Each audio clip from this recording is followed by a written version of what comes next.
Program 2022. My name is Diva Rahmani. And I am Kimberly Santasa. We will be the master of ceremony at this event. Before we start today's event, let's bow our heads for a moment to pray according to our personal religion and beliefs and wish for the event to go well and as planned. Prayer starts now.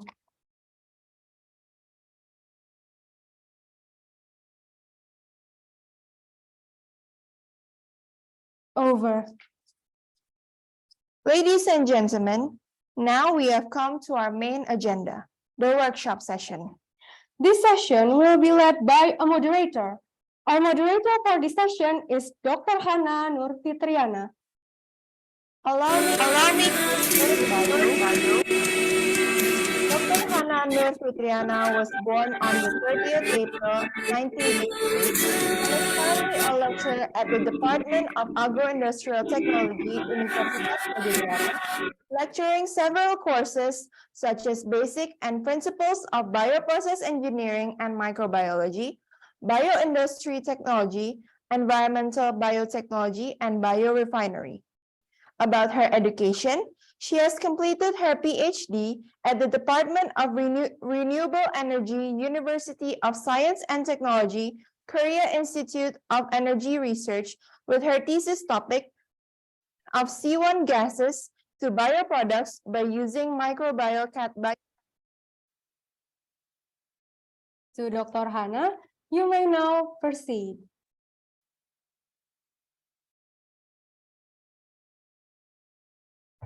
Hello, is my voice hearing?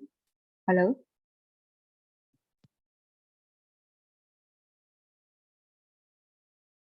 Hello? Is it okay with my voice? Hello, Dr. Hana, can you hear our voice? Yes. Okay. Okay. Okay, thank you. You may now Okay. proceed. Okay, thank you. Thank you very much for MC. Okay. Assalamualaikum warahmatullahi wabarakatuh. Good morning, ladies and gentlemen. My name is Hana Nur Fitriana, and I will be moderating second session of general lecturing of second virtual mobility program in this morning. The program is a joint online program organized by Faculty of Agro-Industrial Technology, UNPAD, National Research and Innovation Agency, Research Collaboration Center for Biomass and Biorefinery, and Secure Access for Everyone Network. This mobility program adopts the big theme, utilization towards sustainable food, energy, and biomaterials. Before we begin, I have a few housekeeping notes. The first is today's session is being recorded to be available for the viewing post-conference. The second is if you have any question during presentation, please use the chat features in this Zoom webinar. You can also raise your hand in the Q&A session. And the presentation for the invited speaker will be 50 minutes and 10 minutes for Q&A session. Now, let's please welcome our first invited speaker today. There is Dr. Aida Firdaus from UITM, University Teknologi, Malang, Malaysia. Hello, Dr. Aida. Welcome to our event. Waalaikumsalam. Good morning. Morning. I will introduce your background. Dr. Aida graduated her doctoral degree from Universiti Putra Malaysia in 2012 at Food and Enzyme Biotechnology Research Field. Now she is a senior lecturer in University Teknologi Mara, Malaysia, and became a program coordinator for Food Science and Technology, Faculty of Applied Science, and on August 2030 to July 2015. She is also a founder of Cuna Coffee, a fast food industries, a startup of UITM, which has more than 100 stockists and agents all over Malaysia and being nominated as the finalist of Malaysia Commercialization Year 2020 by Bosti and Safar Seraju 2020. She got more than 20 awards during her career in food and science technology. Now, moving along to our session, Please welcome Dr. Aida, who will be speaking to us on functional food and its innovative product development process. Dr. Aida, please, screen and time are yours. Okay, Alhamdulillah. Thank you so much, Dr. Hana. And thank you to UNAN as well as UNPAD as the collaborative partner, right, for this session. Just to make sure, can you hear me clearly? Yes, it's clear. Your voice is clear. Okay. So how many times do I have? Is one? You have 50 minutes for deliver your presentation. Okay. Actually, I missed the time. I forgot that there is time difference between Indonesia and Malaysia. Yes. It's Okay. different 1 hour, right? Yeah, yeah. Okay. So this is the slide. Can you see the slide? Yes, we can see the slide. Okay. Okay, so I will begin. Bismillahirrahmanirrahim. Assalamualaikum warahmatullahi wabarakatuh. And a very good morning to all participants today. Thank you very much to Dr. Hana for introducing myself. Let me clear this. Okay, I think it's better now. Okay, so today's topic will be functional food and its innovative development process, right? So I will start introducing myself. I'm Aida Firdaus Muhammad Nurul Azmi. I have such a long name, but normally I love to be called as Aida Azmi, right? Nickname, okay, short name. So this is brief introduction about myself. I'm the alumni of UITM, Universitas Mara, for my diploma and degree, and then proceed for my master in Universiti Bahasa Malaysia and Ph.D. in Universiti Putra Malaysia. That has been 10 years. So I've been working with UITM for about 10 years now. I have few administration posts since 2013 until 2018. As the program coordinator as well as head of innovation and creativity, and also have the opportunity to lead Journal Inovasi Malaysia until 2019. And then after that, I started my own startup for our functional coffee. So that is why functional food is quite close to my heart. And since 2019 until now, I'm quite busy with the business operation, as well as with my teaching and consulting work.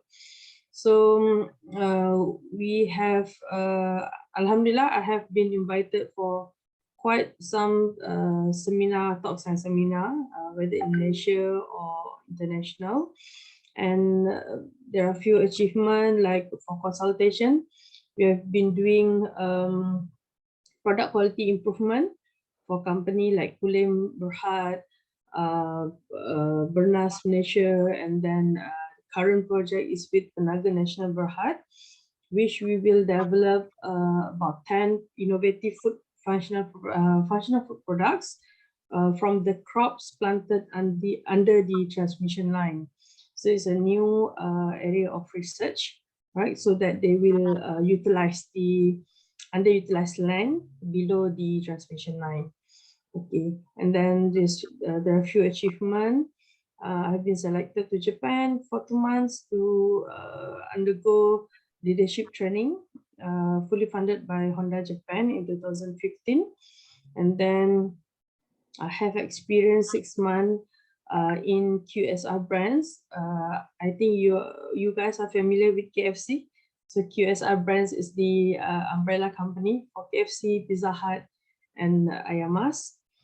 And then to 2020, our product, Una Coffee, has been selected as the finalist for Malaysia Commercialization Year, quite a prestigious award in Malaysia. And then 2020, I was selected to join Leaders in Innovation Fellowship in UK for about 2 weeks. And from there, I learned more about how to bring research to commercialization phase. All right. So today, that's all about me. So today, we will be covering a few topics. we will see the overview of food trends, all right, in worldwide. And then we will also cover foods for special needs, and then innovative functional food, some innovative functional food products, as well as lastly the step involved in developing innovative functional food products, right? So hopefully you guys will bear with me. All right, so these are the trends. Now we are in December 2022, and we are actually moving towards 2023, right? So it's just like few weeks from now. Okay, so as for the current trends in food science, we can actually refer to few conferences, okay, like Food Matters Live. This is held in normally held in UK, and this is a very, for me, it's a very informative conference where all over the world, the food manufacturers from all over the world will feature their latest innovation, and it ranging from foods and also beverages. And I also love to listen to Gairas, okay, how I built this. You all can also go to the podcast npr.org, because here you can listen to many podcasts, especially on the current situation of food, and also the stories from the food founder itself. Okay, and then we also have Mintel. Mintel is one of the company, okay, that prepare a market intelligence research on the food trends. But to tell you honestly, the price is a bit pricey, because it will cost us like few thousand USD only for one report. For example, we want to focus on functional drinks, okay, so they will give us a full report based on which continent that we are looking at, maybe Asia, like our case maybe in Asia. So they will charge us like 3,000 to 4,000 USD per report. But if you subscribe for a yearly basis, that will be cheaper. But you can have a general idea from their open resources as well, but it's quite limited, right? So these are the things inside Mintel. You can see the global food and drinks trend, global consumer trend, so that you can understand the impact of global consumer market, so that you will prepare or develop a product that is been waiting by the market. If not, we will produce something which is not neat, okay, by the market. And then, all right, that's all about the market trends. I will then move to some of the terms in functional food, or some of the types in functional food. First, we have free from food, okay? We call it free from because some of our colleagues may not be susceptible to this kind of allergen, right? For example, dairy. There are some people who is allergic to dairy. So as a manufacturer, we will produce something alternative to the dairy product. So we will put the label as dairy-free. We have egg-free, we have gluten-free, soy-free, sugar-free, lactose-free, nut-free, and also this might be something new to all of you, cruelty-free. And normally cruelty-free is been using the label it's been using by cosmetic industry, because they claim that they don't use any animal parts, okay, like in cosmetic, you know, sometimes they will use blood as pigment and so on.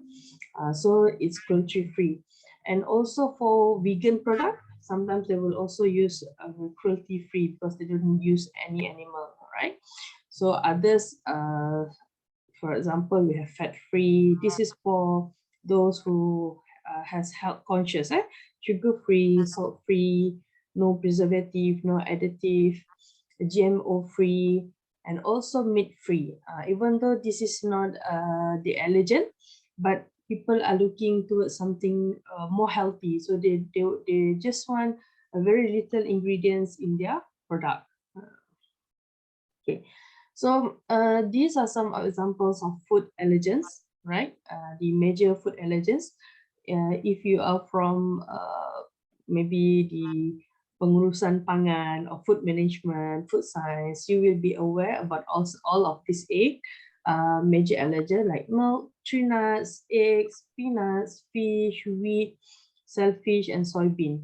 Like wheat cases, the compound is actually gluten, which actually in Malaysia itself, we don't really give a detailed concern on gluten, because we feel like so some people they don't have knowledge about gluten, what is gluten and why gluten causes allergy.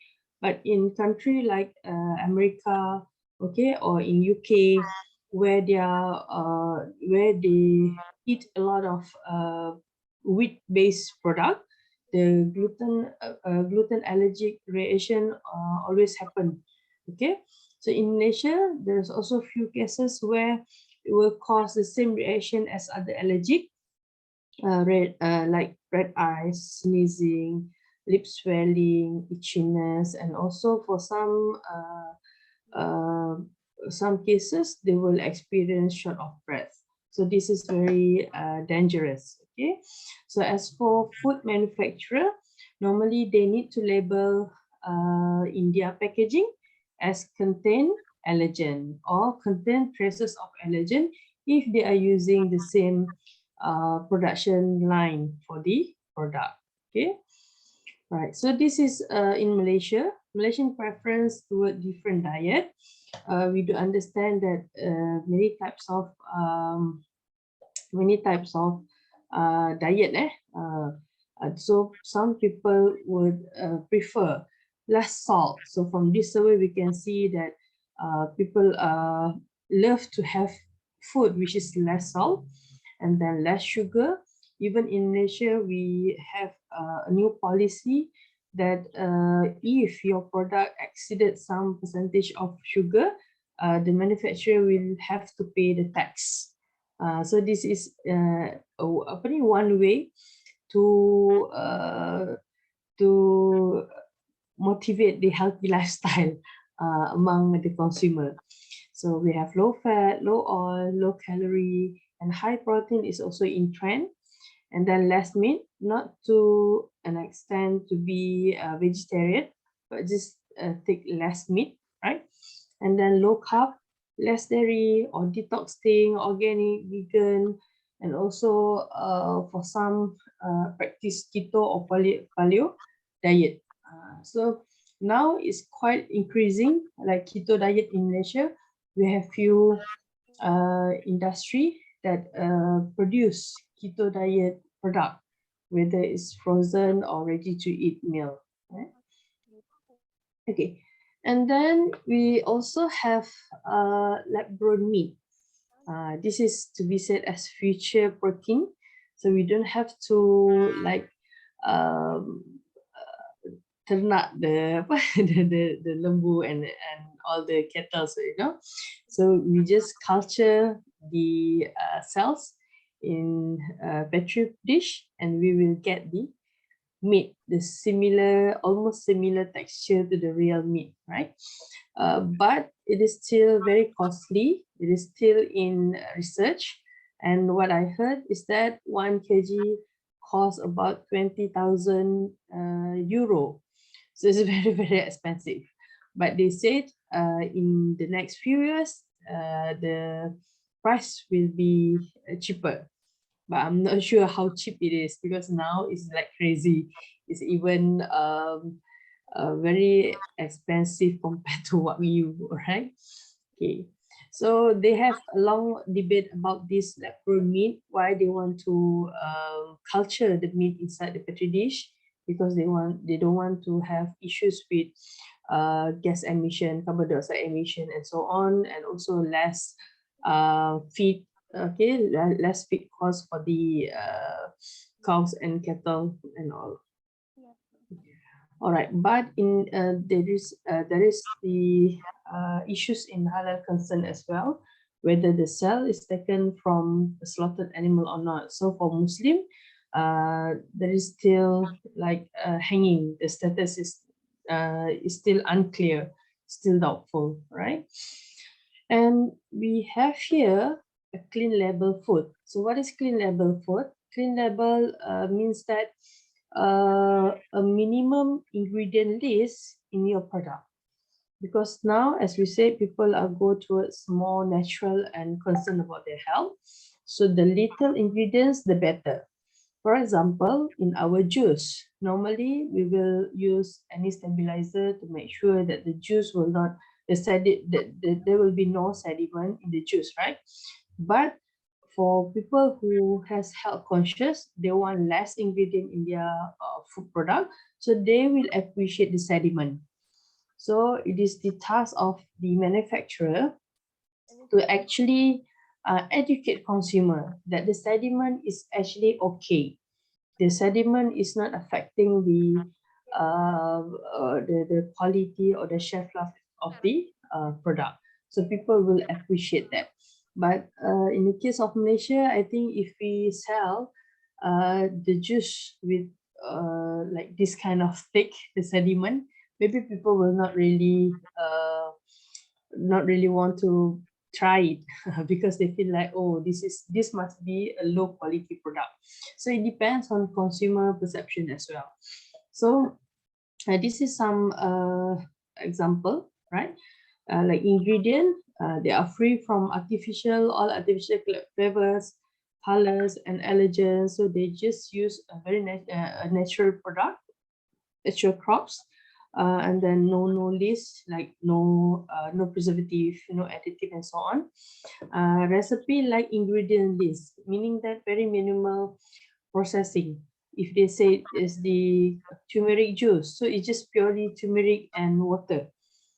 So very minimum, right? As for nutrition, they remove all the negative like sugar, fat, and all, and they add off something which seems positive, like protein, because it gives you energy, it helps you with the muscle development and so on. And there is also other criteria, which is the sustainability. Normally people will go for the sustainable development goal, right? So whatever that move towards that, like the organic and then the ethical production in practices, so they will be focusing on that, right? For example, they didn't use plastic, but they use a glass bottle instead, because they can recycle it and reduce the environmental problem. Okay, here is some of the survey conducted. So most people said for clean label, meaning that 38% of them said clean label referring to no artificial ingredients, like no artificial sweetener, no artificial flavor, colors, and so on. So 35% said it is because the fresh ingredients included, and 31% believe that clean label means short ingredient list. The shorter the list, the clean the label, right? And some of it just like ingredient origin and minimally processed. This is the people understanding about clean label. Okay, and then we also have few examples here of functional product like naked. It is purely, if you can see here, is purely juice, 100% juice smoothies, no sugar added, right? No sugar added, and then very minimum use of minimum or maybe no additional of additive like stabilizer and all. And then here we also have peanut butter, which is 100% natural, but we have to understand what will happen. They may have this separation between the oil and also the solid phase, right? So in this peanut butter, no added oil, no salt, no sugar, so the taste is bland. I mean, just a peanut taste, and no emulsifier or anything artificial. All right, and it packed with protein, very packed with protein, and of course the healthy fat from the peanut itself. Terus ada kita bakal ngomong kayak, okay, thank you to the participants who have participated. We already have. I'm sorry. The Announcement. committee. Okay. The announcement for the committee. There is the leaking. Voice leaking. Okay, no problem. Please continue that. All right. So we have another brand here, which is Innocent. But here we have problem with overclaiming. Even though I'm not sure in Indonesia, but in Malaysia, we have quite a big issue with overclaiming because sometimes founders or manufacturer, they tend to use all this claim for their marketing purposes. So like these smoothies, even though it's just like all natural fruits, it comes from fruits, but it claims as detox. Okay, natural detox superfood smoothies. So in Malaysia labeling, we don't allow the word like super premium detox and all because we don't want our consumer to be maybe to be full. All right, because every claim should comes with scientific evidence. So in the case of this Innocent found guilty of making false health claim. So the issue is they just claim it's a good product and so on, and it's actually managed to increase their sale, double their sale from about 3 million to 6 million. But it's false claim, so that is why there's action taken for this product. Okay, then we have protein alternative. Okay, for example, here we have insect-based protein. I'm not sure whether you have you guys have experience or this kind of product like cricket flour, right? I have an experience lah. Being asked to taste the cookies from cricket flour. When I was in UK conference, the Food Matters Live, I was like, oh my God, I choose not to try. Thank you so much. But this is from Thailand. I believe maybe some of you, if you go to Thailand, the night market, you can easily find all of these cricket, I don't know, all these fly sting, and then so you can easily be obtained in pasar malam or night market. Okay, it is said to have very high protein and also gluten free. Okay, because now if we are using wheat flour, of course there will be gluten, but in this case, cricket flour, it is gluten free, but it has high protein. So basically, we know that cricket flour is good for bread because it's high protein. Okay, so please beware of your bread after this. Ask them whether it's from wheat or from cricket, because it looks like the same. The color is about the same with whole meal flour. Okay, so if you can see here from the comparison between cricket and cow, nutrition for 200 calorie, we can get from 31 grams of cricket, but for cow, protein only 22 gram. Okay, and fat, it has a lot of fat, 15-gram fat, but for cricket, just 8 gram of fat. So it is direct comparison that you can see the protein is higher. And then in terms of water needed to produce 1 pound of meat or flour, if we are doing cricket business, we only need 1 gallon of water. But for cow, we only 2,000 gallon of water. So you can just see here the multiplication of the cost. So it's very costly for cow. And the same thing for the feed. For cricket, only 2 bags of feed. All right, but for cows, it's 25 bags of feed. So if the farmers, maybe they will be looking for a cheaper cost of business. Maybe they will, okay lah, let me just do cricket business, right? And in terms of greenhouse gas emission, cricket just release a few as compared to cows. So this is the justification why they want to sell the cricket flour.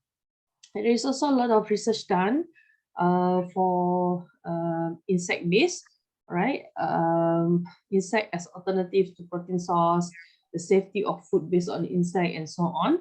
But however, there is the again a debate on the halal status. Because in Islam, we classify cricket and all this insect as filthy. Okay, so this is an example. Maybe in the next few years, would you like to try cricket chocolate? It looks yummy because chocolate, but if you know that is insect instead of nuts, will you try? All right. Okay, and then we have another plant-based protein, which for food technologists like me, we will always be looking into this kind of thing to produce new product, okay, innovative food products. Like we have quinoa, we have soy, we have seitan, walnut, and amaranth, okay. But all of this is actually not available in soy may be available in Malaysia, but the production is from outside, right? You have to import it, like amaranth, walnut, and others. Okay, and then talking about different types of diet, yeah? We also have plant-based egg. Okay, in Malaysia now we have problem with this shortage of chicken egg. It's very difficult to find egg now. So maybe I was looking for another alternative. Maybe I can produce something like this, just egg, because of the current problem. So this just egg, they just use mung bean flour. Okay, mung bean flour, and then turmeric as the colorant. And we also have here example of a plant-based nugget, right? It's made from wheat, soy, and then all the onion, garlic, and so on, the spices and so on. And to make it as the looks is almost the same like normal patty, all right? And here we have butter, mayonnaise, burger mayonnaise, and also the salt and fried mayonnaise, also from plant-based, because normally mayonnaise is made from egg, yeah. So there's no egg involved in the development process. So Naked brand has a lot of different varieties of product. They have like patties, sausages, nuggets, and so on.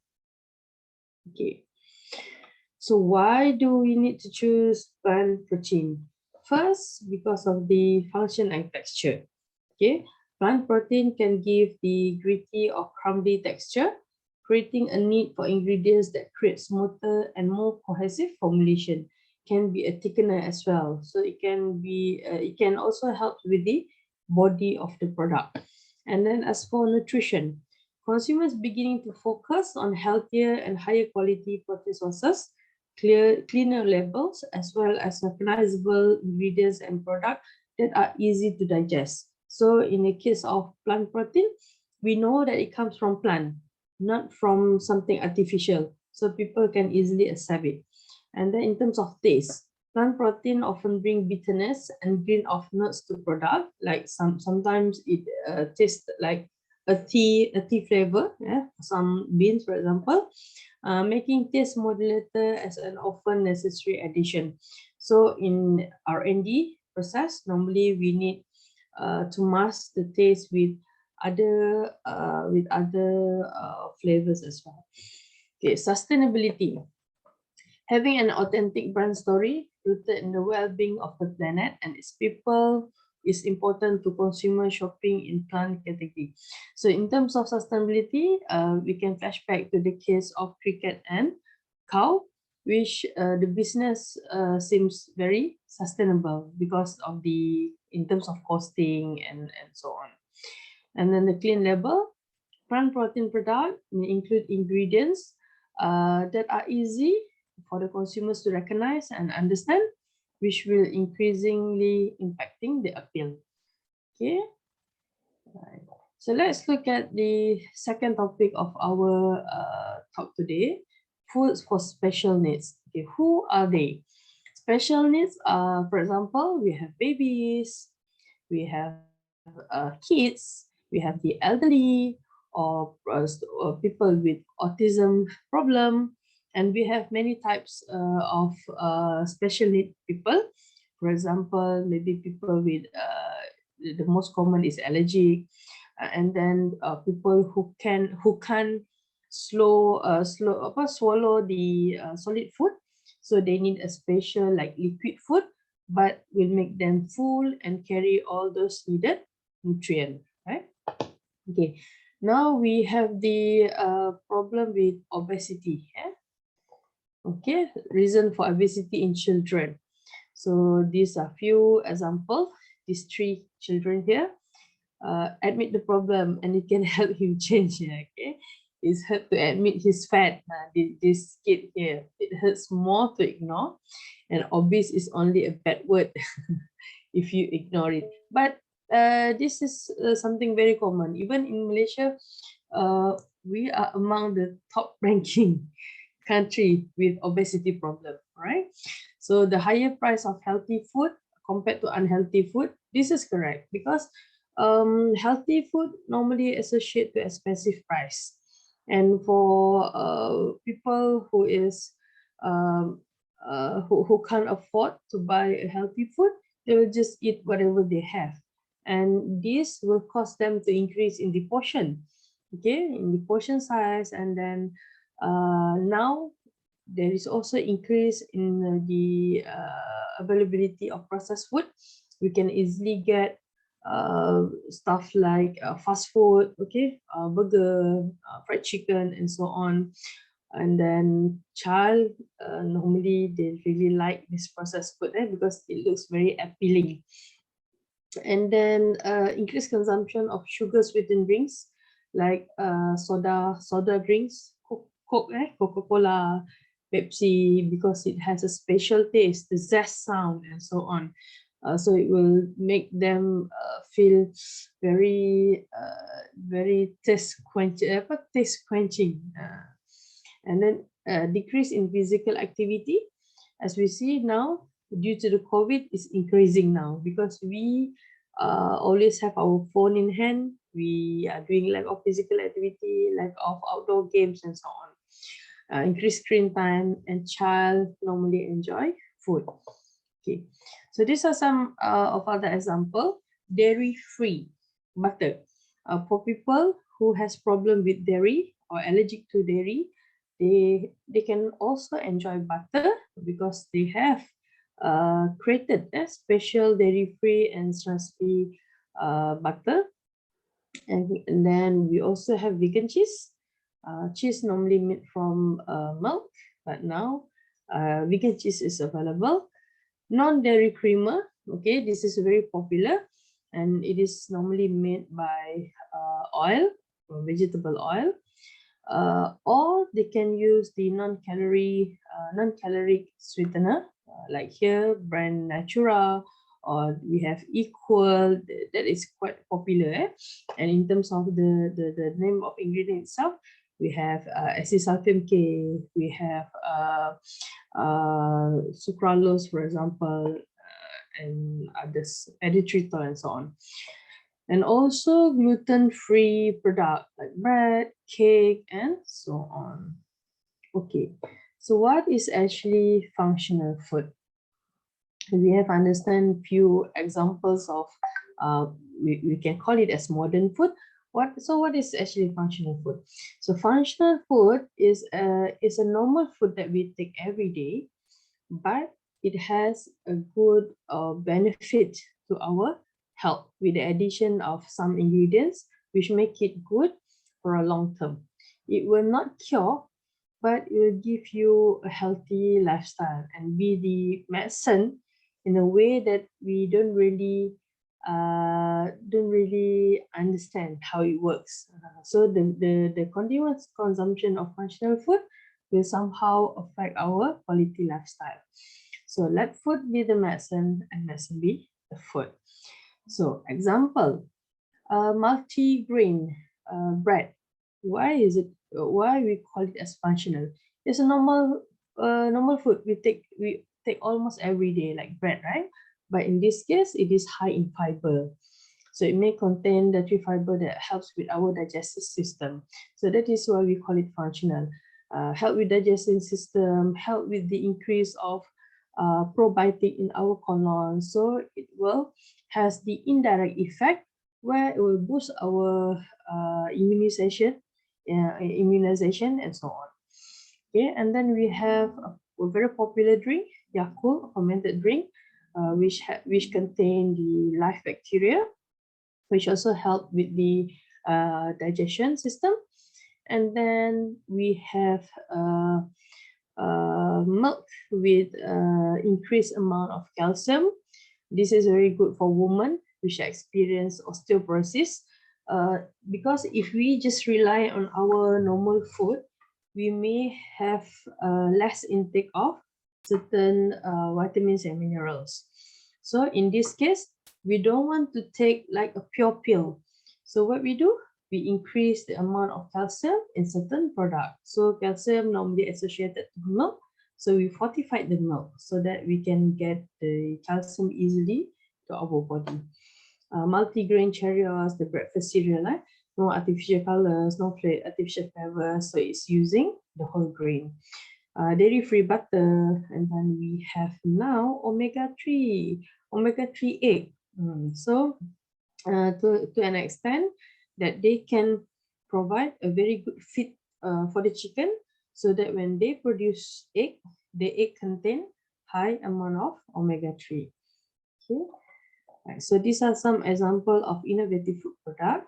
Have you seen butter in this type, stick type?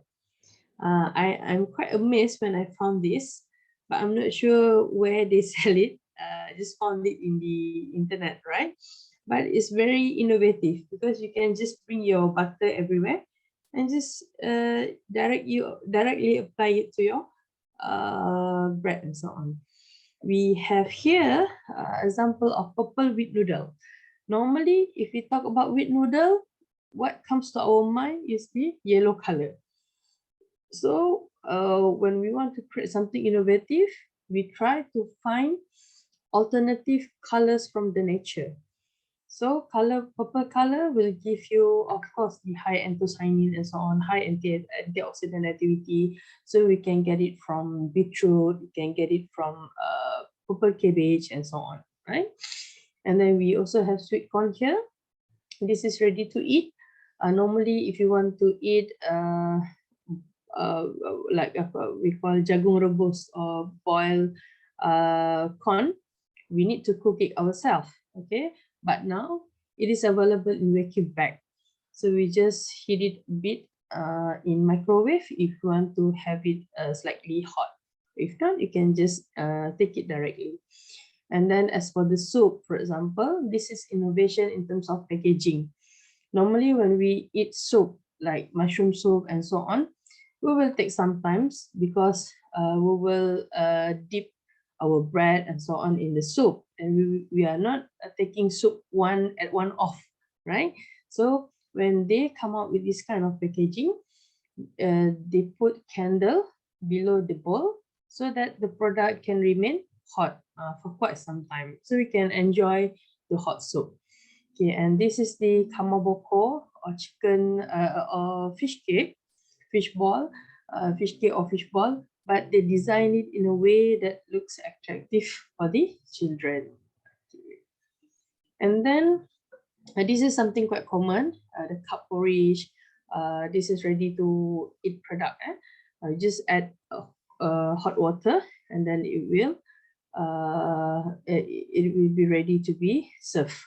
And then rice, fried rice in retort pouch, mushroom soup where you just add hot water as well. Okay, and then there's also one product here, Banana Valley. I love the creativity because normally when we buy banana, we will buy it in what we call in Malay like one sikat, satu sikat pisang. So so it has like maybe 8, 7 or 10 banana per sikat. Okay, but when they want to, but they realize that one cycad will normally turn to mature at the same time. So what will happen normally if we stay alone or just 2% in a house, we can't finish it. So it will be the waste. So they take initiative to pack this banana according to the maturity stage. So on the first day, we may take this one, and the second day, this one. And by the time it's already 5 to 6 days, this last piece of banana will turn yellow. So it's ready to be eaten at that time. So very nice innovation. Because when we understand the science, we can actually manipulate and create something interesting.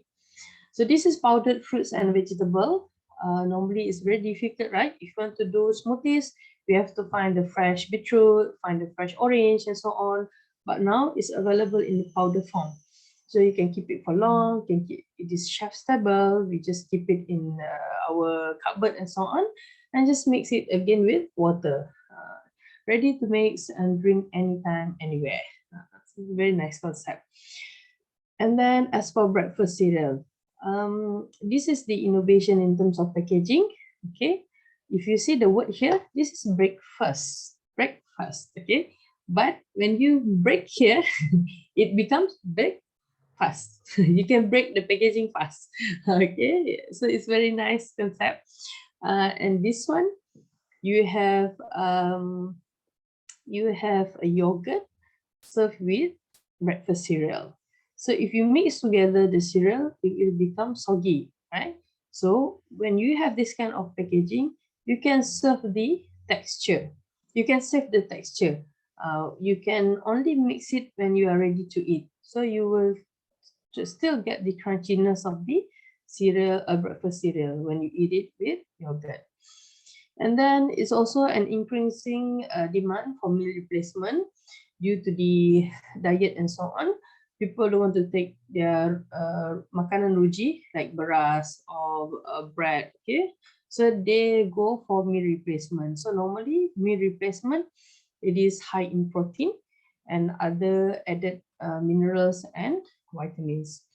Also here, energy drink is also increasing in demand. So like here, Rodi has many flavors, and it's just a problem that when we talk about energy drinks, normally it is powered by caffeine, and as a safe amount of caffeine is not good for our health.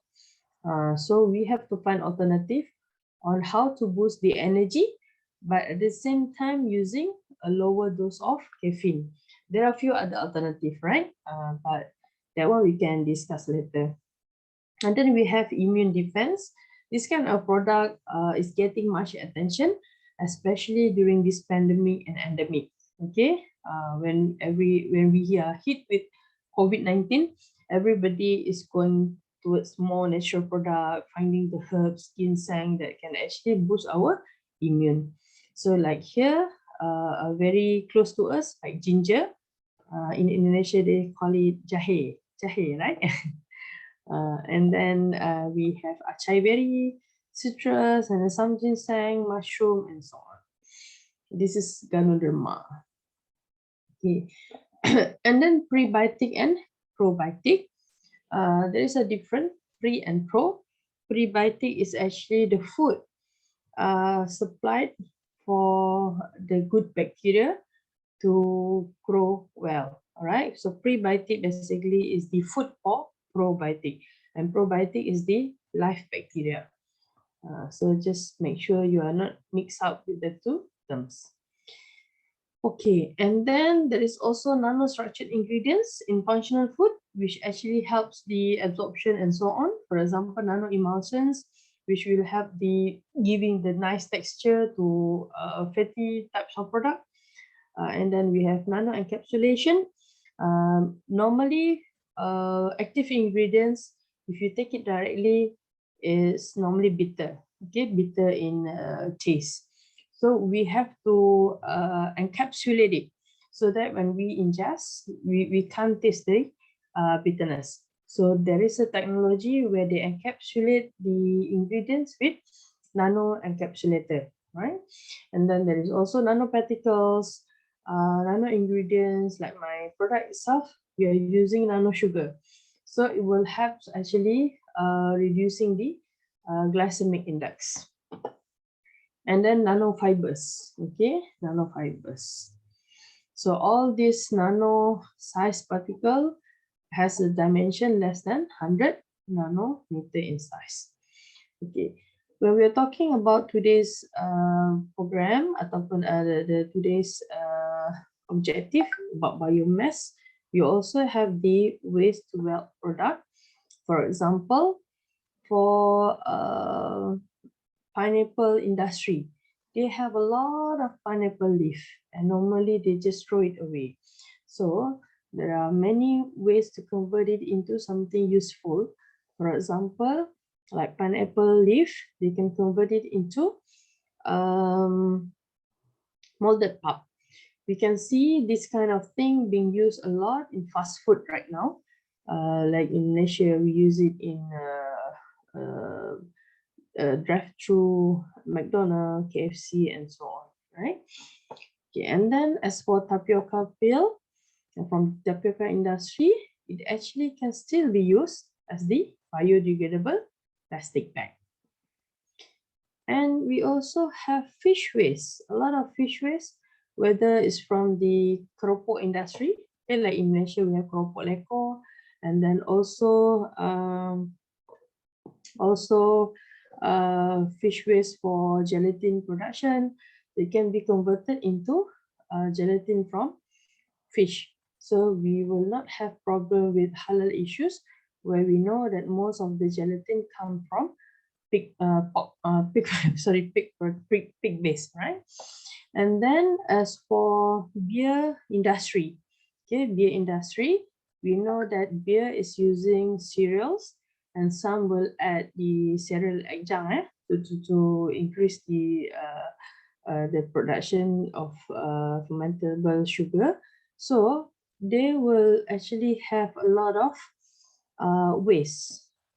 So the waste is taken up and made into cookies.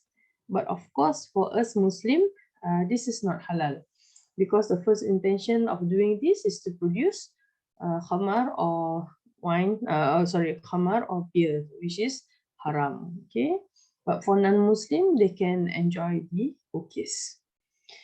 All right, and then there is also other types of functional food, which focusing on the slimming itself, immune booster, calming effect, whether it's for bone health, for beauty, anti-cancer, anti-aging, weight gain. Some people want to become slim. Some people, they want to be a bit fatter, right?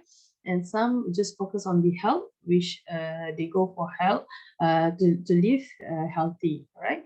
So functional food can be anywhere. It's just that current situation, especially in Malaysia, we have problem with claiming, because some people, they simply said all of this nonsense claiming because they want to boost the sale, and they add a very dangerous ingredient like steroid to boost up the slimming effect and so on. So just make sure it is safe before you consume any food, any claim food. Okay. And then we will move to the steps in developing innovative food products. Basically, these are the 6 processes. The first is to get idea and market feasibility, because everybody has idea, but we are not sure whether the idea is appreciated by the market or not. So we need to do some survey. And then from there, we can have the idea screening. We do the pro and cons. We screen which is the best idea. And then we choose one product for us to work on. And then the next is the research part, where we do the R&D, we develop from A to Z, we do the sensory, we give people to taste, get their feedback, we do customer sampling, and is everything okay? We go for the shelf life checking, how long the product can last. And also we create the nice packaging for them. Okay, lastly, not lastly, next is the design. Of course, when we want to sell our product, we want it to be attractive. So we need a good designer to know where to position our product. For example, we want to do breakfast cereal. We need to know who is the competitor, current competitor, like Kellogg's, Nestle, and so on, so that we know what is their direction, what is our direction, and how we can beat them. Okay, and then we go for testing, market testing. We can do opening the booths and so on. And when we are happy with all the feedback, only then we can go for real commercialization, right? So this is the whole process. And during this process, normally it will take like up to 6 months, and it depends on the resources as well. For some product, if you have limited resources and facility, you may take longer than 6 months, right? But for this 6 months, normally you can't get a complete study on shelf life, because shelf life will take longer. So shelf life may take about 1 year, but we can predict it, right? We can predict it based on ingredients, packaging, and so on.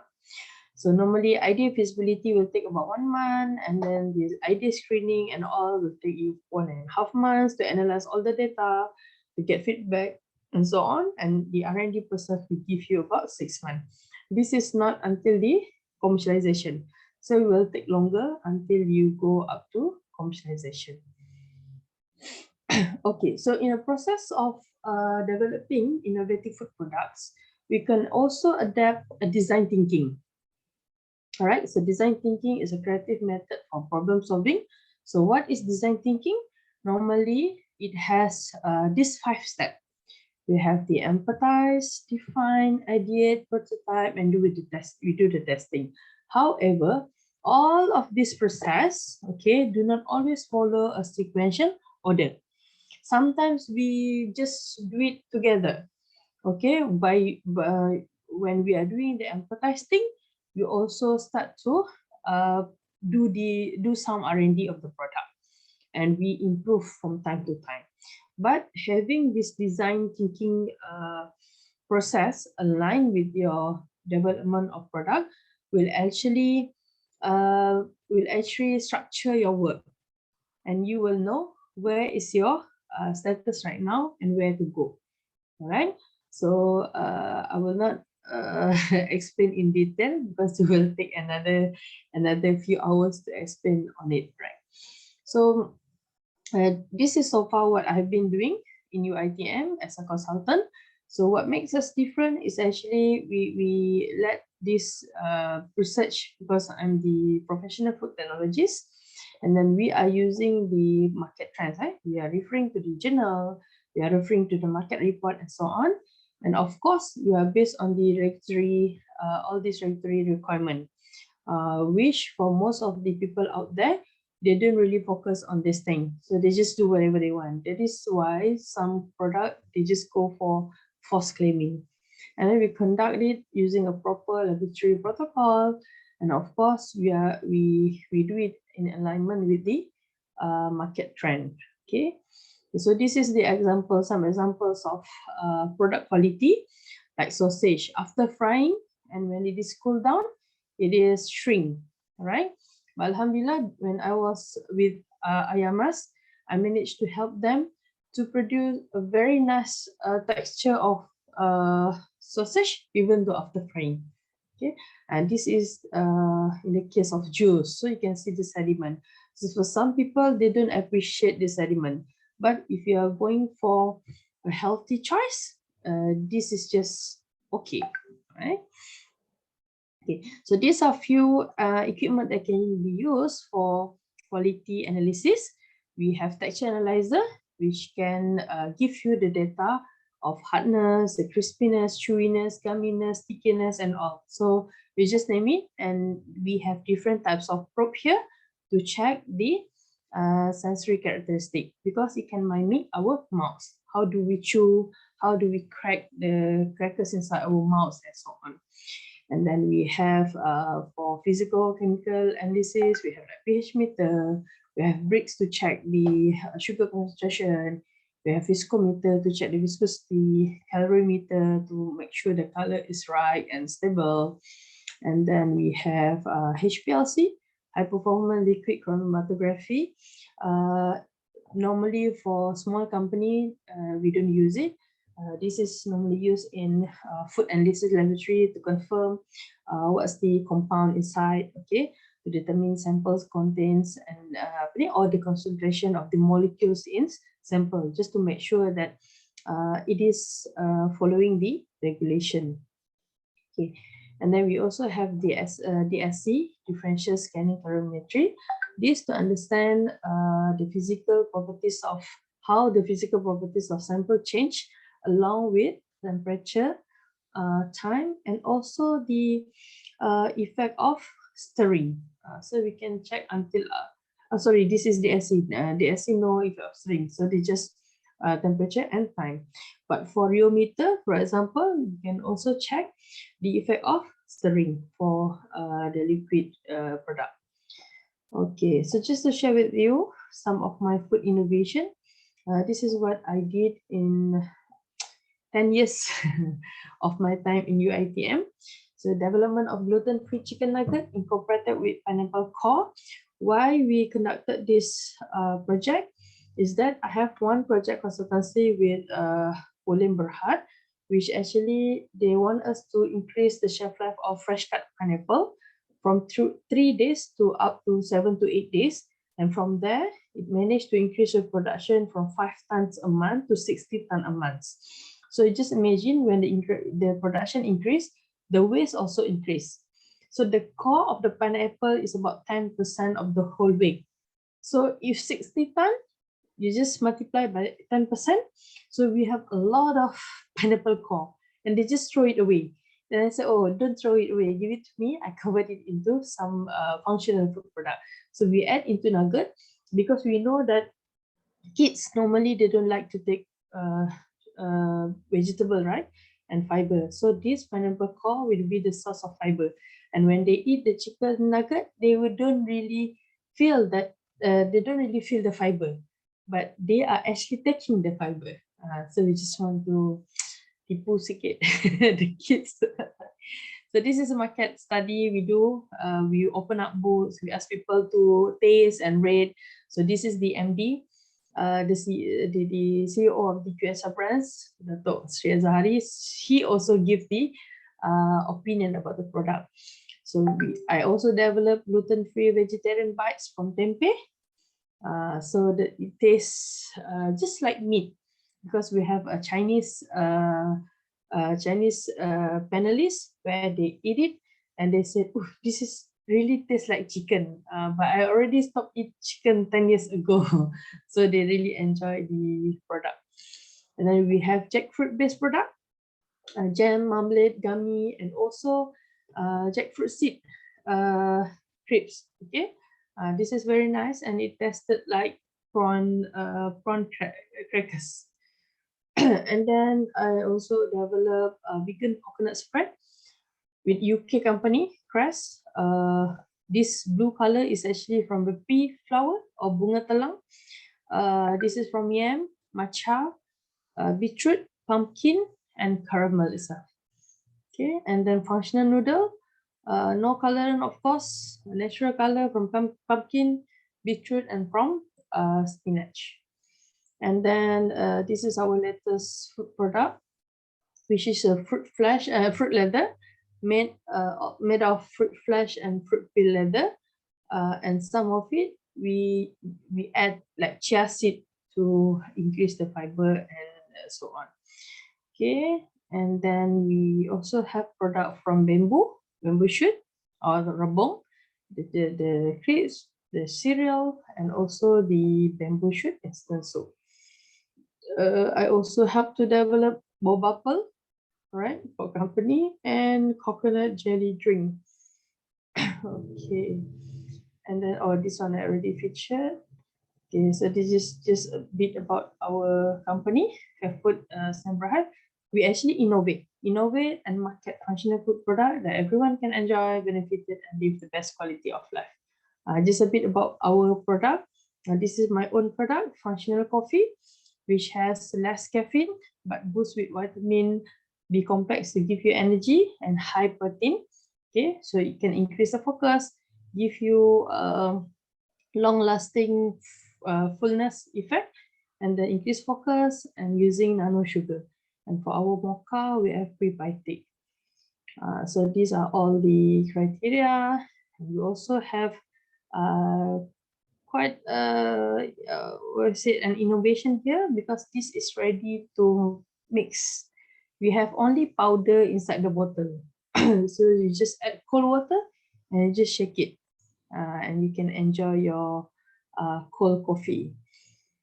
So this is our comparison. Like, we have less than 100 milligram of caffeine, but we are loaded with protein as well as vitamin B complex, as comparison to many energy coffee in the market, where they use caffeine solely to increase the energy. These are some of our achievements. And yeah, I think that's all for me. This is the detail of my contact number. So thank you so much. Thank you very much, Dr. Aida, for very interesting presentation, and maybe so many knowledge we got from your presentation also. And I will summarize the presentation. The first, you have present about the global food trends, like free from food, people preference toward different diets, like less sugar, less salt, less oil, and etc. And then lab-grown meat. And then the second is food for special needs, such as for baby, allergic people, autism, and others. And then the third is about the innovative food products. And we can also innovate, make the innovation, like food packaging, food coloring, nutrients composition, food appearance, different ripeness for food, like the banana, and then the meal replacement, and using the nanotechnology in food, and then the last is method. Thank you for the presentation, and we come to the Q&A session. Actually, in the chat room there are several questions. I will read the question. The first from Dr. Sophia from Unpad. Bu Aida, we know there are so many functional foods. It makes us confused sometimes how to choose and which one is fit for us. Any suggestion? Maybe you for each question. Okay, thank you, Bu Dr. Sophia. Very good question. Yeah, there is a lot of functional food in the market. So which one to choose? So as for me, I think, in my personal opinion, it depends on our needs, our body needs. We know our current health situation. If we are healthy enough, then we can just take everything in moderate, like maybe product with high fiber. We take it like 1 or twice a week. And then we can also help our digestive system with having a probiotic drink. But like probiotic drinks is very good, because I work quite closely with Yakult back then for their research. It is recommended to take it daily, because from the probiotic itself, it can actually help boosting a lot of things in our body, especially the immune system. And then it can also lowering down our blood pressure, as well as the blood glucose level. So it's very good. Like, maybe it's too extreme to say that probiotic will cover everything, but we have so many functional food as well, and we can actually create our own food at home. I mean, like eating the healthy food, we try to increase our fiber intake, protein intake, increase protein intake, lessen the sugar and salt intake, and so on. So I hope that it helps, Dr. Sylvia. Thank you. Thank you for the answering. And then the second question is from Laili from UISI. Healthy food is always attached to the high price stereotype. how to convince consumers that the products we offer are worthy to buy when compared to unhealthy foods. Because maybe from the taste also likely different. Yeah, correct. Thank you to the Dr. Lady as well. So yes, the functional food normally is pricey because healthy food is pricey because we need to take extra work to make sure that the texture is good, the stability is good without the help of food additive, meaning that we don't have stabilizer to make it stable. So we need to try and error quite a lot of time to make sure that it might make the same product in the market that use loaded of food additive. So that is why it is quite expensive. But then, as I said, manufacturer, of course, they are making money because they are preparing food products to make our life easy, where we can just pick and pay and then we can just eat it.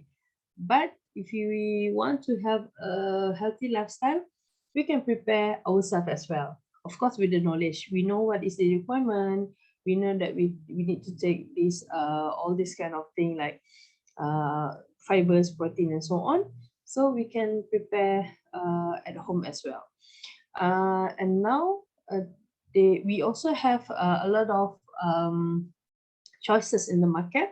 We can try to get maybe a product from local manufacturer, which actually sell the product at much cheaper price than the established company. Okay, thank you.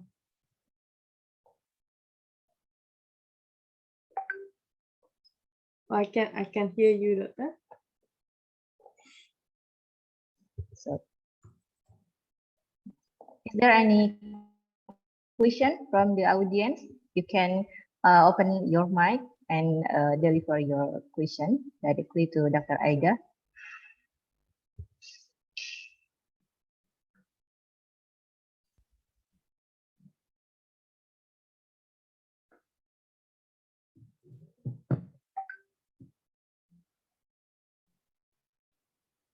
Or you can raise your hand.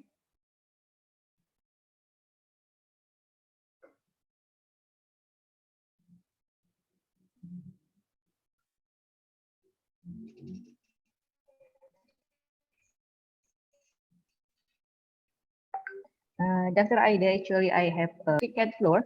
Actually, how to change people perspective about the cricket floor because it's uncommon food and in actually for myself it's like wild food to eat the cricket like that. So how to change especially my perspective to eat the cricket in our daily food. Okay, a very good question, Dr. Hannah. But actually, me myself also don't dare to eat the cricket. Yeah, because we have the perception that insect is not good, right? But in terms Yes. of the halalan aspect as well, it is not halal. So as a Muslim and also be a scientist, we actually need to create something which is which can be the substitute for that kind of thing. Maybe not from the insect, but we try to do it from a lot of plant, right? So like just now I shared a lot of plant materials base so that we can also get our protein, but not from the cow itself. So as for insect, I also have I also have like yeah, my own perspective. I will not eat it. Yes. Maybe for Western countries they are okay because they don't really in terms of safety it is okay, but as for us Muslim, we can't take it. Okay, thank you for the answering, Dr. Aida. And is there any question for Dr. Aida? from the audience? Maybe it's enough because there are so many information. Before we end the session, actually, on behalf of Second Virtual Mobility Program Committee, we would like to present you with a certificate and thank you for joining us today, Dr. Aida. Please for the operator to present the certificate for Dr. Aida. Thank you to Dr. Hana. Thank you, Doctor, for joining us. Yeah, most welcome. My pleasure. And this is the certificate. Maybe we can send you the by email or the hard copy. This is the certificate is awarded to Dr. Aida Firdaus for her excellent performance in invited speaker in the second virtual mobility program, utilization of biomass towards sustainable food, energy, and biomaterial, held on December 12 to 15, 2022. Thank you for Dr. Aida, and we've moved to the second invited speaker. Okay, thank you, Dr. Hana. Bye. Thank you, Dr. Aida. See you. See you.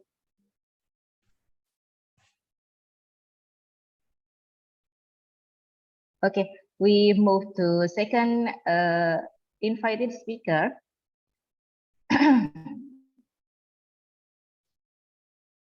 There is Dr. Lee Soo Youn from Korea Institute of Energy Research, South Korea. I will introduce her. Dr. Lee graduated from her doctoral degree from Chonbuk National University in 2010 at Bioprocess Engineering research field. Now she is a principal researcher on Clean Energy Research Center, Korea Institute of Energy Research, with research interests. The first is bioelectrochemical system to produce sustainable energy resources, e-Biorefinery and carbon recycling.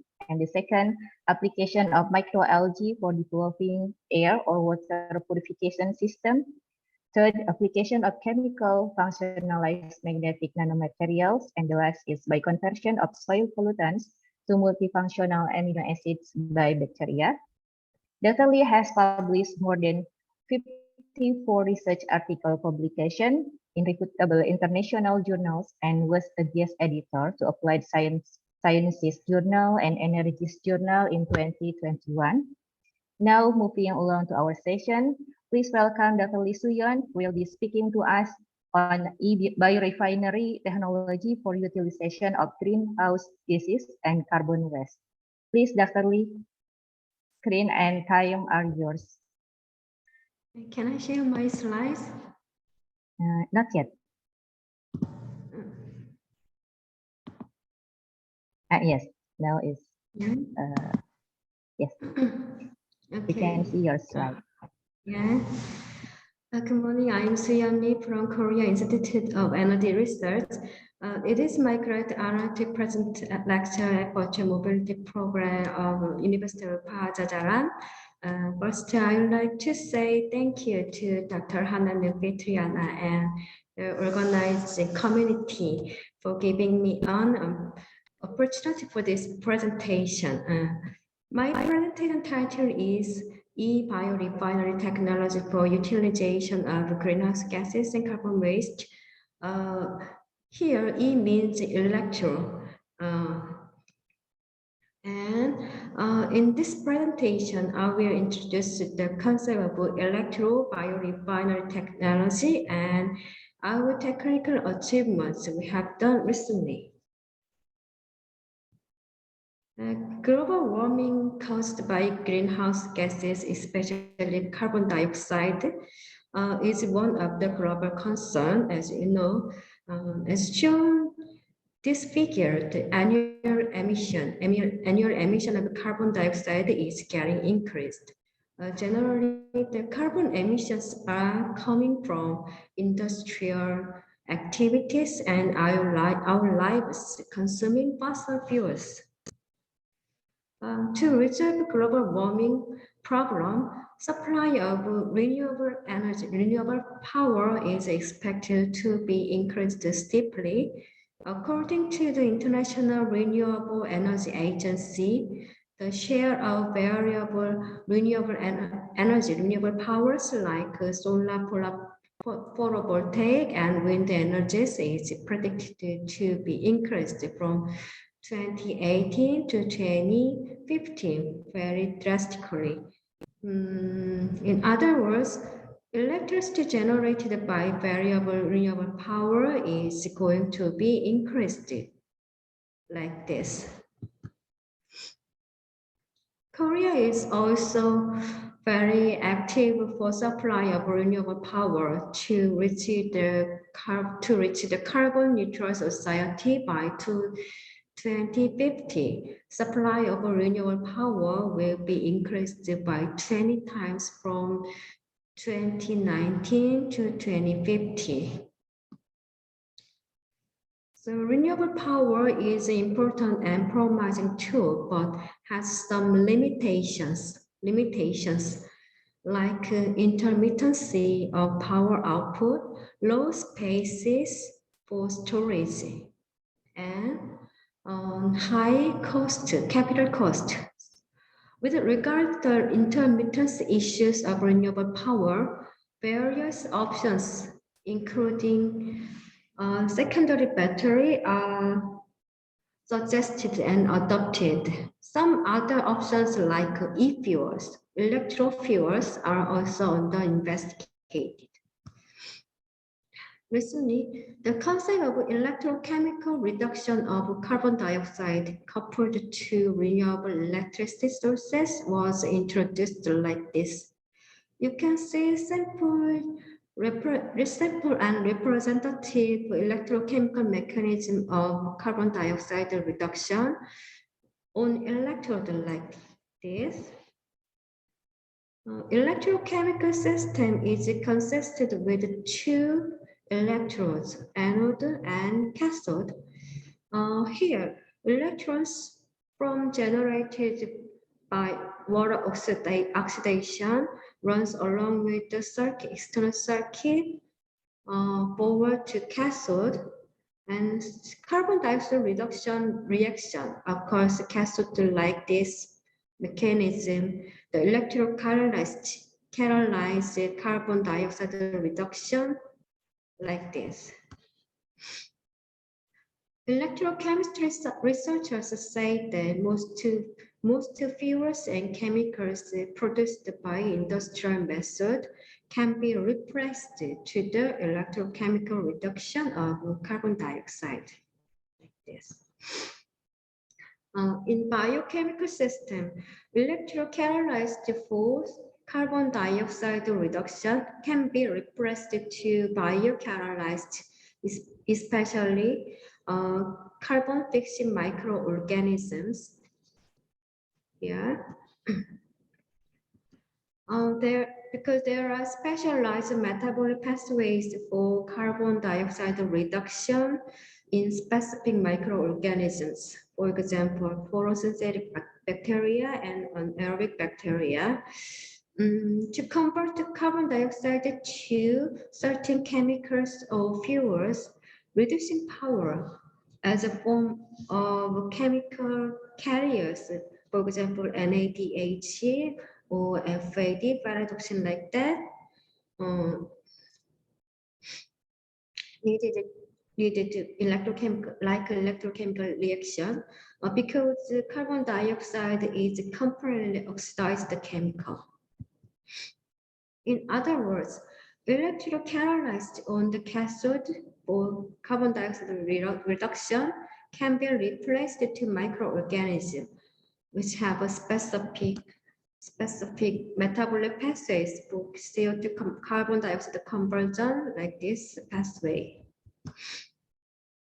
As you know, various biorefinery technologies based on e-Biorefinery feedstocks have been developed. Lignocellulose and microalgae are the most studied feedstocks until now. Those feedstocks can be obtained in some big countries like America, China, and India, including Indonesia. But however, in some small countries like Korea and Japan or European countries, where not enough feedstocks may be available, the conventional biorefinery approach may not be feasible like these countries. So CO2 electro-biorefinery can be a promising option compared to conventional advanced biorefinery technologies. In CO2 e-Biorefinery process, as CO2 is converted into chemicals by microorganic physiology with electricity. Long-chain carbon chemicals such as polyhydroxybutyrate, bioplastic, terpenes, carotenoids can be produced from CO2 conversion in this process. And microbial electrosynthesis, we can call it MES, a kind of electrofermentation is the key process here. So the key elements of the e-Biorefinery are the microbial, catalyzed, and MES reaction system. Here is the process flow of MES system. As shown in this figure, MES occurs at cathode. CO2 and electron transfer to microbial cells are critical. Cell density on cathode is also important.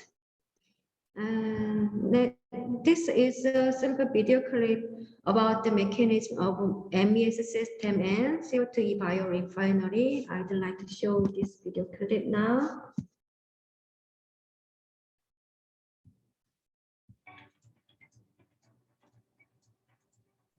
I'm sorry, it is in Korean. Here is the anode, the water splitting occur here. So electron and proton molecules made from water molecules. Electrons move to the cathode along with the circuit, and here is the cathode part. This is a microorganism, and electron, proton, and carbon dioxide move into the bacteria, and carbon dioxide converted to the platform chemical like this. This platform chemical can be utilized as biofuel, biochemical, and functional materials like this. In MES reaction, electron transfer from electrode to microorganism is the first reaction step. As shown this figure, electroactive microorganisms have three different reaction electron transport mechanism depending on the species, microbial species. Figure B shows the hydrogen oxidizing bacteria, for example, Listonia eutropa. That kind of bacteria can utilize the indirect electron transfer from hydrogen using hydrogen. And next mechanism is predicted that indirect electron transfer, but the bacterium can uptake electron from cathode utilizing a redox reaction of extracellular electron mediator like Nurul. It's an artificial electron shuttle. And last mechanism is the direct electron transfer by physical contact between the cathode and the microbial electron transport system. Recently, the mechanism of direct electron transfer, electron uptake, was demonstrated through this experimental details. For example, they used the micro-scaled bioelectrochemical cells to figure out the mechanism of electron uptake, direct electron uptake in Rhodopseudomonas palustris TI1 strain. This strain is a chemo-autotrophic strain, and they explained that this autotrophic bacterium showed the extracellular electron uptake linked to carbon dioxide fixation. As a counterpart technology, we can consider e-fuel, power to liquid production process. In this concept, excess electricity from renewable power may be used to produce liquid fuels that are used as transportation fuels.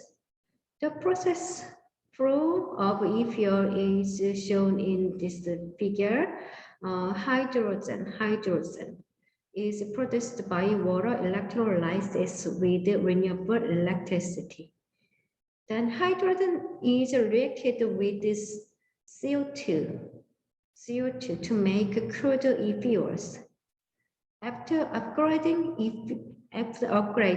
e-fuels may be applied in various transport sectors like aviation and shipping, for which electrification is not possible. Although e-fuels are promising option to utilize excess renewable power and carbon dioxide conversion, the limitation of e-fuel is the poor cost comparativeness.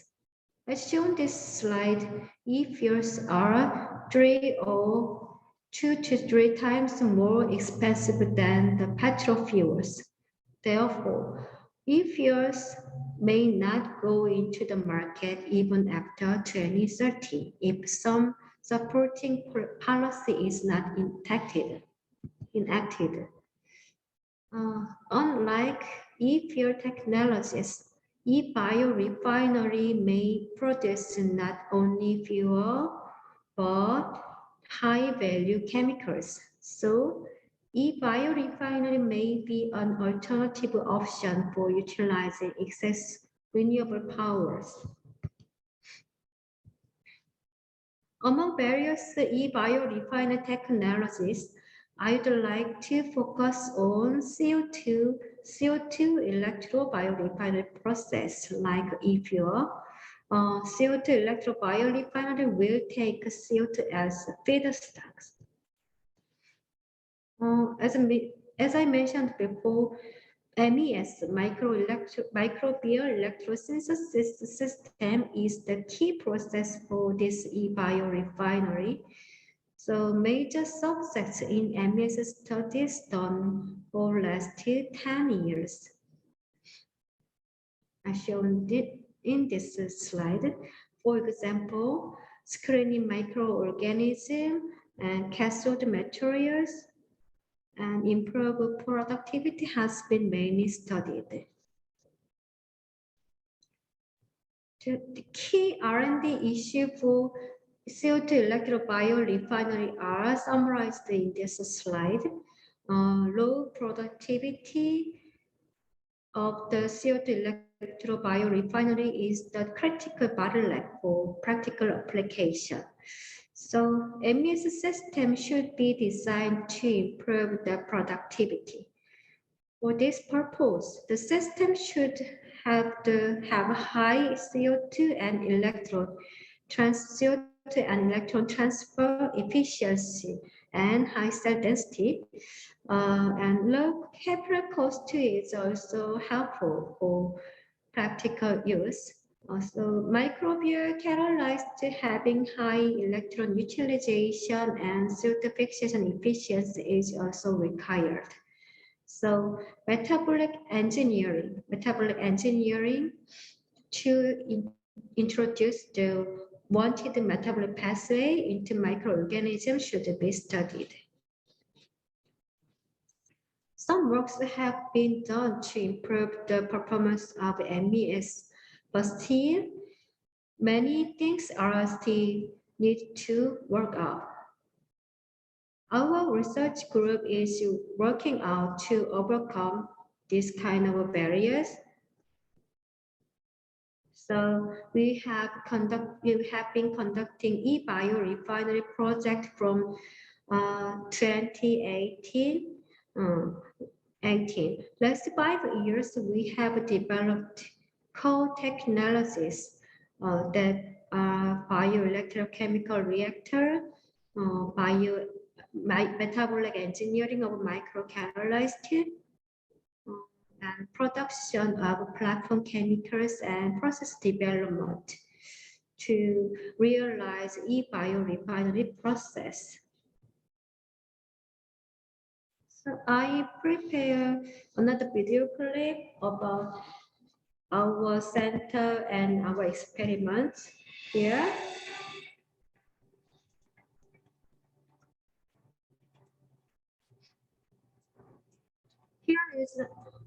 This is our center, research center, bioenergy research center. It is located in Gwangju City, Korea. Here is our lab. It's me and it's my senior researcher, Dr. Lee. You can see the lab scale MES system here.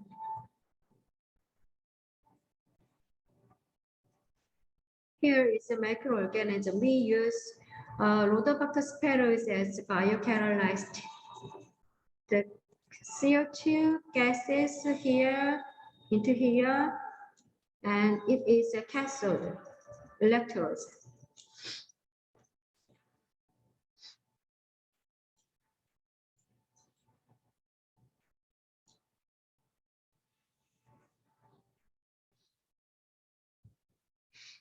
Yeah, I mentioned the major result of our research group from now.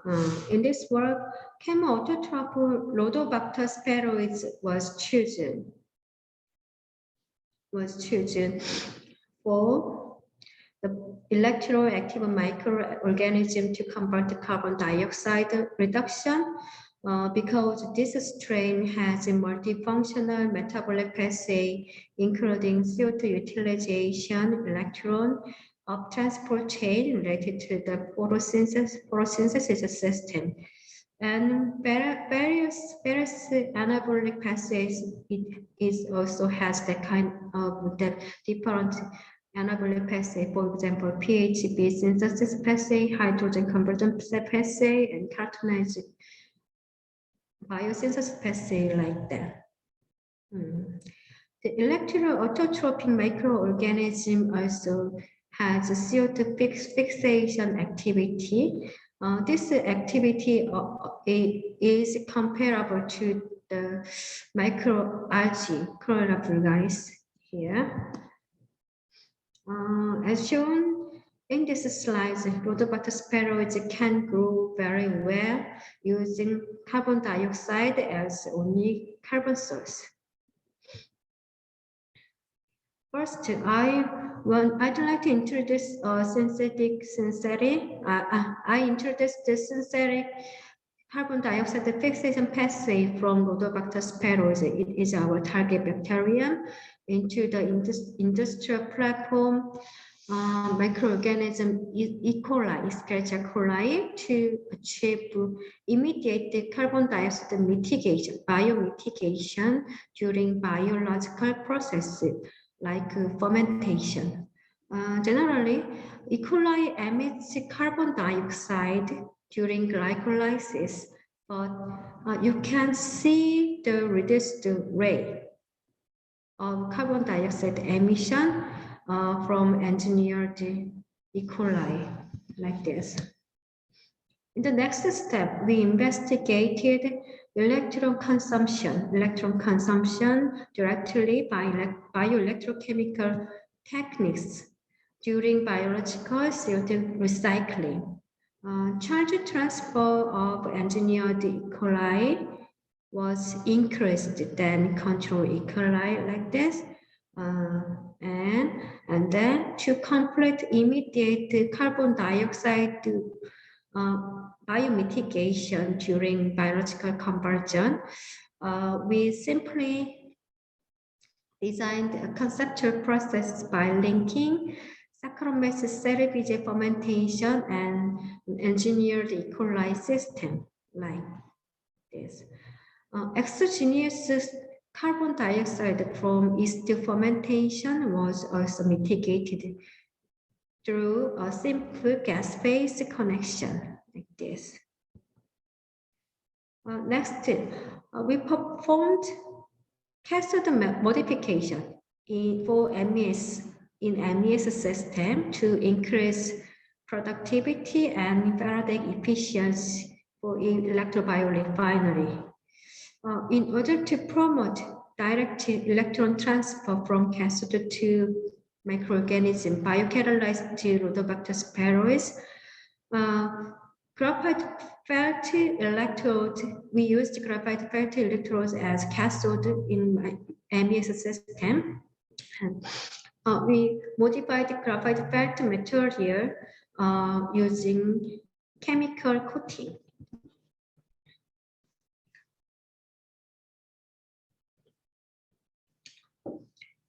For modification, we used the biocompatible biopolymer chitosan. The chitosan layer presents unique functionalities that are suitable for constructing a rigid biofilm onto the electrode surface. Additionally, the chitosan layer was modified with a bicarbonate diimide compound,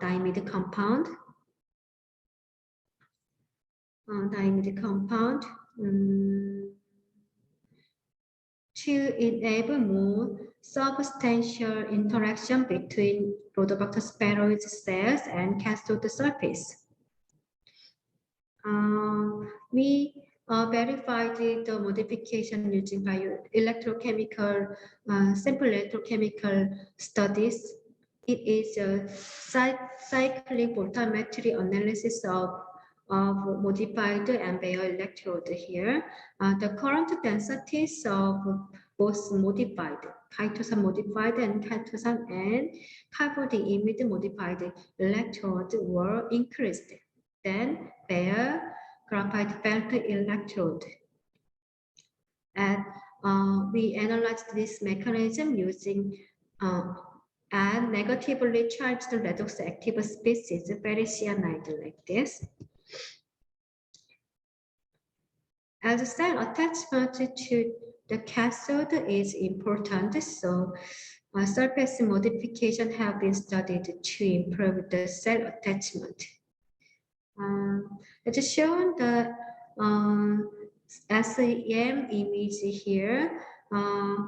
Shred-like thin layers were observed at chitosan coated graphite felt here.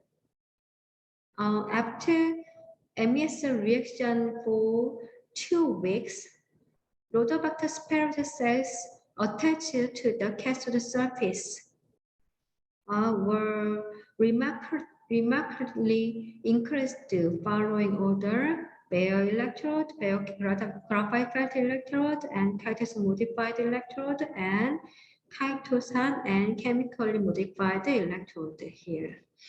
And the final biomass of Rhodobacter sperois and succinic acid products were analyzed like this.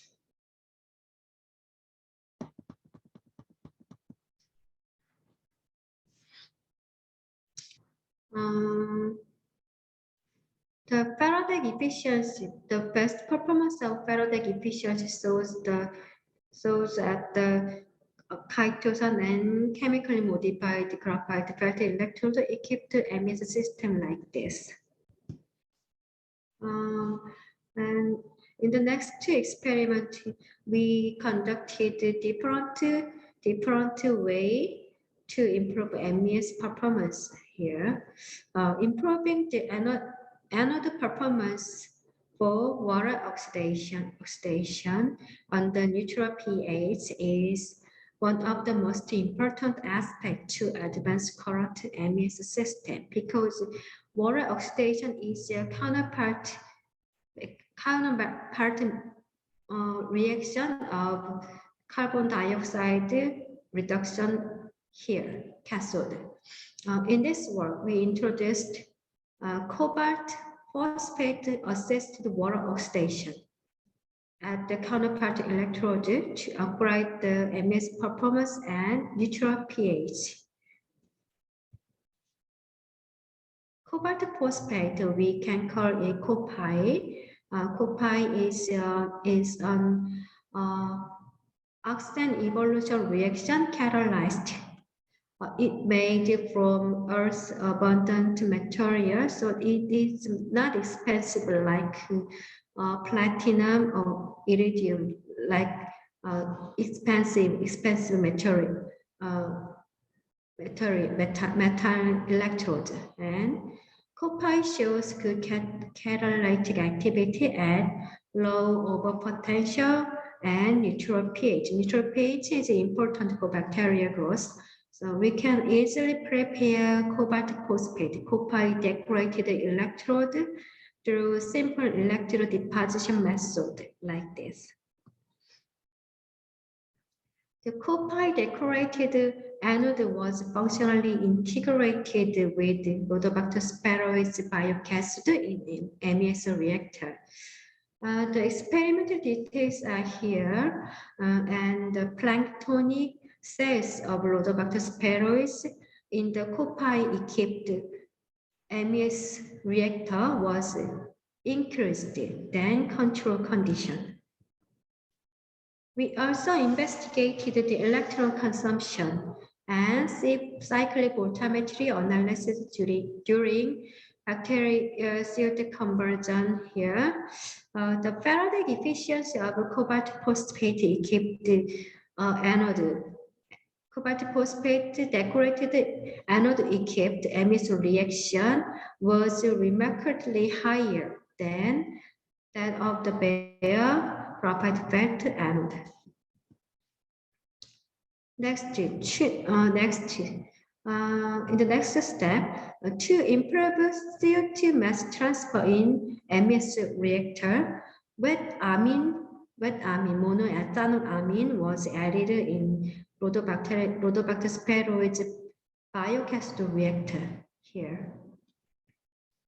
Aqueous monoethanol amine is commonly used for CO2 carbon dioxide capture via chemical adsorption, like following this mechanism.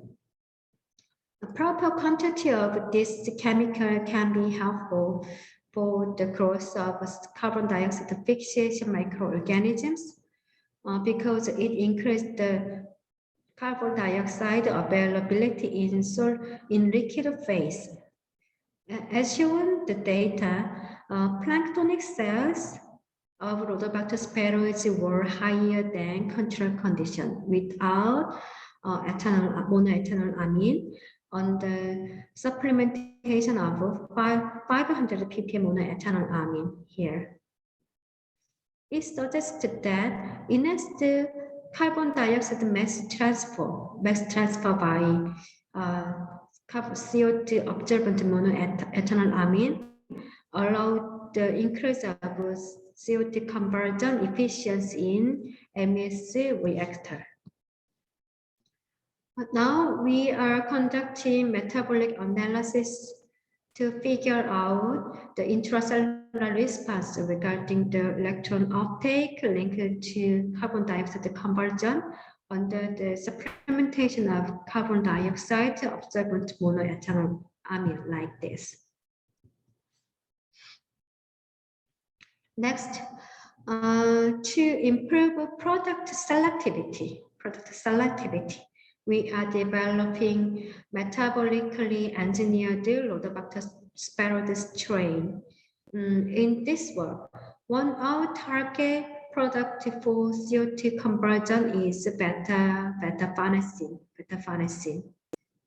This beta-farnesin is a kind of a platform chemical, because it can be converted to jet fuel, fuel additive, pharmaceutical chemicals, or functional materials through its downstream process. So we engineered the Rhodobacter spheroides strain to produce beta-farnesin from carbon dioxide. The estimated production cost of beta-farnesin from yeast to fermentation using biomass raw material is the range of $4 to $5 per liter farnesin. But raw material cost charges over 70% in total production cost. That's a problem. But in our work, we wanted to replace expensive raw material biomass to free feedstock carbon dioxide. So we conducted a pre-TEA analysis based on annual beta-farnesin production rate of 5,000 tons through CO2 electro-biorefinery process like this. Our TEA analysis results show that the production cost can be reduced if the raw material biomass is replaced to carbon dioxide here. Now we are developing the downstream process for production of biojet fuel precursor farnesin by MES reaction. This is a process.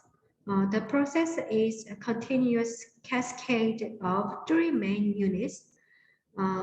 First one is central carbon dioxide conversion system using MES, and separation step and purification step here.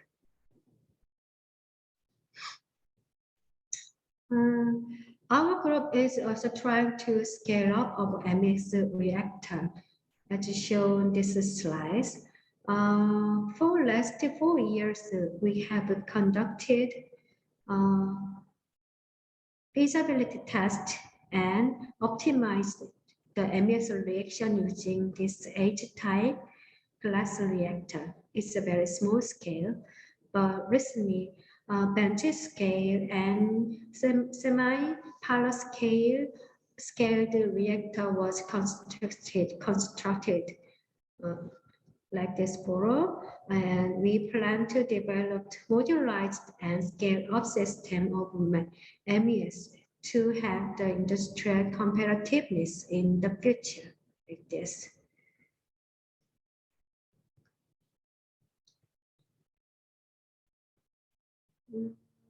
This is the summary of my presentation. Microbial CO2 electro-biorefinery based on MES reaction is the advanced technology free from biomass feedstocks, and accelerated implementation of renewable power offers new opportunity for CO2 electro-biorefinery. And recent developments were discussed about bioelectrochemical conversion of the CO2 into biofuel and chemicals in MES in this presentation. And the key technical objects, for example, screening of microbial electrocatalysis, engineering of biocathode, reactor optimization, and process development should be improved to overcome the current limitation of MES system. This is my last slide, and this work is done with my many co-workers, including Dr. Hana Fitriana when she was a PhD student in our institute. And I also I'd like to say thank you to other co-workers, especially metabolic engineer. Dr. Isangmin is doing metabolic engineering with his student researchers, and Dr. Soo Youn Lee did process development and TAE analysis. And we are conducting several government we are getting several government financials, and we are collaborate with many institute and universities in Korea like this. And I appreciate for their contributions. Yeah, I'd like to stop there. Thank you for your time. Thank you very much, Dr. Lee Soo Youn, for addressing this excellent presentation. Actually, I missed the time in Kier Gwangju to see your presentation also. Okay, let me summarize the presentation. The emission of GHGs, especially CO2, increases by the time, and there are many scenarios for renewable energy. However, there are many issues also that should be tackled. One of the technology to reduce CO2 emission is converting CO2 as feedstock.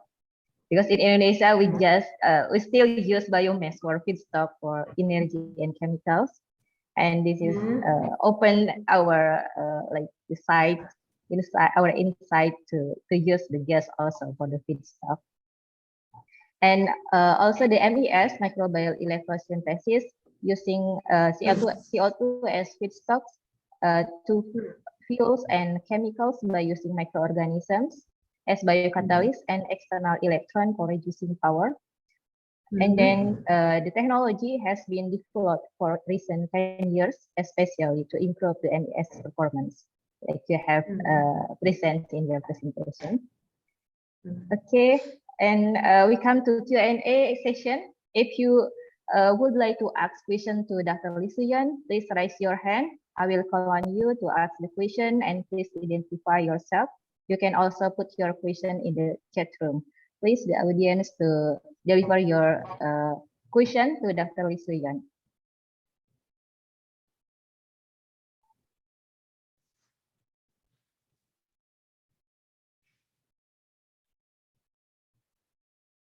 Maybe we still wait.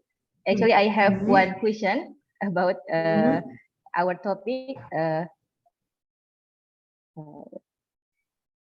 My question is, if we see from economic aspect, is it possible to use the electricity to produce the fuel or valuable chemical industry? I mean, in industry, is it possible to use the electricity to produce the fuel or the chemical? Because in some countries, such as in Indonesia, electricity is still expensive.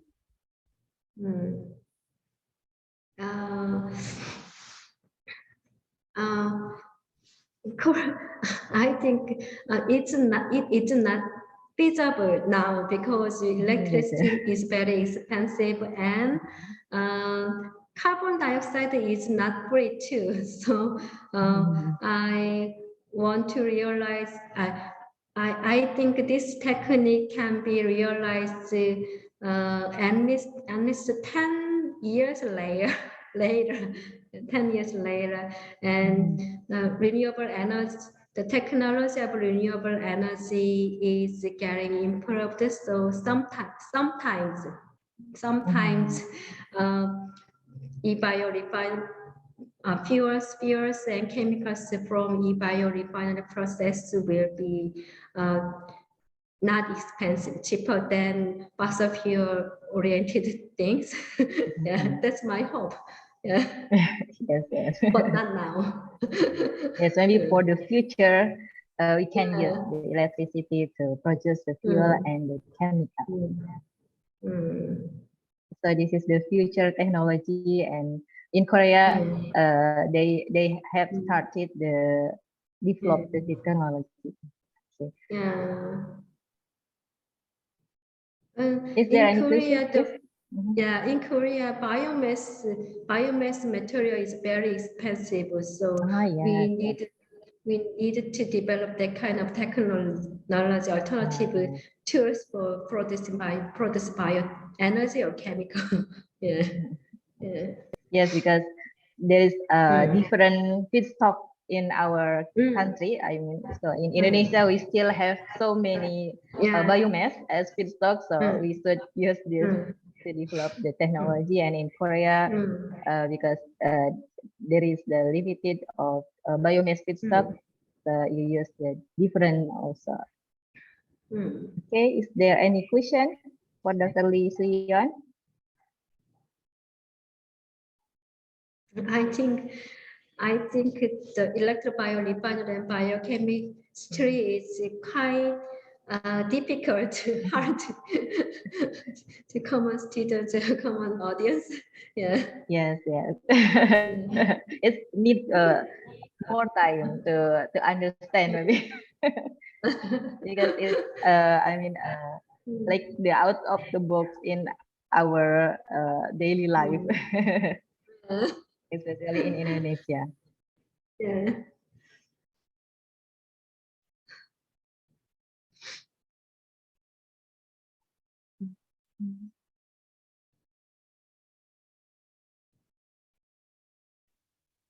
Actually, there is a question, Dr. Lee.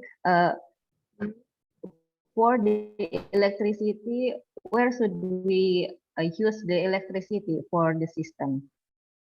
Maybe there is the question from the audience, because the electricity, how to deliver to the microbes. You mean how to obtain electricity in bacteria? Yes, and what is the source of the electricity we can use for the MES? What is the electricity source we can use for MES? Now we just use artificial electricity made from power supply, but our goal is we replace the power supply electricity to renewable sources, for example, sunlight or winter power. The best option of supplementation of electricity is photovoltaic light energy. From light energy. So we can consist this system combining photovoltaic semiconductor anode and bacteria biocathode. Yes. I want to construct this MES like this configuration. Finally, Yes. Actually, maybe some of our students have studied about the MFC, microbial fuel cell. It can be combined between the MFC and MES. I mean, when in the anode we use the microbe to produce the electron, and in the cathode we will use the microbe to produce the fuel or chemical. But unfortunately, the power density from microbe at anode is not enough to support CO2 reduction. So it is a good idea, but there we need more power supplementation to support the CO2 reduction. CO2 reduction needs a very high energy level. That's a good idea. Thank you very much, Natalie, for your sharing.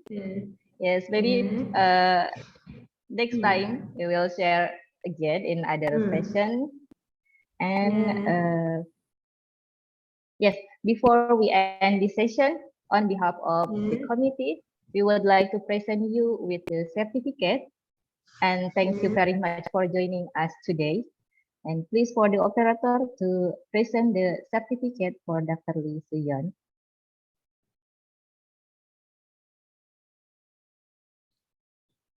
And Dr. Lee, could you stop the share screen? Okay. Sorry.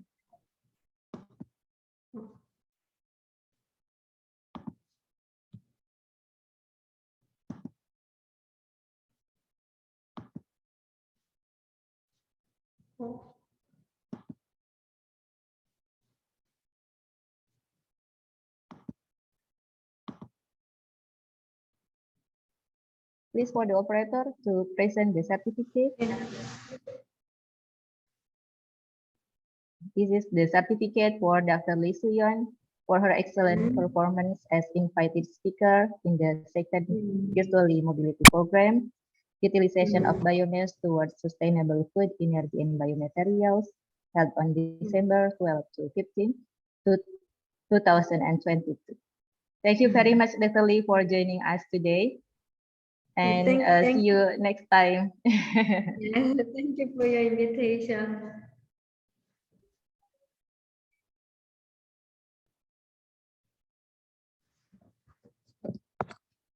I will hand back the next session to the MC, please.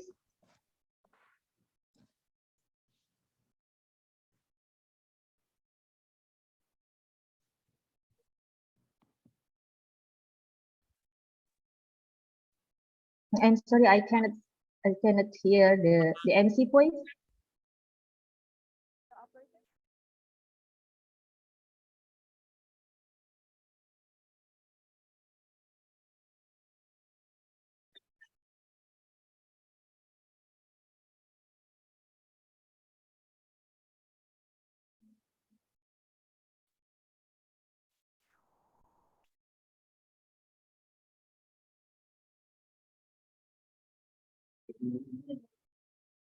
Yang lainnya gimana?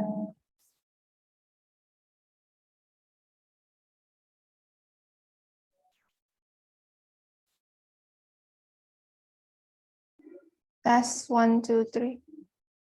Okay. Is my voice okay? Yes, yes. Okay.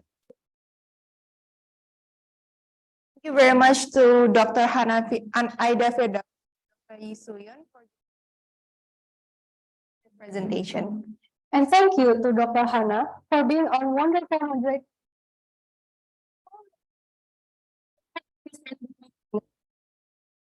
With a certificate of appreciation for doing a great job today. Okay. Okay, here we have the certificate. Yes, Dr. Hana, we're going to take a picture together. I hope you're ready. Yes, to the committee and operator, can you please stand by for the picture on my count? 1, 2, 3. Okay, one more time. 1, 2, 3. Okay. Thank you again, Dr. Hana. We would also like to invite all participants to open their camera because we are going to have a photo session together.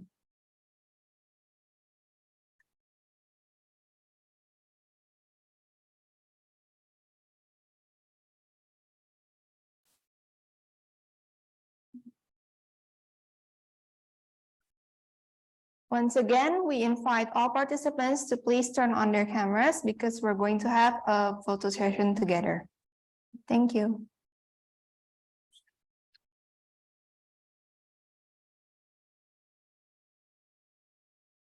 Okay.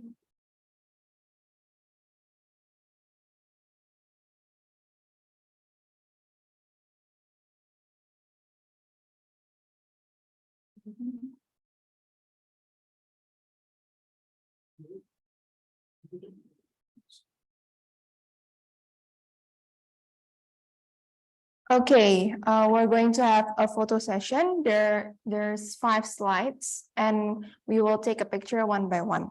For the ones in the first slide, to the committee and operator, can you please stand by for the picture on my count? 1, 2, 3.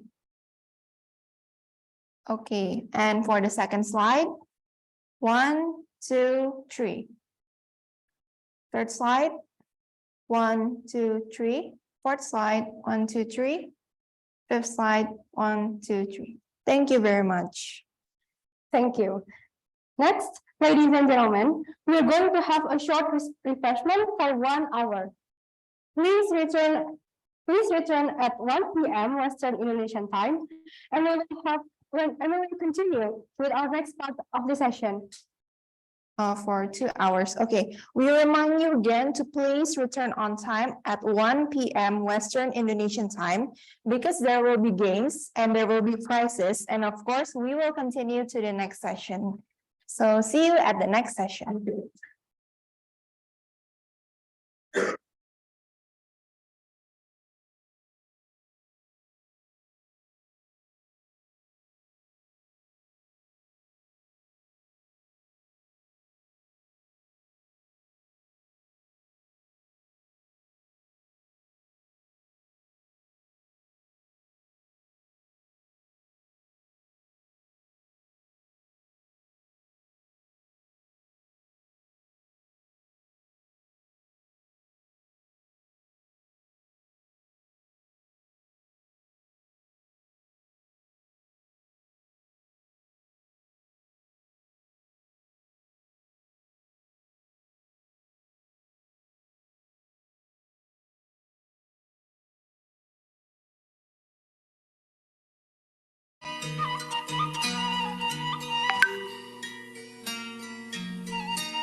Recording in progress.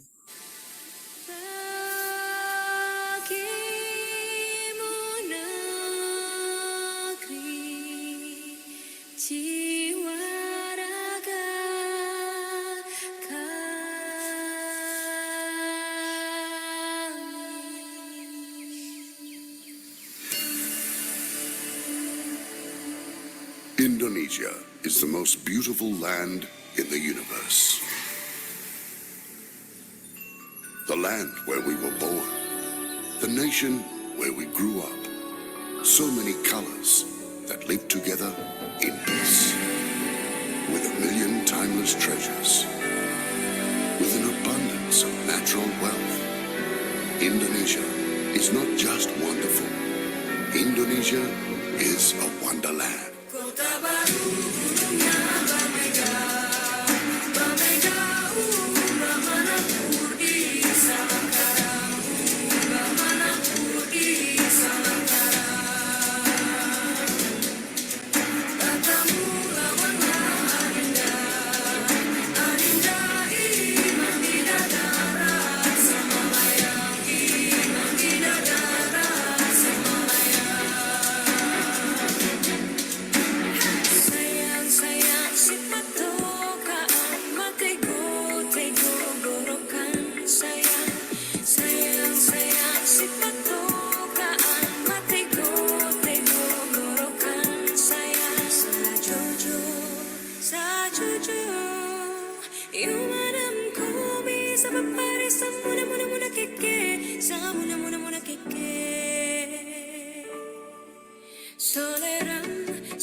Ladies and gentlemen, the next session will begin shortly.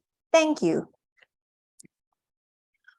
Our session is about to begin. Please turn off your mics and turn on your camera and change your name format.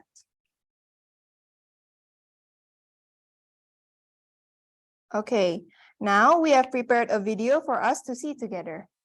And after the video, we would like to invite all participants to play a game. We highly recommend you to pay attention to the video because the video will be related to the game. Enjoy the video.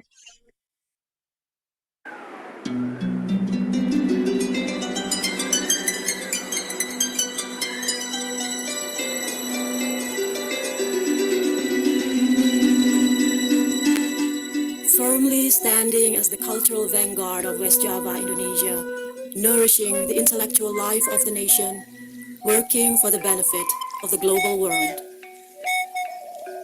This is Universitas Padjadjaran.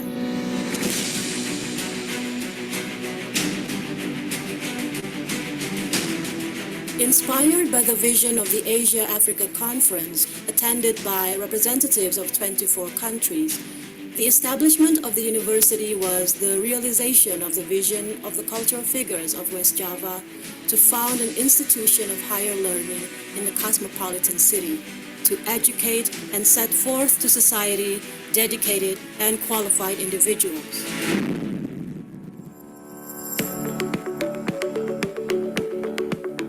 Today, UNPAD has broadened its wings to encompass various disciplines and multidisciplinary academic endeavors through the efforts of 16 faculties and 1 postgraduate school.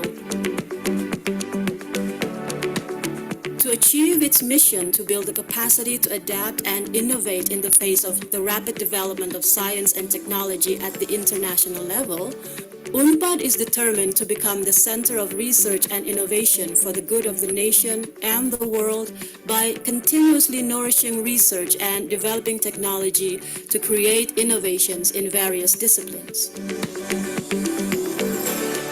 Currently, 36,000 students are registered at UNPAD, and more than 200 international students are registered in different programs, degree and non-degree.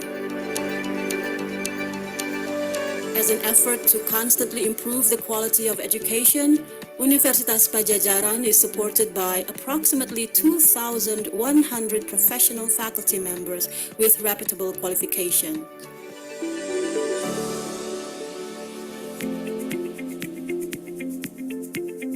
To achieve the goals of its mission, UNPAD has also established notable research centers which demonstrate serious commitment to and focus on achievements in a number of strategic fields such as the Center for Sustainable Development Goal Studies, the Center for Environmental and Sustainability Sciences, the Academic Health System, the Center for the Digitalization and Development of Sundanese Culture, the Center for Innovation and Pharmaceutical Services, the Center for Nanotechnology and Graphene Research, to name a few.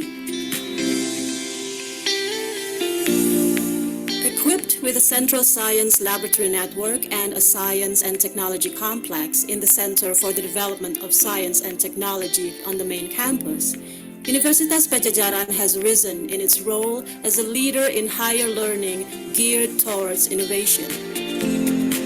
UNPAD also fosters collaboration with other institutions involving all stakeholders. Universitas Padjadjaran commits in providing benefit and service for the good of humanity and the preservation of the environment. This is a great enterprise which cannot be done alone. UNPAD believes that in the spirit of collaboration, this vision may be achieved. We invite you who have the same vision, a good intention to care for human life and the environment all over the world, to work with us, build collaborations, create a better world together. Universitas Padjadjaran grew out of the community and has made it its duty to give back not only in the form of the dissemination of knowledge and information, but also through socially responsible activities such as student fieldwork, community outreach programs, and action research seeking to make direct impact on the community.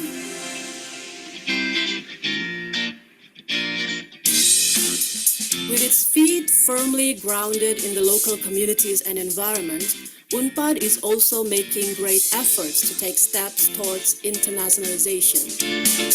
It offers special programs for international students to maintain its global network and make its strategic and reputable place on the world map of higher education. As a site for the personal development of young minds and bodies, UNPAD supports a wide variety of student activities.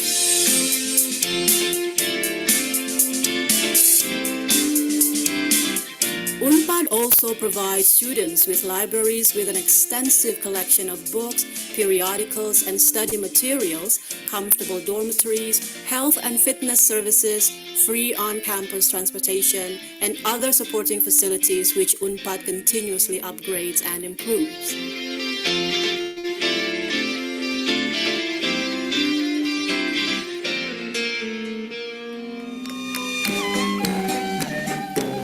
While being committed internationally recognized quality research, UNPAD maintains also its dedication in preserving traditional cultures as the compass for all of UNPAD's activities on and off campus. As of now, UNPAD have set forth unto society 200,000 graduates in various fields of work, including strategic government sectors and crucial multinational industries.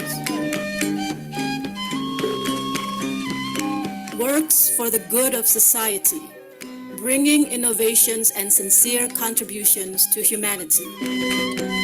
Universitas Padjadjaran, the pride of West Java, working for the benefit of the global world.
Agriculture is one of the livelihoods of people in Indonesia, and to produce maximum quality production needs technology in its processing. This knowledge can be obtained at the Faculty of Agricultural Industrial Technology, one of which is at Padjadjaran University. The Faculty of Agricultural Industrial Technology bridges the need for processing these agricultural commodities. Faculty of Agricultural Industrial Technology is located in a scientific environment on the right track of Padjadjaran University Rectorate Building Jatinangor campus. The Faculty of Agricultural Industrial Technology started from the Department of Agricultural Technology at the Faculty of Agriculture, Padjadjaran University.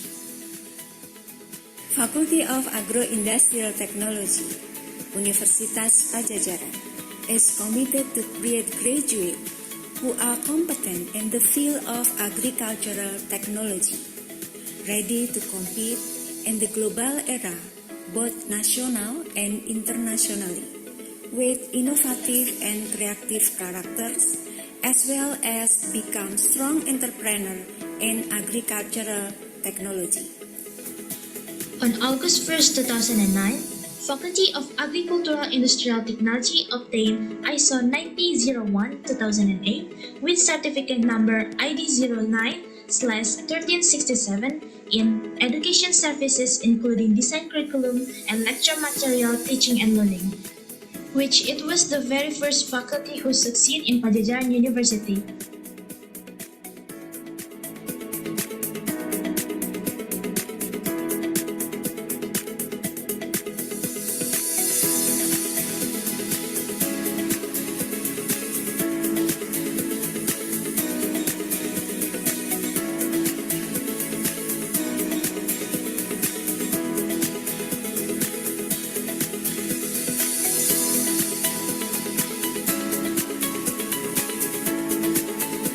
Lecturers of the Faculty of Agricultural Industrial Technology have achieved several honors and awards in the field of agricultural engineering. Although this area in general has been developed very well, in the countryside there are still locations that are with steep hills and without good road facilities. Smart watering is hydroponic in represented. This is the principle of self-watering system. Indonesia has a very abundant potential for propolis raw material.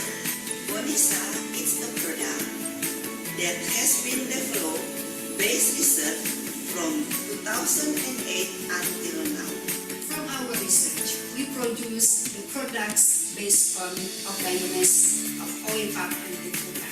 There are bioethanol and cyanol. And for the management field had won an award for the innovation of design thinking, learning, and the initiator of the local enabler business.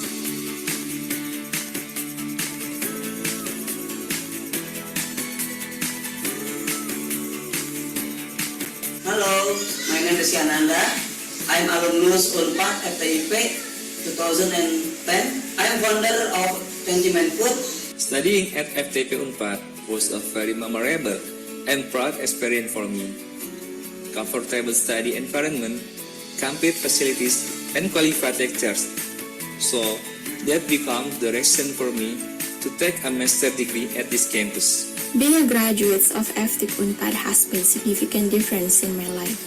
It is the skills that I acquired during my time there, not only academic but also personal skills. And for me, it was such a very great experience to engage with faculty members who are very cutting edge, excellent, and well respected. They are also one of the inspiration that motivates me to excel academically by studying abroad and see the world through a bigger picture.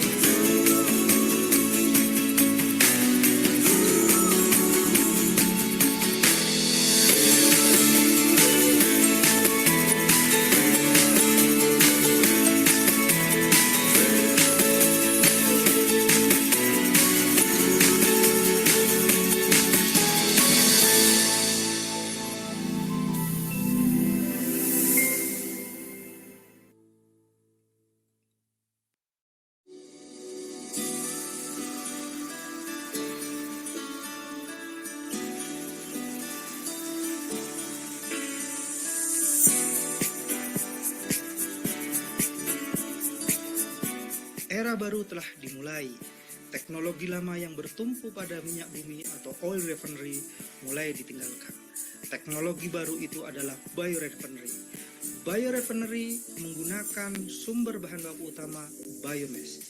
Oleh sebab itu, melalui skema pendanaan Pusat Kolaborasi Riset Biomasa dan Biorefinery diharapkan menjadi peluang yang sangat baik sekali bagi kita untuk melakukan riset-riset kolaborasi. Pusat Kolaborasi Riset Biomasa dan Biorefinery memiliki visi pada tahun 2026 menjadi pusat kolaborasi riset yang unggul pada bidang biomasa dan biorefinery pada agro-industri menunjang kemandirian bangsa.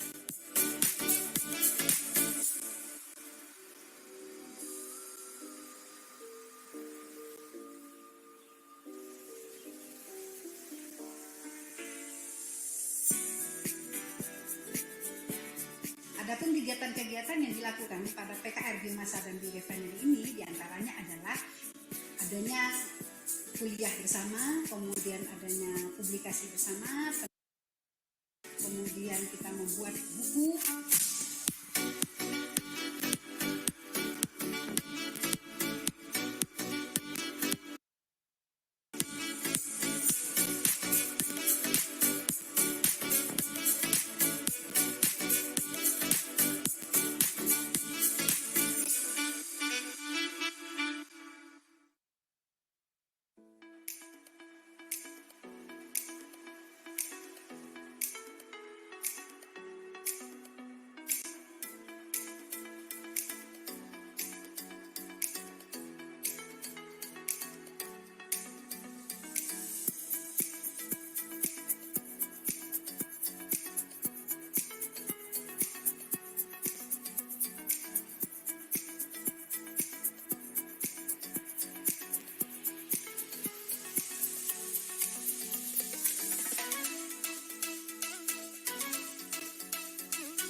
dibuat dari sampah nabati. Contohnya misalkan ini dari sisa-sisa penyulingan minyak, kita bisa dipakai untuk biodigestion. Limbah nabati ini kita boleh dimasukkan sini.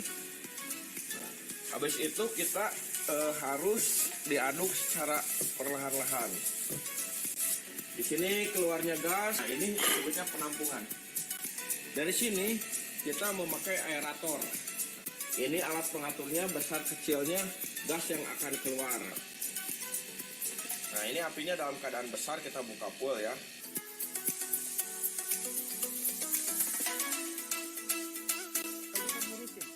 Begitu. Ya itulah yang ingin dibangun. Tapi output kita harus tinggi ya. 3.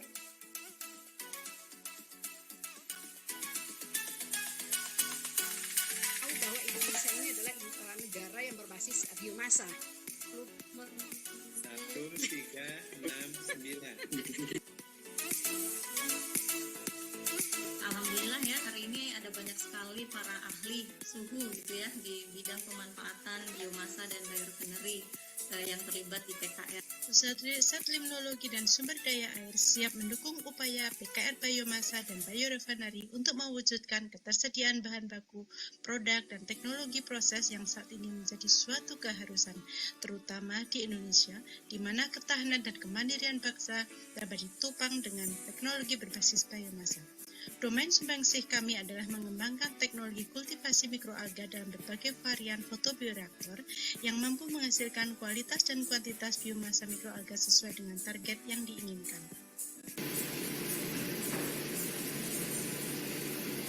Bersama-sama, mari kita berkolaborasi untuk meningkatkan kapasitas dan kompetensi SDM Pusat Kolaborasi Riset Biomasa dan Biorefinery menjadi pusat unggulan riset berbasis biomasa dan biorefinery tahun 2026. Maju terus PKRBN. Pusat Kolaborasi Riset Biomasa dan Biorefinery. Yes!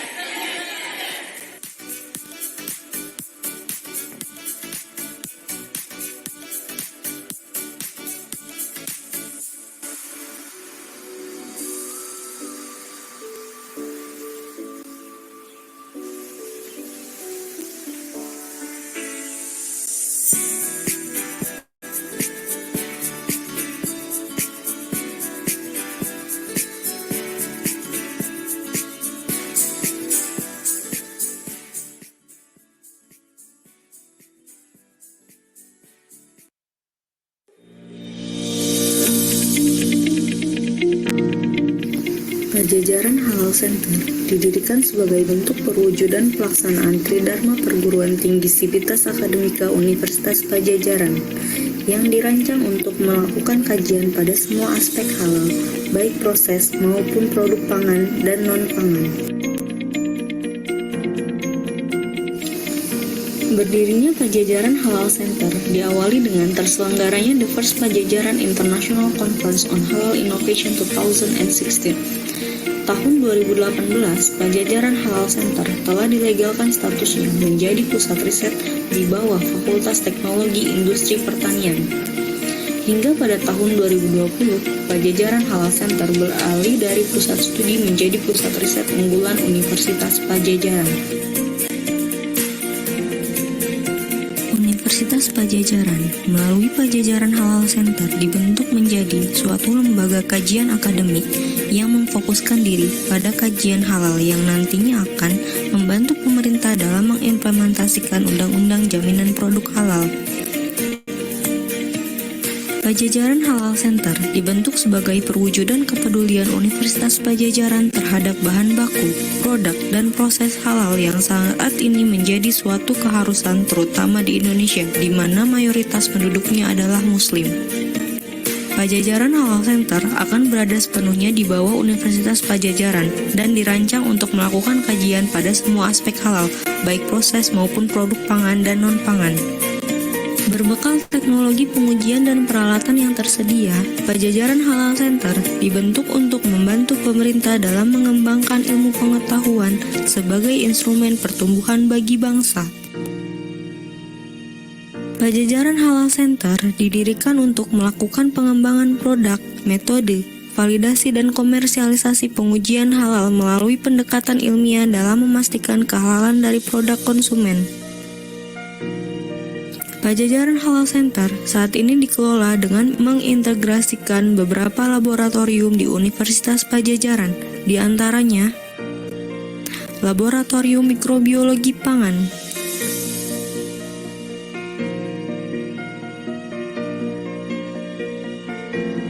Laboratorium Teknologi Pengolahan Pangan,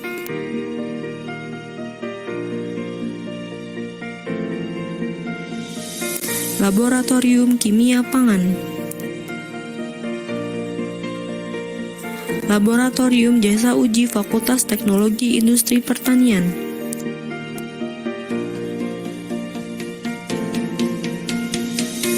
Laboratorium Riset dan Pengujian Bioteknologi Fakultas Peternakan,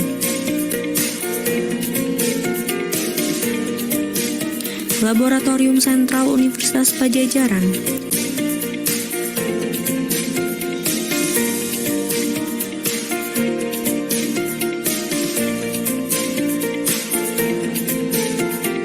Padjadjaran Halal Center Universitas Padjadjaran memiliki 5 bentuk layanan, di antaranya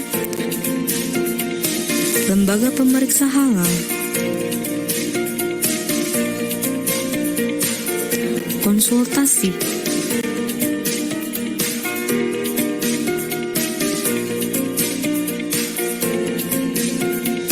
penelitian, pelatihan dan pendampingan,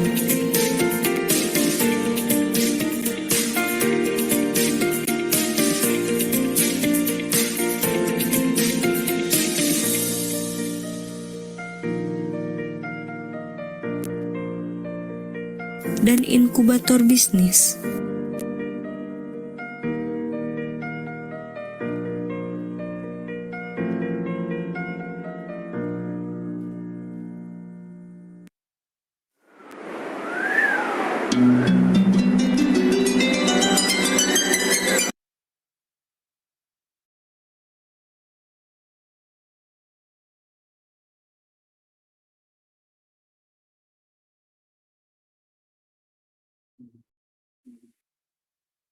Now that we have watched the video, we will now play a quiz game using Quizzes platform. All the participants may join the link provided by the committee and enter the code that you can see on the screen. We would also like to inform all the participants that we will have 2 participants with the highest score as the winner.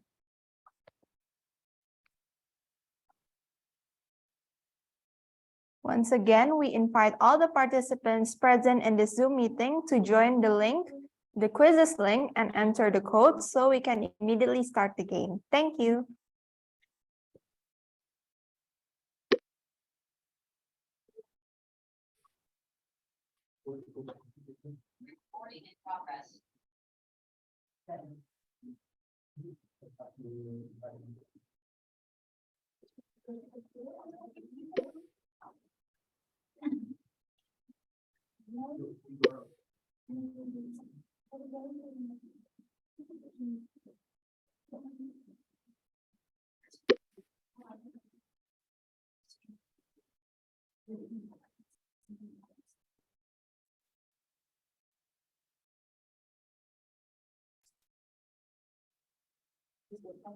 Once again, we are still waiting for all the participants to join the Zoom the link provided by the committee and enter the code so we can immediately start the game. And of course, we will have 2 winners from this game and there will be prizes. So please join the link.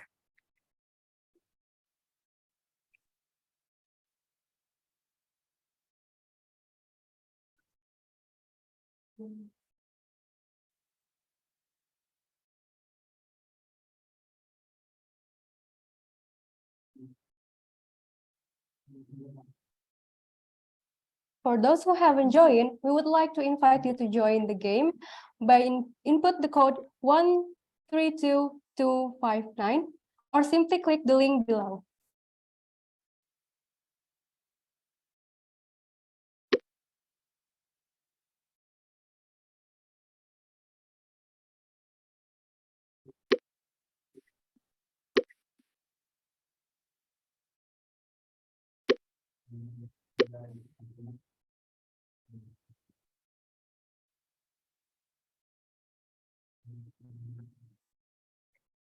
Okay, so the quiz will be on the video, the 3 videos that you have just watched.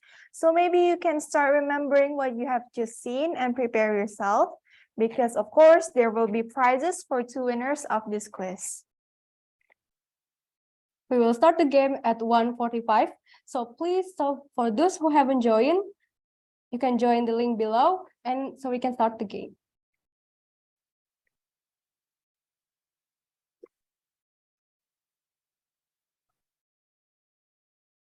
You can find the link on the screen that is shared, and you can find the code there also, or you can simply join the link that is shared by the committee at the comment section.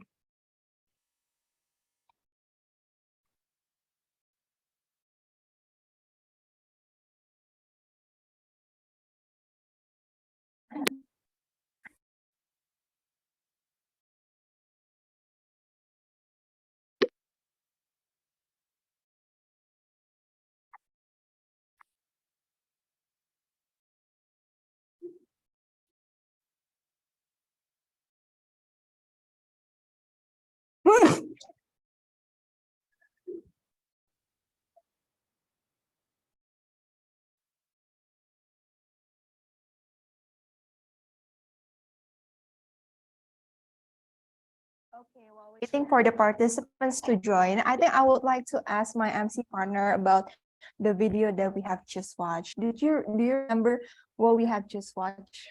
I remember a little bit about it. I remember that we had a virtual tour about our laboratorium. Oh yes, our laboratorium here at Universitas Padjadjaran, especially in the Faculty of Agro-Industrial Technology. We have so many laboratorium. And of course, I remember there's this video about Padjadjaran Halal Center. Yeah. Do you think there will be a question regarding to laboratorium and all that? Maybe, but okay. I'm not the one who make the question. Okay. So we'll see. We'll see, yes. So for those who haven't joined, you can join now immediately.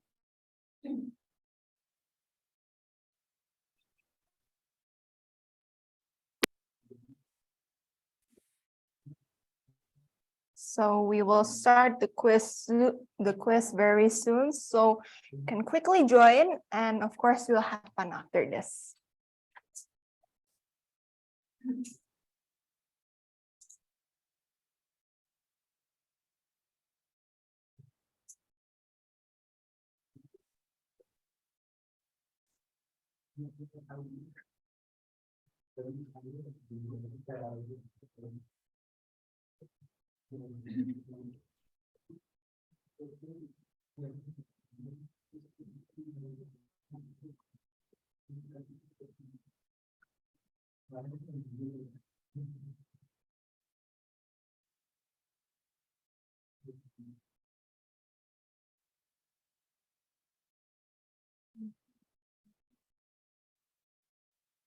Once again, we remind all the participants to quickly and immediately join the link provided by the committee.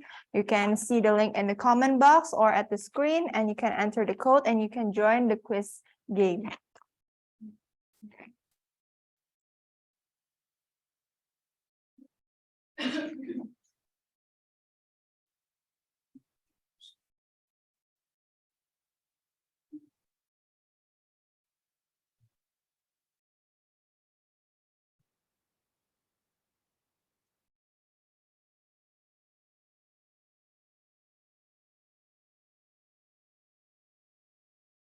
Ladies and gentlemen, the game will start in 5 minutes. So for those who still have technical or network difficulties, we're still waiting for you for 5 minutes.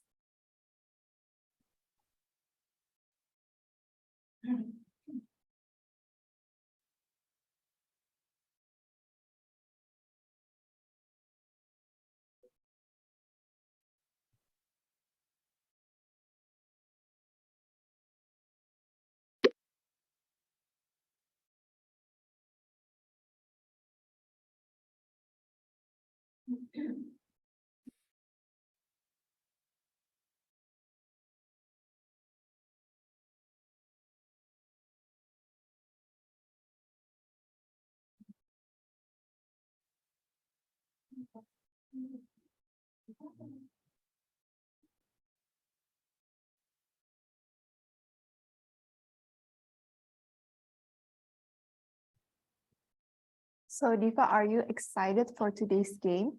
I'm very excited because there will be a winner and there will be also the prize, right? Yes, and all the answers will be from the video that we have just watched. So I think it'll be very easy for us to win. Yep. But sadly, we cannot join. Yeah, hopefully I can join from my cell phone right now. Okay. So ladies and gentlemen, this is a golden opportunity for you to join this game. You can win prizes. I've heard the prize is really good. So we can start the game very soon. So please click the link and join the quiz game room.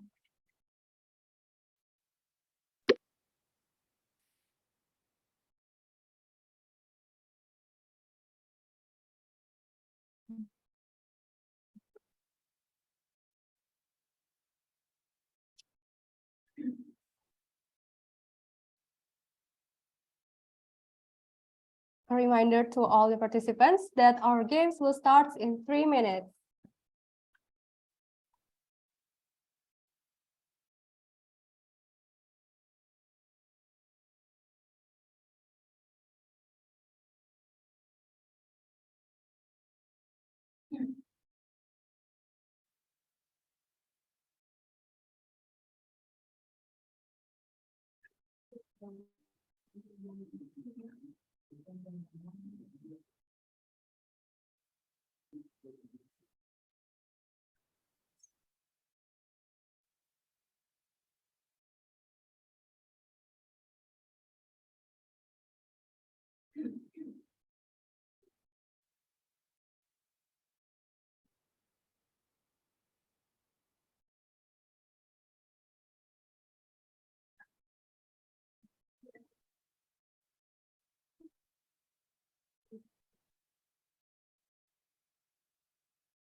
Okay, ladies and gentlemen, the game will start from now. Okay, let's get ready. 3, 2, 1.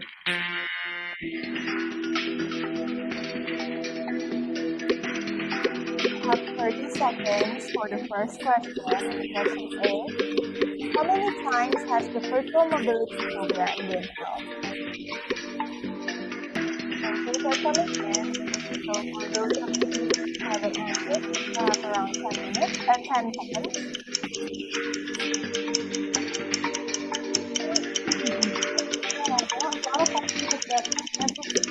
Yeah, time's up.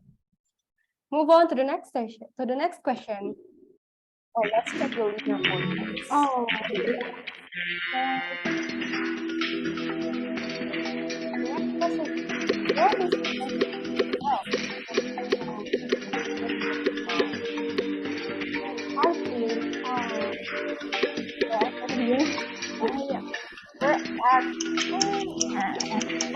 Blank, blank, blank. Yeah. Okay, 10 more seconds for those of you who haven't checked the answer. 6, 5, 4, 3, 2, 1. Time's up. Okay. Let's check the leaderboard. Yes, Nafisa is at the top of the leaderboard. And okay, next question.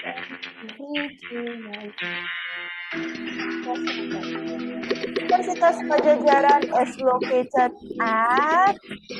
Don't you think it's I think it's very similar to the previous question. Yeah. Looking at the answers the participants have given, I think most of you know the answer. Yeah.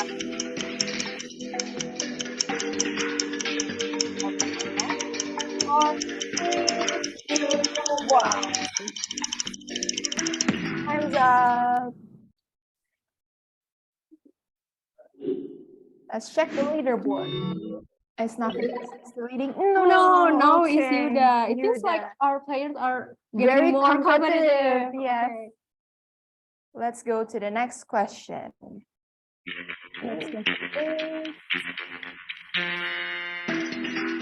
What logo is this? Have you ever seen it? What is this logo? The red, the blue. No, something not no. Yes, not red.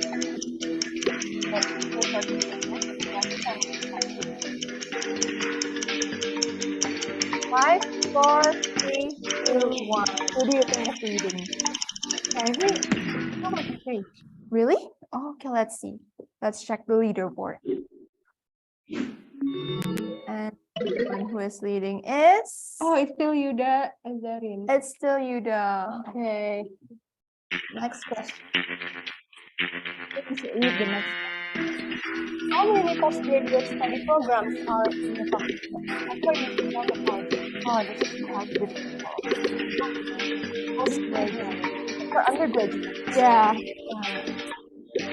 But I think the answer is in the video that we have to watch. Most people probably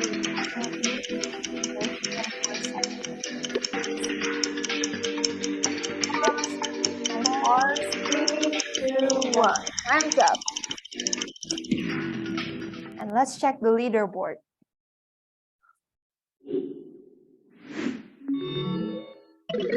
Okay, now is Miss or Mr. PWH. I think they don't know the answer because the leaderboard, I mean, the answers is a bit spread. Yeah. Yeah. Let's go to the next question. It's getting more competitive here. Yes, it's very. It's about how quick your fingers are. Oh, it turns out it was the last question. Oh, yeah? Okay. We apologize. I think there's some issues.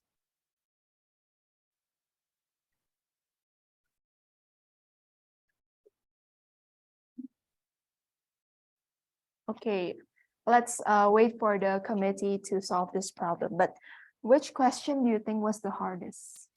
The hardest, I think, about the postgraduate program. Postgraduate, even I don't know the answer. Okay. Now we're here on the screen. Is the committee ready? Not yet. Okay. Postgraduate. I know undergraduate too, because I'm an undergraduate student. Yeah, me too. Yeah, and we have three study programs. Yeah. First one is food technology. Second one is agricultural engineering. And the third one is the name of the faculty, Agricultural Industrial Engineering. Okay, we're ready. We have the winners. And we will take 2 winners. And we will take the top 2 winners. Yeah. Congratulations to Miss or Mrs. PWH. Okay. PWHP. Yeah. And for the second winner is Yuda. Okay, I think we will have a little chit chat with the winners. Miss PWHP, are you here? No? Yuda. Oh, okay. We'll go to the next winner first. Mr. Yuda, are you here? You can turn on your mic. No?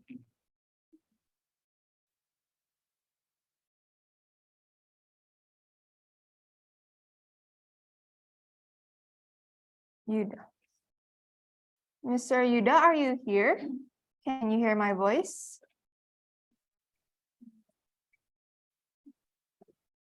Mr. Yuda, if you are here, you can open your camera and open your mic because we are going to have a little chit chat. And we're going to give you your prize because, wow, you have answered the question and win this game. Okay, so sadly, our first and second winner doesn't seem to be on Zoom. Maybe there's some technical difficulties. Once again, I want to call out Yuda, are you here? Just to confirm. Okay, we probably should move on to the third winner. Third winner, okay. The third winner is Zarin. Zarin. Okay, Mr. Zarin, are you there?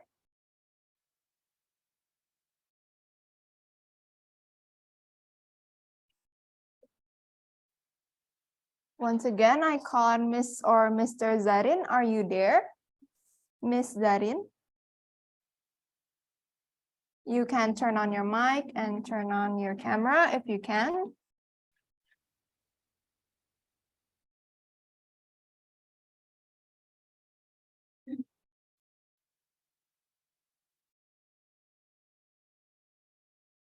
Okay, maybe our winners are not yet present in Zoom, but somehow they managed to win this game. Yeah, or probably having a technical difficulties right Yeah, now. maybe. So I think before we move on to the next session, while waiting for the next speaker and the next moderator, we would like to have a little chit chat with our audience. Right. I think we're going to call on one. We're going to call on one audience at random. Who do you think you're going to call? Okay, I'm still searching for the name that we're going to have a little chit chat with.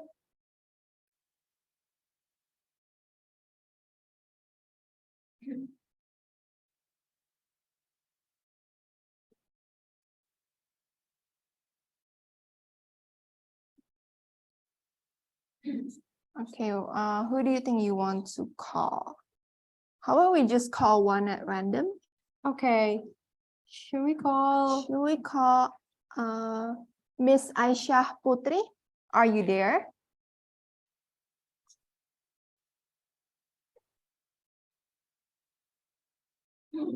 Hello, Miss Aisyah Putri, are you there?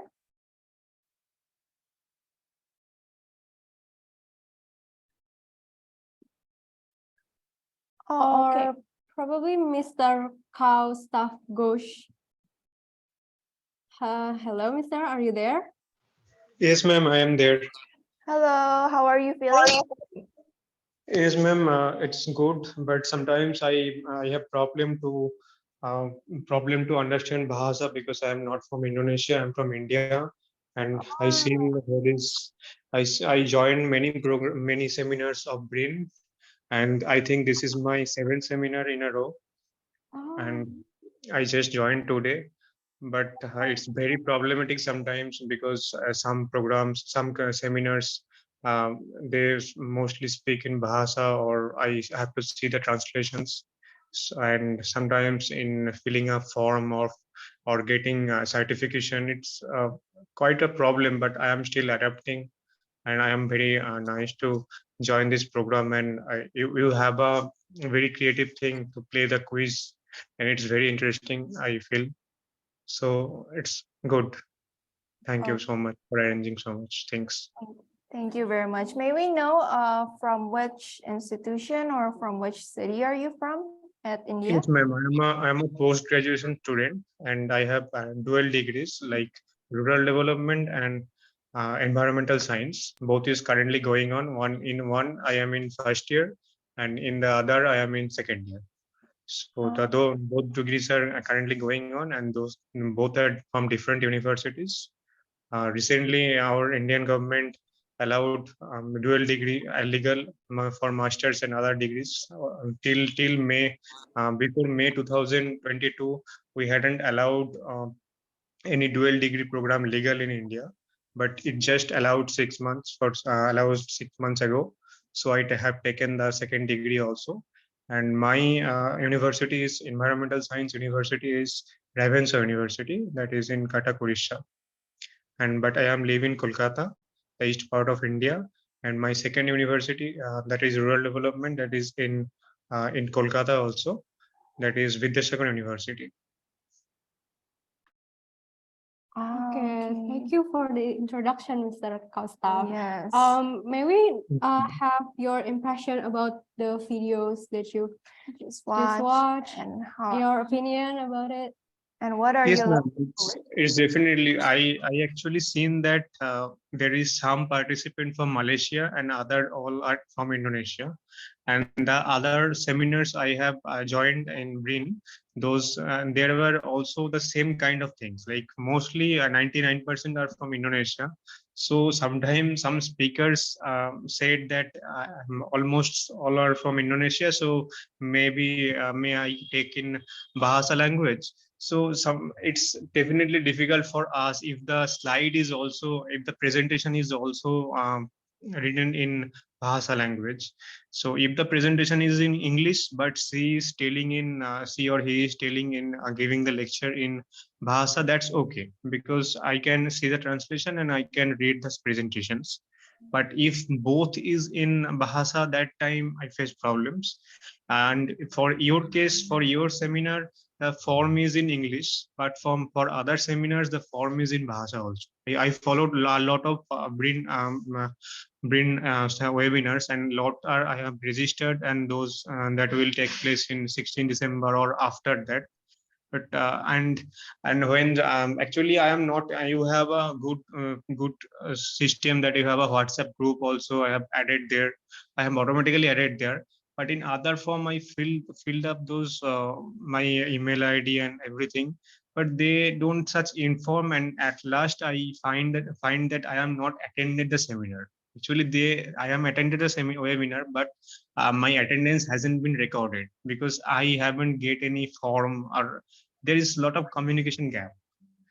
I think if I am Indonesian or I can understand everything about Bahasa, then it will be much more helpful. But I very little understand Bahasa because I had some researcher friend in Indonesia. Though after Corona, we don't have some really some good communication with them. They are also busy, and but it's okay. I am learning Bahasa, and I hope I will better day by day. So the Okay. every seminars I attend every day, it's very good. It's very good. Lot of interaction I get, lot of opinions, lot of process of thoughts of thinking with other view of being angle. Those help me a lot. I don't actually attend this like for getting the certificate or just to attend. Not like this. I really enjoy. I really enjoy to how especially in the applied sciences that you were showing, and your seminar is almost based on applied sciences, sustainable development, renewable technology, and I have a thesis on that. The renewable technology, I am also working on that too. I am a student till now, but I still have some knowledge in working some side theses of my seniors with my seniors. So when I can understand how the other countries and most and the important thing is the Indonesia is the mega biodiversity mega diversity country. So they have a lot of species, lot of 17,000 islands, 6,000 inhabitable, and so many others, so many very important to conserve the biodiversity there. So they must have to take some kind of renovation techniques, renewable energies, and everything. So we should say. And there is, I also know that there is a lot of calamities, like recently in Cianjur or some Medan floods, and every day earthquake is happening. So there is a lot of challenges, but Indonesia should take care, I think, because that biodiversity, I think it's very much needed to. I am from India, but from my country, your country is more rich in biodiversity. So it's okay, and I think it's very good to take this kind of seminar, motivate the youths of your country, and as well as other countries also. The BRIN program that is launched in your G20's seminar, it's really awful. And the next year it's in my country, the G20 is happening. So I don't know, they haven't launched something so much interesting till now in education or in seminar field. So it's okay. I hope that everyone is enjoying. And yeah, I am not taking much time. It's boring, I think. So you can take me carry on. Thank you, ma'am. Okay, thank you very much. And we're so happy to hear that you're enjoying our seminar. I think last question for us, I'm just curious, have you ever been to Indonesia or are you planning to come here? Actually, I haven't been to Indonesia, but I know the all islands like Java, Jakarta, Bali, Kalimantan, Sulawesi, then Sumatra, then Lombok, Papua, and Nusa Tenggara, Maluku. Everything I know everything about Indonesia, and I have read lots of about the recently in Nusa Tenggara, the Jakarta capital is shifting to Nusa Tenggara. That is Gajah Mada's dream and the Maja pit and all that. So I'm very interesting on that, and I hope so. If I get something in there, any exchange program in some university or any research affiliation to there, I will definitely go to Indonesia. But if I don't get, still I will go and visit there. And I hope in next 1.5 years I will definitely be there. So there is no doubt about it. I'm very much interested about Indonesia. Yeah, we're glad to hear that. I hope Mr. Kaustaf can visit Indonesia soon, yeah? Yes, okay. Thank Thank you you so much. again for chatting with us. I think we would like to call on one more participant. To Miss Maya Irmayanti, are you there?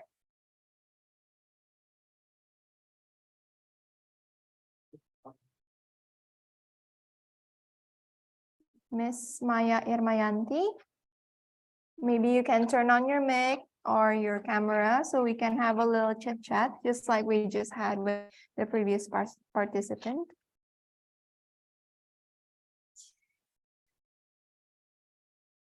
Okay, maybe there's some technical difficulties. So we'll move on to the next participant.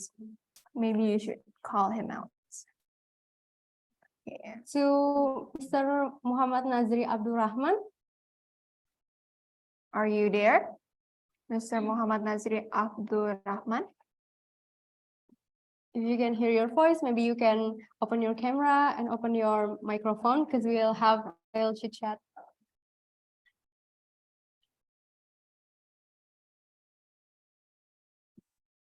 Once again, Mr. Muhammad Nazri, are you there? Okay, maybe not yet. Let's try to call on someone else. Who do you think we're going to call? I think we'll just call one at random. Okay. We will call Arya Bima. To Mr. Arya Bima.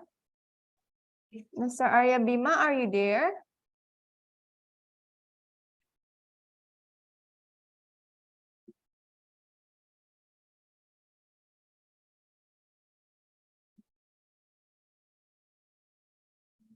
Okay, maybe we'll try again to Mr. Arif Wibowo Basri. Hello, Mr. Arif, are you there? Once again to Mr. Arif, are you there? Maybe we can have a little chit chat with you. Okay, I think our participants are a little bit shy, Yeah. but I'm sure they are watching and enjoying this mobility program just as much as we are. Right.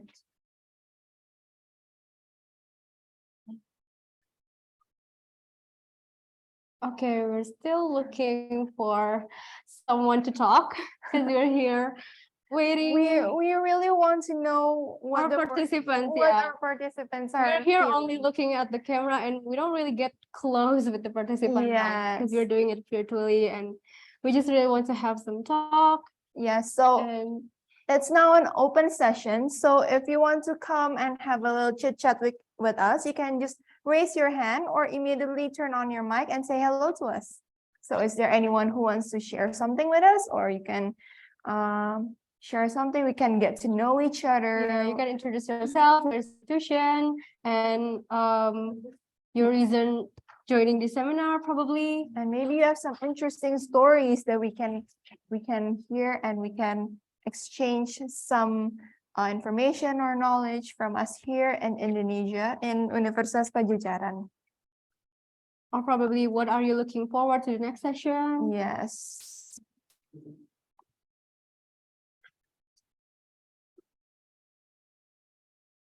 Okay, I think I would like to call on one person that I have mentioned during the game, which is Miss Nafisa, who was once on top of the leaderboard. Miss Nafisa, are you there? Yes, I'm here. Okay, hello, Miss Nafisa. Can you introduce yourself, your name, and where you are from? Hello, my name is Nafisa and I'm from Indonesia. Yeah, also I'm in Padjadjaran University in Agro-Industrial Technology. Agro-Industrial Technology. It's great. Probably our classmate or our university. Yeah, I think we might encounter each other at one time. So, Miss Nafisa, how are you enjoying the seminar? I'm fine. It's really cool that I can see all the speaker that really good. Maybe that's it. Okay. Okay, we're glad that you enjoyed the seminar, yeah. And what do you think about the videos and the game? I'm also wrong for the answer because I answered that Padjadjaran University is in Bandung, not in Sumedang, that I forgot about it. So that one tiny mistake. Yes, Yeah. that one tiny mistake, or you will be the winner of our game. But actually, fun fact, Padjadjaran University is in Bandung, but for the postgraduate studies. But most of the campuses are in Jatinangor. Okay, so the more you know. Yes. Okay, thank you so much, Miss Nafisa, for chit-chatting with us. I think next we will go on to the more serious session. And we would like to thank all of you, to everyone who have actively participated in this game and the ones who have chit-chatted with us. Once again, congratulations. All right, without further ado, we will now begin our next session. Okay, this session will be led by a moderator, and our moderator is Dr. Putri Harlina. Allow me to read the CV first. Okay, to the committee, can you please share the CV for us? Okay, Ms. Putri Widianti Harlina, Ph.D., currently working as an assistant professor in the Department of Food Industrial Technology, Faculty of Agro-Industrial Technology, Universitas Padjadjaran, Bandung, Indonesia. She received master and her PhD degree at Huazhong Agricultural University in China. Dr. Putri also has successfully achieved the Halal Auditor training organized by Halal Institute Indonesia. Our amazing moderator also has received scholarships and awards such as China Government Scholarship for PhD degree program. Dr. Putri Harlina also currently a member of Indonesian Food Technology Expert Association or PATI, and also a prime member of International Indonesian Scientists Association. Her research experience are around food lipidomics and metabolomics, food analysis, antioxidant behavior, lipid analysis by GC and MC, lipid oxidation, meat quality and tenderness, and so forth. Her list of publications are, she has published book chapter with a title, Spoilage in Microorganism in Egg Products, and also a research publication with a title, Possibilities of LC-MS-based metabolomics and lipidolomics in authentication of halal meat products. To Dr. Putri, you may now proceed.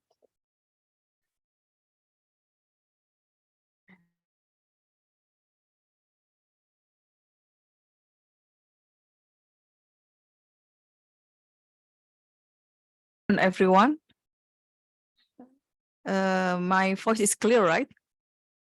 Okay. Yeah, ladies and gentlemen, my name is Putri Widianti Harlina. I'm the moderator of today's seminar for a couple hours ahead. I'm very pleased to see you here and welcome to all of you in this seminar. So today's seminar is about the second virtual mobility program with the theme Utilization of Biomass toward Sustainable Food, Energy, and the Biomaterials. So, ladies and gentlemen, I would like to read the CV of our speaker today. Please, operator, to show the CV.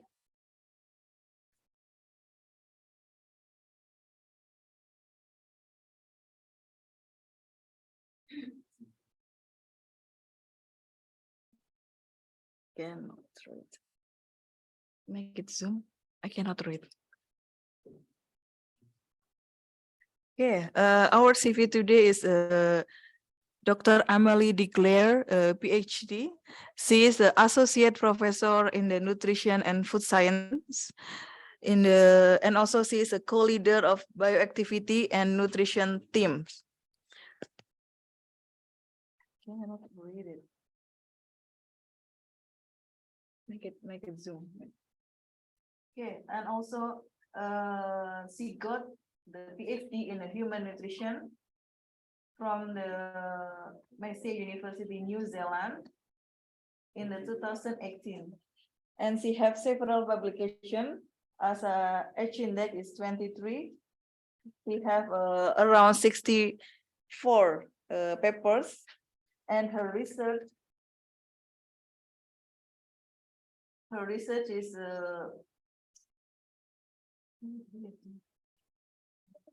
up. Okay, sorry. Yeah, and the major papers such as the digestibility of dietary protein in the growing pig and the human, published in the British Journal Nutrition. So, and also today, she will will have a presentation. The title is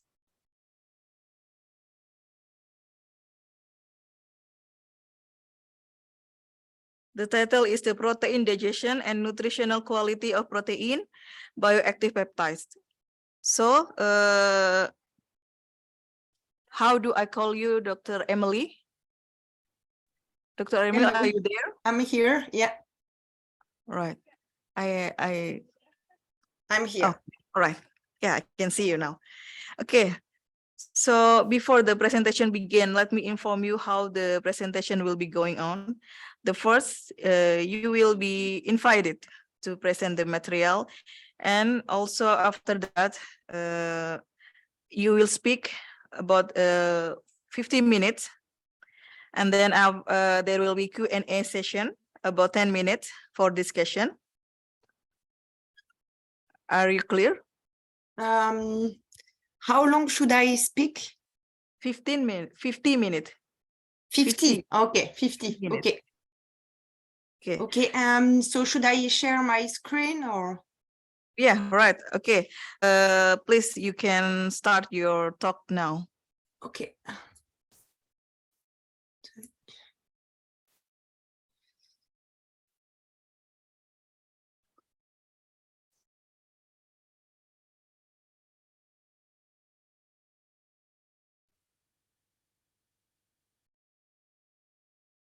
So can you see my screen? Yeah, it's clear. Yeah, and okay.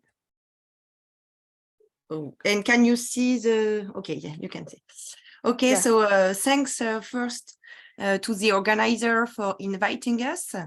So I will be the first speaking, but we'll actually be 3 from the same team. So I am Amélie Deglaire, as you said, and my colleague Didier Dupont and Stephen Lefenton will speak just after. And we are all from a team, a lab called Science and Technology of Milk and Eggs. We are located in Brittany, in France. The city is Rennes. And so we are mainly working with milk product, but more and more with also a mix of dairy and plant protein. So my talk will be about the basics of protein digestion and nutritional quality. And then my colleague will talk about the in vitro models of food digestion, and then Didier Dupont will talk about the food structure that can affect the kinetics of food digestion and bioavailability.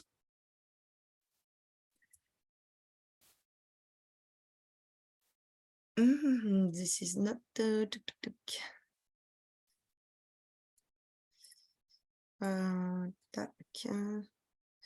okay. Yeah, so we are We have a mixed, a joint unit research. In France, we have a lot of these in research units, which means we have a university on one side, and I'm actually an assistant professor from the school called, or university called l'Institut Agro. L'Institut Agro, which has 3 locations in France, Rennes, where we are from, Dijon, and Montpellier. Sorry, it's not...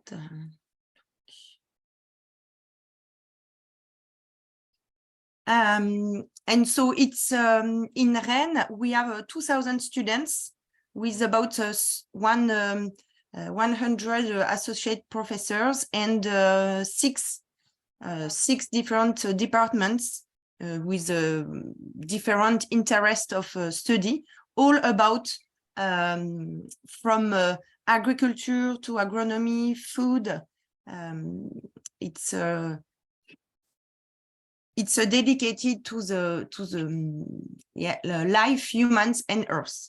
And it's, as I said, it's a mixed unit. So I am from the university side, and my colleagues are from the research side with a French institute that you may know, INRAE, which is the French National Research Institute for Agriculture, Food and Environment. So throughout France, it's 18 research centers within France, and we are one of these research centers in Rennes. So in Rennes, we are mostly interested, as I said, in milk, but also in egg, and more with the increasing importance of plant proteins, we are also studying interaction between dairy or egg and plant proteins. So we are interested in the structure of the food, but also how it will destructure during digestion, for instance. And also we have some team investigating how the process can be improved, can be innovative for either dairy product or cheese, which is also a dairy product. And we have also a big team working on the microbiota and microbiology, and with the interaction with the food matrix. So in total, within our lab, we are 83 permanent staff with about, we have 40 non-permanent staff with about half of them, 25, that are PhD students. And here you can see on the France map where we are located on the west part of France. And here it's our, so within our lab, STLO, we have 3 research teams. So one about the microbiology, one more about the processing and more biochemistry. And we have one that we are the 3 of us part of, which is about bioactivity and nutrition. And you can see here our pictures, and my colleagues that will speak are Didier and Steven here. So now let's talk about the core of this lecture, which is about nutritional quality of dietary protein. So with the increase of the population, which should reach 10 million of people in 2050, there is an increasing demand for dietary protein. However, also due to the climate change, we have to rethink the protein sources, because we should reduce, at least in for instance, in Western countries, we have to reduce our animal proteins in order to have a balance between and animal proteins.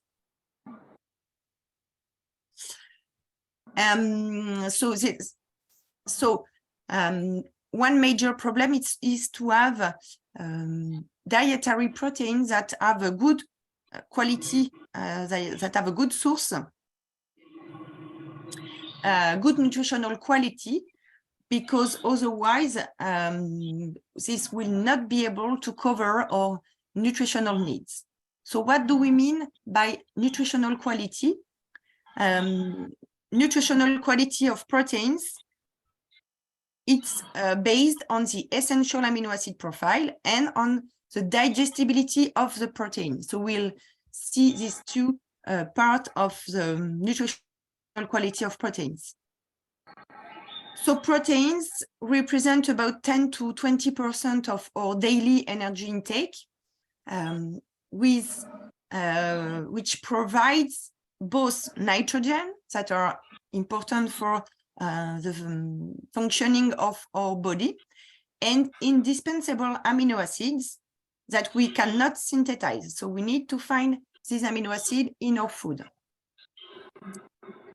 And this nutritional quality of the dietary protein vary according to the protein source, as I said, due to different digestibility. Usually, plant proteins are less digestible than animal protein, but also due to this indispensable amino acid profile. So while animal proteins have a balanced amino acid profile and usually with more indispensable amino acids than we need, plant proteins may miss some indispensable amino acids, and it is important to mix the different plant protein sources in order to have a balanced profile. And in addition, beyond these protein sources, technological treatments that we will apply to the protein will also affect the digestion kinetics, as you will see with Didier Dupont, but also the bioavailability. So how much protein do we need? We need, according to Rennes in 2003, which is the latest analysis that have been conducted on protein requirements, we need 0.83 grams of good quality protein per kg of body weight per day, which is about 58 grams for a 70 kilos per person. I'm sorry, but I have not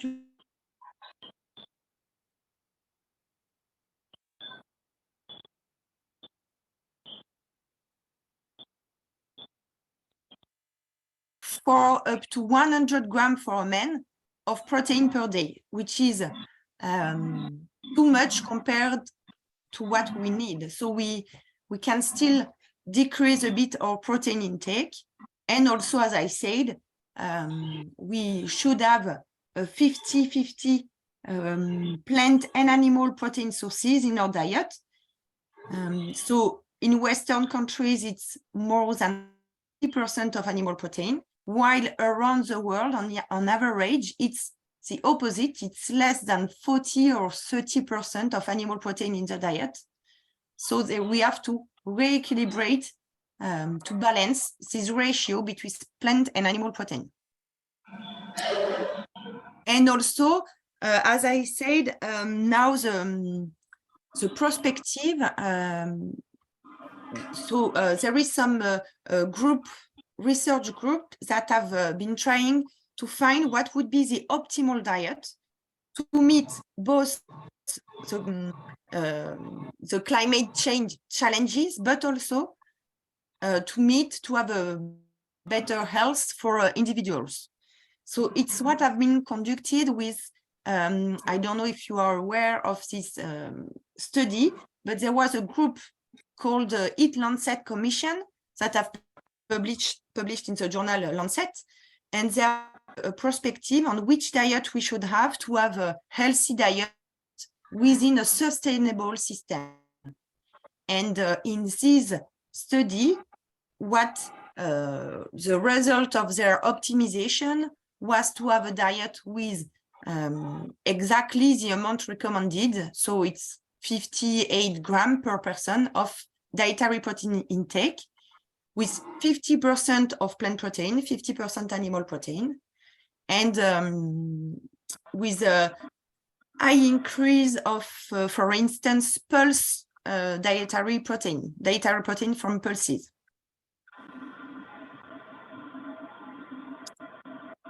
So we need dietary, we need some protein. So for the nitrogen and indispensable amino acid to cover our metabolic needs. Because a part of this nitrogen and amino acid will be excreted in urinary losses and also some fecal losses. So we need to cover this loss by ingesting dietary protein. And this, after digestion, releasing so this indispensable and non-indispensable amino acid will be absorbed through the epithelium and will reach the organism, in which we have a small pool of free amino acid. We have only 70 to 80 grams of free amino acid pool in our body. We have 10 to 12 kgs of protein within our body, with a large part in our muscle. About 40% of this protein are in our muscles, but also in collagen, for instance.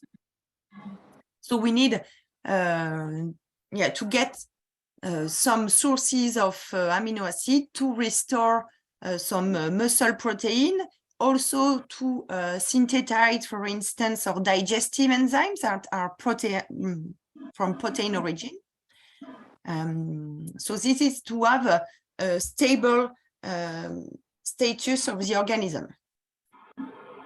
So in the metabolic protein metabolism, you have different pathways. So you have the anabolic pathway, which is a synthesis, and you have catabolic pathway with the oxidation of these amino acids, which will lead to losses in the urinary.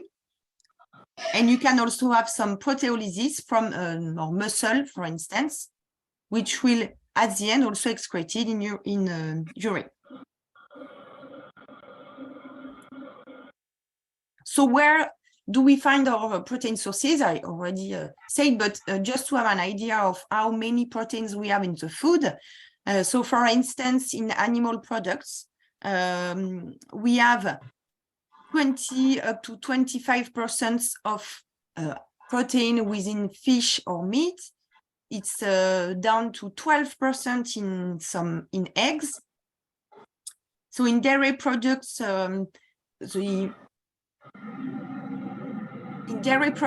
in cheese, on average, we have 23% of protein, but in milk, it's only 3 or 4% in yogurt. And then on the plant side, so regarding pulses, it's close to 10% of protein within, for instance, lentil, beans, chickpeas. It's in cooked pulses that we have this amount of dietary protein. And then in bakery products, because in France, we are eating a lot of bread, it's a non-negligible source of protein with 8 to 10% in dry bakery products of protein. And of course, now there are new sources of dietary protein with insects, for instance, that maybe you consume in your country. In France, it's not really common, and insects will be more dedicated to animal nutrition than for human nutrition in our country, which may not be the case in Asia.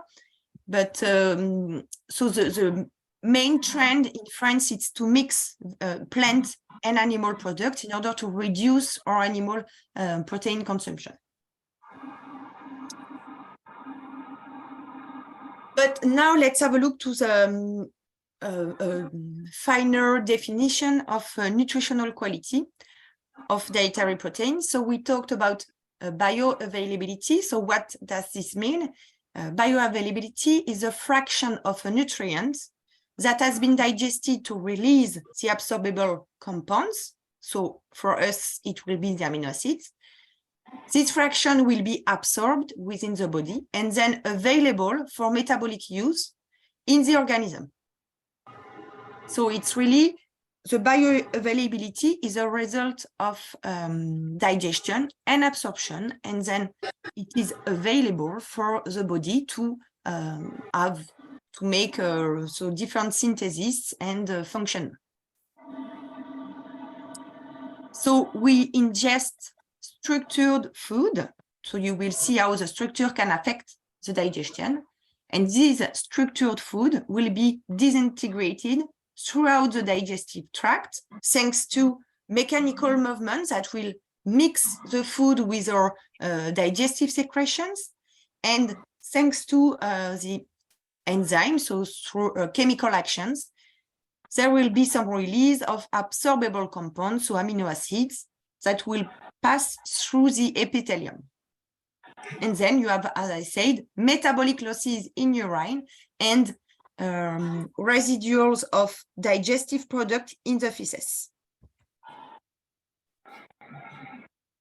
So commonly for protein, the main nutritional quality index, the first one, will be the digestibility, which is the balance between the quantity of protein that has been ingested and the quantity of protein lost in the feces. So it's really what has been absorbed through the digestive tract, so digested and absorbed. So this is the equation here, digestibility, which is the difference between the nitrogen or amino acid ingested minus what was in the feces, related to the quantity of nitrogen ingested. So this is the digestibility, and it's a value that is usually measured in vivo. The recommended model is now the pig, because it has a closed digestive tract to what we have. But also, of course, the best would be to determine the digestibility in human, but it's difficult.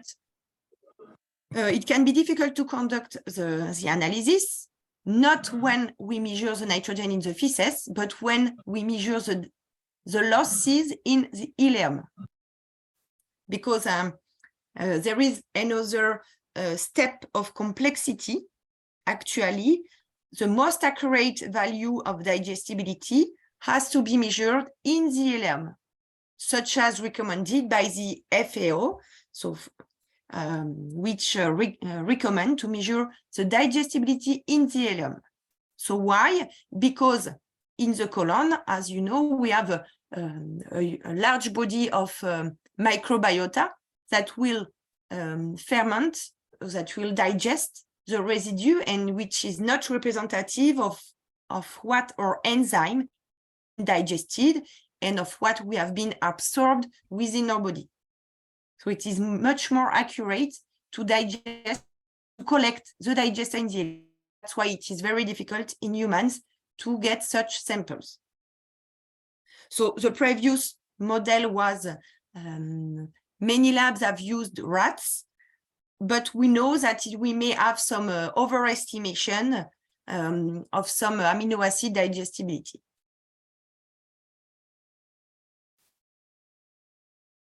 So here is the bioavailability, which can be a proxy, is this digestibility value, which will give us a proxy for bioavailability. This bioavailability includes the notion of bioaccessibility. I talked about that because in vitro experiments, we are measuring a bioaccessibility rather a bioavailability. So what is the difference? Bioaccessibility is what can be released from the food by the digestive process, and what can be later on absorbed through the epithelium. So we have just a step of the digestive process, and we know what is available for absorption. So that's one component of the bioavailability. And another component that is a bit apart is the bioactivity. I will talk shortly about the bioactive peptides. So it's what is the bioactivity of peptides or of protein? It is some consequences that are beyond the nutritional interest of a nutrient. So it means it's not only to have some nutrient to cover the metabolic needs. No, it is also some additional positive impact on health. So, for instance, we'll see that there is some bioactive peptides that can have some impact on the intestinal protection, that can have some impact on the anti-hypertensive properties. So it's beyond the sole nutritional property of the food or of the peptide, and it has some interesting additional properties. And sorry, I will give some example about the peptides, but we also know that some proteins by themselves are already bioactive. For instance, lactoferrin, which has a antimicrobial property, or other like some alpha-lactalbumin as well.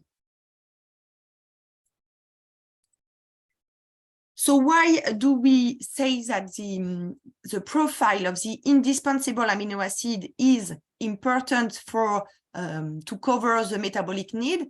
Because, so for instance here, if we have a protein with a balanced amino acid profile, we will have an optimal protein synthesis.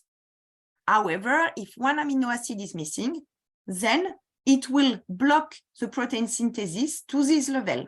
It is a limiting amino acid that will limit the utilization, the use of the other amino acids.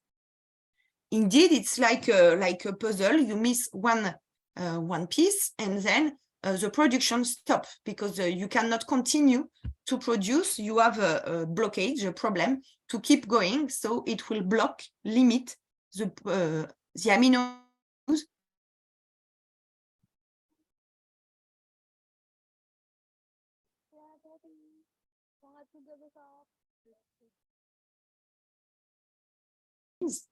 However, we can combine protein sources, for instance, rice and bean, to have an optimal, a more balanced amino acid profile and restore an optimal protein synthesis.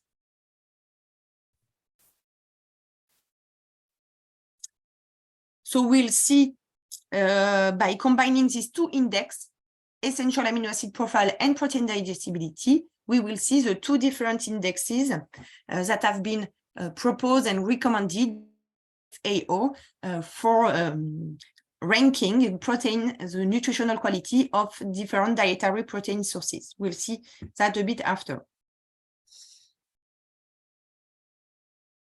So, as I said, cereals are usually missing lysine. So I said rice, wheat, oats, corn, but they are richer in sulfur amino acids such as methionine. On the contrary, pulses like pea, chickpea, lentil, soy, faba bean, and bean are richer in lysine, but more deficient in methionine. So that's why in traditional meal, we have complementary protein sources, such as in couscous with wheat in the couscous and chickpea, or here in Chile, we have so this red bean with rice, or here with a dal and a naan, so wheat and lentil. Some plant protein have a balanced amino acid profile. It's quite rare, but for instance, quinoa or buckwheat do not miss these two amino acids, lysine and methionine, and they have a profile that is close to what is recommended.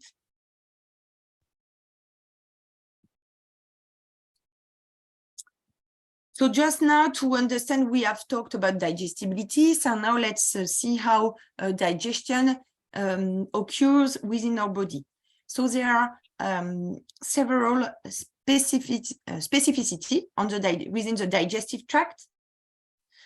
So the first step will be in the mouth, where we will chew to destructure the food, to make smaller particles and be able to swallow the food within our trachea here, in order for the food to reach the stomach. So there is no protease, no enzyme able to digest protein food within our mouth. This will start in the stomach. in the stomach, we have different conditions allowing the digestion. So first, of course, we have some enzyme able to digest protein, which is pepsin. Also, we have an acidic pH, which will help to denature the proteins. For instance, when we have globular proteins, it will help to denature, to open the structure for the enzyme to be able to act. And the last point, so we have biochemical specific properties, so pH and also proteases that are present. And also we have some mixings, we have some contraction within the stomach in order to help to mix the food with these digestive secretions. And it's sufficiently mixed, it will eject some chyme within the small intestine. And the digestion will progress in the small intestine thanks to the presence of several proteases. It's not one like in the stomach, it is several that are produced by the pancreas. So we have 4 pancreatic proteases, which are trypsin, chymotrypsin, elastase, and carboxypeptidase, and that will allow a more complete digestion of proteins.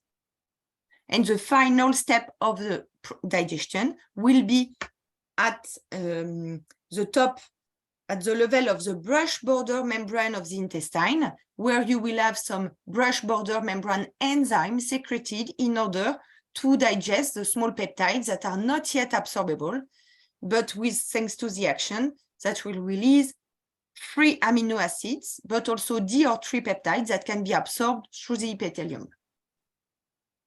And finally, in the colon, that is here, we will have some fermentation of the residual protein that have not been digested, neither absorbed. But we do not want to have too many proteins reaching this last part of the digestion, because it may lead to the production of some undesirable compounds, at least compounds that are not necessarily good for the epithelium. So that's why we try to have a reasonable amount of protein in order not to increase this fermentation. It would be the contrary, of course, with fibers. So, oops, sorry. Now, if we have, as I said, in the gastric phase, we have the action of pepsin. What is pepsin? It's an enzyme that is first secreted as an inactive form of this enzyme, pepsinogen, and then, thanks to the acidic pH, this will cut the peptide that is a precursor and that is blocking the action of pepsin. When this peptide is released, the pepsin is active, and then the pepsin will catalyze and also help to cut this precursor peptide from the newly released pepsinogen.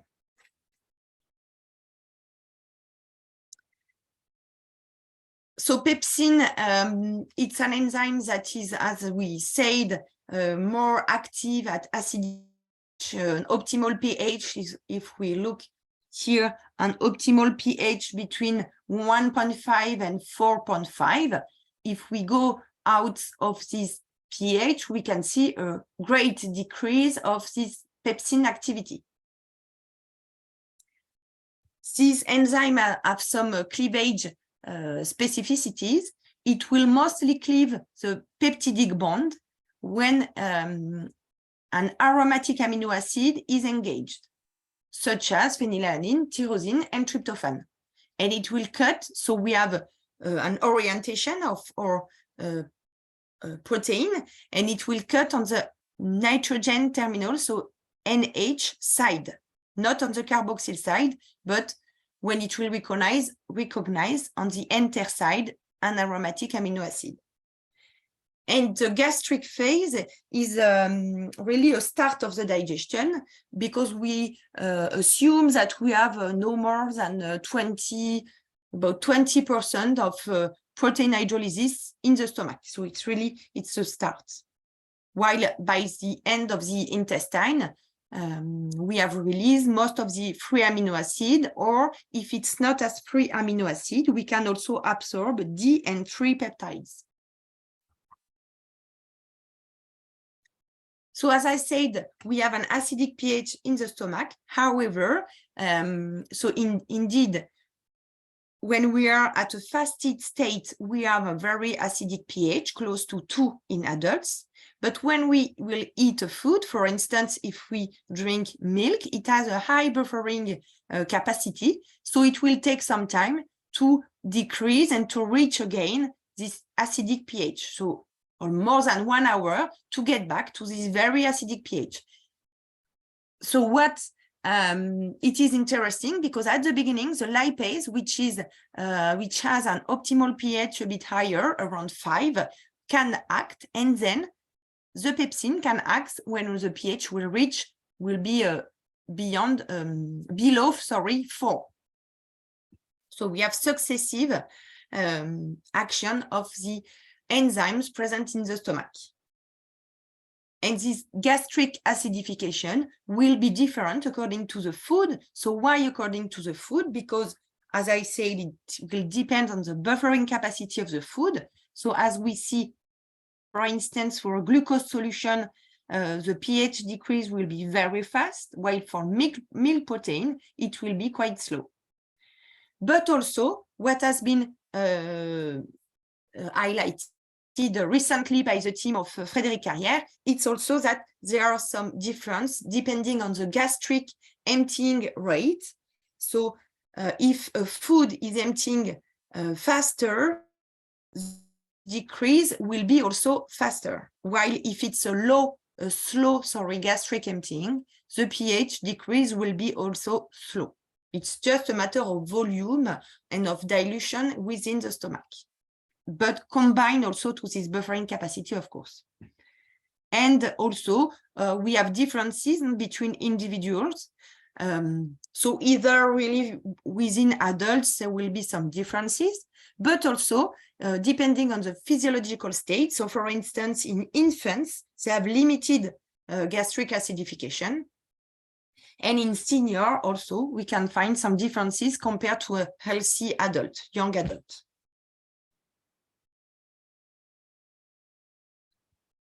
So yeah, we have this stomach contraction allowing for with the different the food with the enzyme, and then at some point when the pyloric sphincter is open, it will eject a few milliliters, 3 to 4 milliliters throughout this pyloric sphincter, and we also assume that only 2 millimeters particle can go through this pyloric sphincter.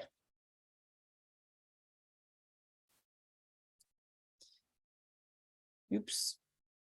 Ooh.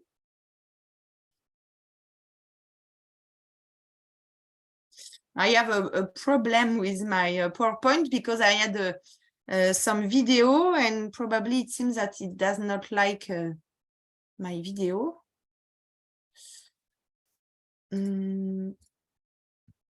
Sorry. So maybe I can still keep talking, and I will skip this video.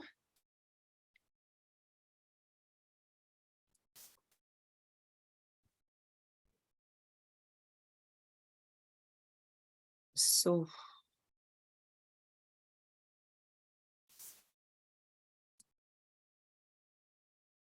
sorry.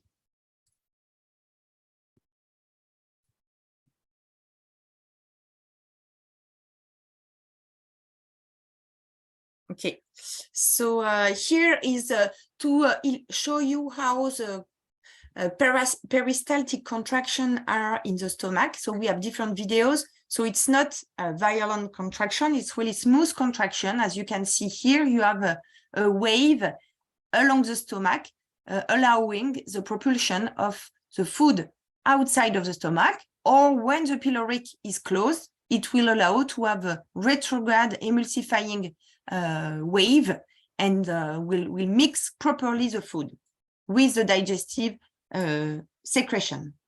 And here, so it's a bit of introduction of the in vitro models. You can see here, for instance, it's an in vitro digestion dynamic simulator that is available in Netherlands, and that can mimic this contraction within the stomach. You can see the blue and the little white particle either going outside, so towards the small intestine, or when it's closed, I think you can see the mixing of these particles. So there is some pressure applied in this vessel in order to mimic the smooth contraction within the stomach.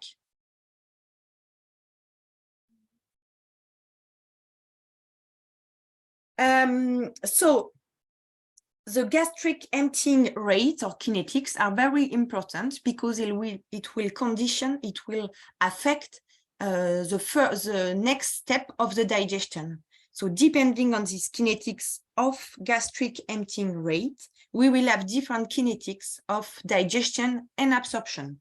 Because once it is in the intestine, because of the different enzymes that we have in the small intestine, it will generally goes quite. So one key point, one limiting point is really how fast this will be released from the stomach. And we know that there are differences according to the physical state of the food. So liquid will be emptied much more faster from the stomach than a solid food.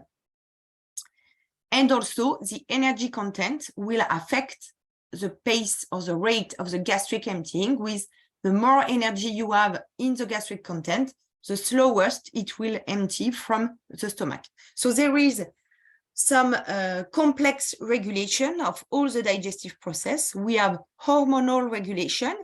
So for instance, we can have retro control with hormone secreted in the intestine and going back to the stomach in order to send the information to slow down the gastric emptying.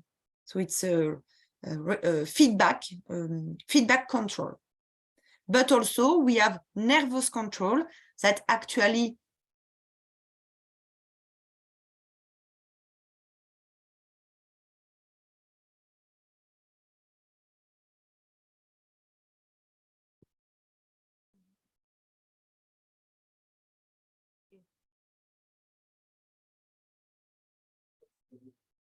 Udah. Dr. Amelie? So let's come back to this gastric emptying. Oh, yeah. So we have different values, for instance, that illustrate. So we have for the milk, it will be, for instance, 30 minutes to empty half of the content of the stomach, while for a cheese, it will be 85 minutes. And the gastric emptying can be modeled thanks to the Elashoff equation that is represented here. So if you look at the plane line here, it's how is emptied, for instance, 60 minutes. So it's almost what would be observed for a yogurt. And we use such equation to be able to mimic the digestion in vitro. Oops, sorry. So now let's have a look. What time is it?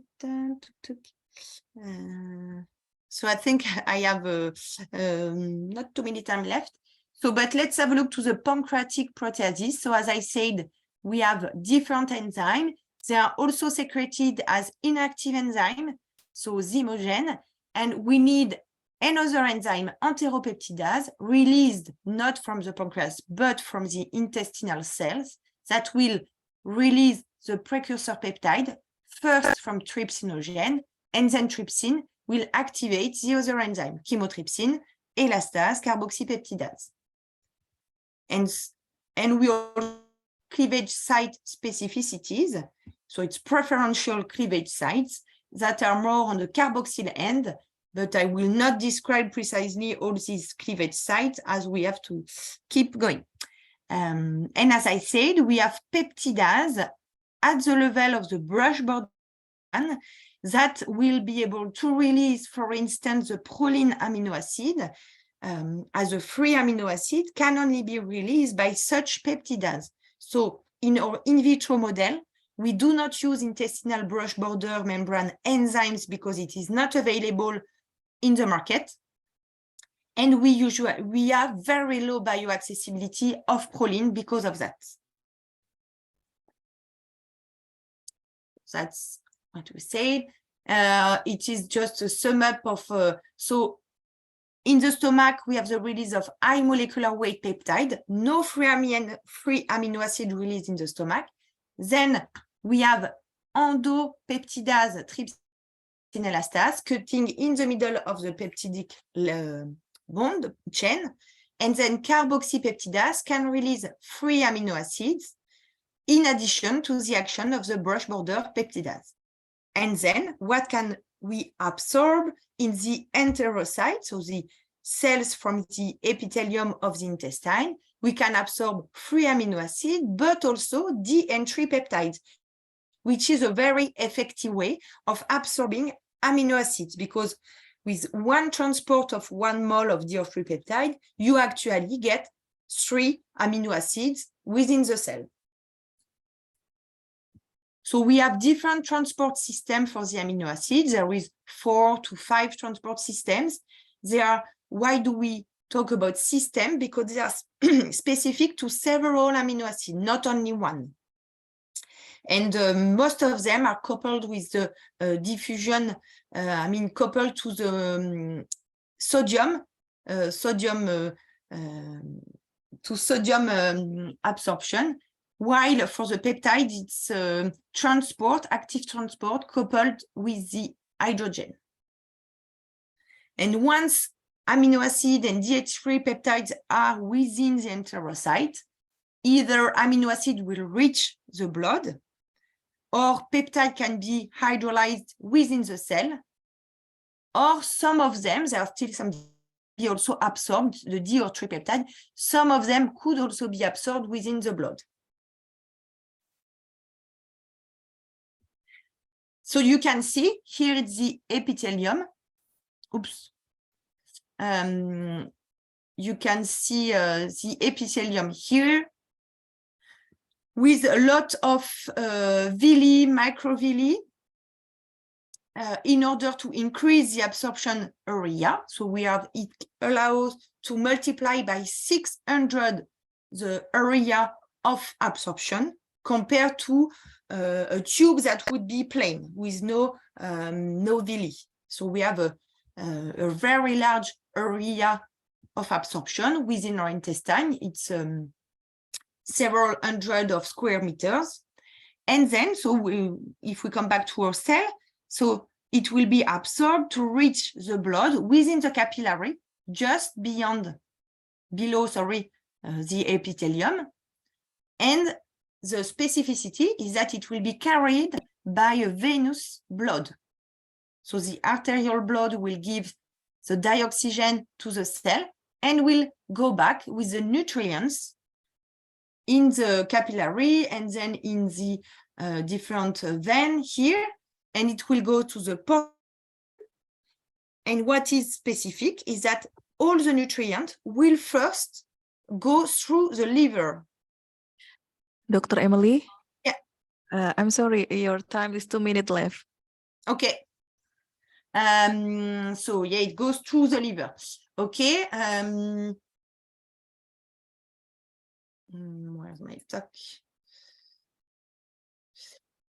So regarding the protein fermentation, as I said, you can have some different compounds potentially toxic for the epithelium. So that's why we want to limit the level of protein reaching the intestine.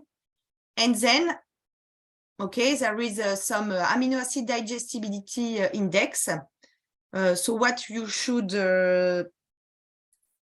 here, so the index now recommended by the FAO is digestible indispensable amino acids, with which combines true amino acid ileal digestibility with the profile of amino acid in regards to the reference protein. And the reference protein is based on the amino acid requirement.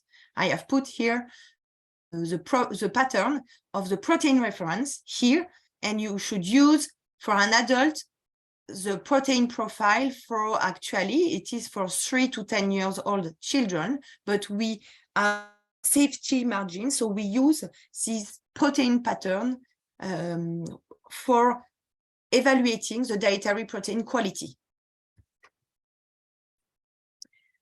As an example, you have, as I said, we can combine different plant protein in order to have a balanced amino acid profile. And this is very important in the future when we will have to find other protein sources. And one interesting tool is to use linear programming. You can actually use Excel solver to do that. And you just need to have the amino acid profile of each protein sources. You have constraints, and you find the optimal solution to meet, to reach, to get very close to the reference pattern.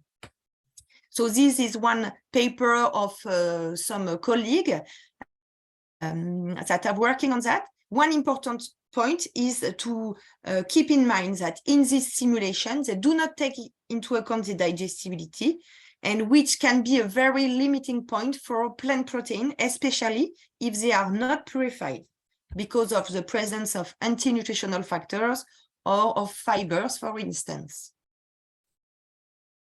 And that's my last slide about bioactive peptides. So the story of the bioactive peptide has started 50 years ago, and it is concomitant to the apparition of functional foods. And so we have discovered that within the protein, we have sequences that can be bioactive. I explained before what it meant. And especially, for instance, in the dairy products, we have bioactive peptides that can act on the cardiovascular system, immune system, nervous system, and digestive tract, while we can have some doubt on the absorption of large bioactive peptide and with target tissue within the body. The bioactive peptides that can act on the digestive tract are actually more interesting because we know they do not need to be absorbed to act. So, for instance, our colleague within our lab has helped to find out that this peptide from beta-casein could help to increase intestinal protection by acting on the goblet cells, which are the cells that produce the mucus within the intestine. So it's almost 30 amino acid peptides present within beta-casein. And where do we find this peptide? We naturally have such peptides in fermented milk, so which is interesting. In the same here, we have within fermented milk, we can have the casokinin, which is another peptide with anti-hypertensive activity, but one problem is really the absorption step. So thank you for your attention, and if you have any question, I'm open for that. Thank you very much for Dr. Amelie for giving us very informative and interesting presentation. So ladies and gentlemen, now we come to the Q&A session, but maybe we only have 5 minutes for discussion. So please, if any one of you have a question, you can raise your hand in the Zoom or you can write in the chat box. Is there any question for Dr. Amelie?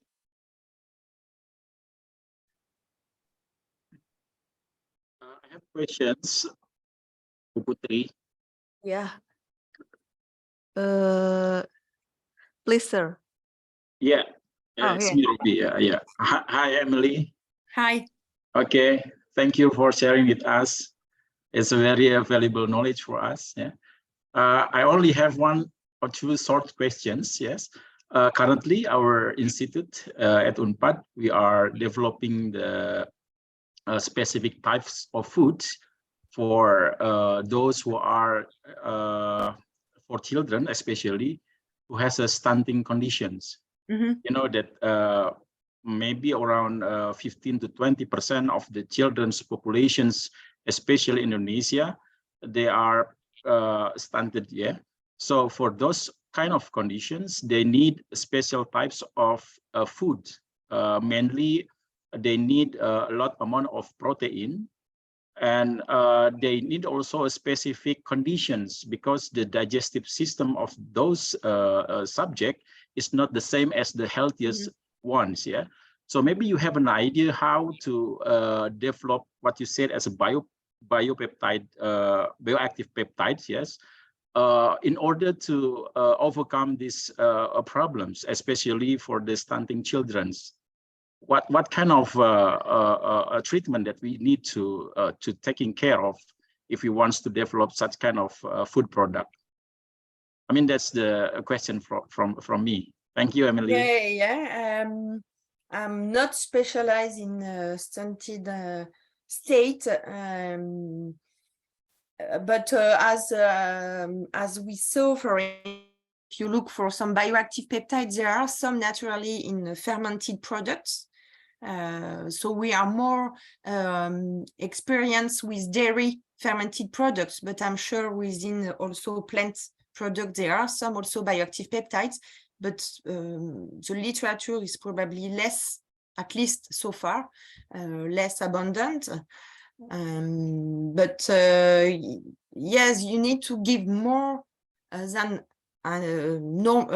healthy children would need in order to cover the need for growth, maintenance, and also for to catch up with delay of growth. So you need an extra quantity of protein and amino acid because there is some catch up to do. It will be a bit like we have been working with preterm children, and I think it's somehow the same. They have a catch up. They have some delay in their growth, so we need to catch up and to give more extra, at least extra nutrients and in particular proteins, so then they can grow and function, make their body function normally. Okay, thank you, Amelie. Just one short question. You mentioned about the difficulties to test the digestibility on human. Yeah. Can you mention specifically what is the main challenges to do so? How do we measure digestibility in humans? Yes. So the main difficulty is because we want to collect ileal data. So there are approaches to do that. Either you can use a tube that will go from the nose down to the ileum. So this has to be done within hospital and with a gastroenterologist. Or in some cases, we can, we can do the study with ileostomates, so which are patients or humans that have had a surgical operation and they do not have any more large intestine, and the ileum is directly connected to outside. It cannot be measured by the in the feces or in the urine, yeah? Those components. In the feces, actually, the problem is that it's you have a lot of fermentation in the colon, so it will more represent the action of the bacteria than the actual role of the digestive enzyme. And also, especially, it's the bacteria can metabolize some amino acid, retain them, but it's not available for the body. That's an important. Okay, thank you, Amelie. Thank you. Thank you for inviting us. Yeah, thank you. Okay, Bu Putri, I think there's one more questions in the chat box. Yeah. Right. Okay. Yeah. There is a question from the Umi Isti Izati. She asks about, as you explained earlier, that protein digestion depend on the individuals. My question is, which type of amino acid is the best consumed for each individual category based on the age? Thank you.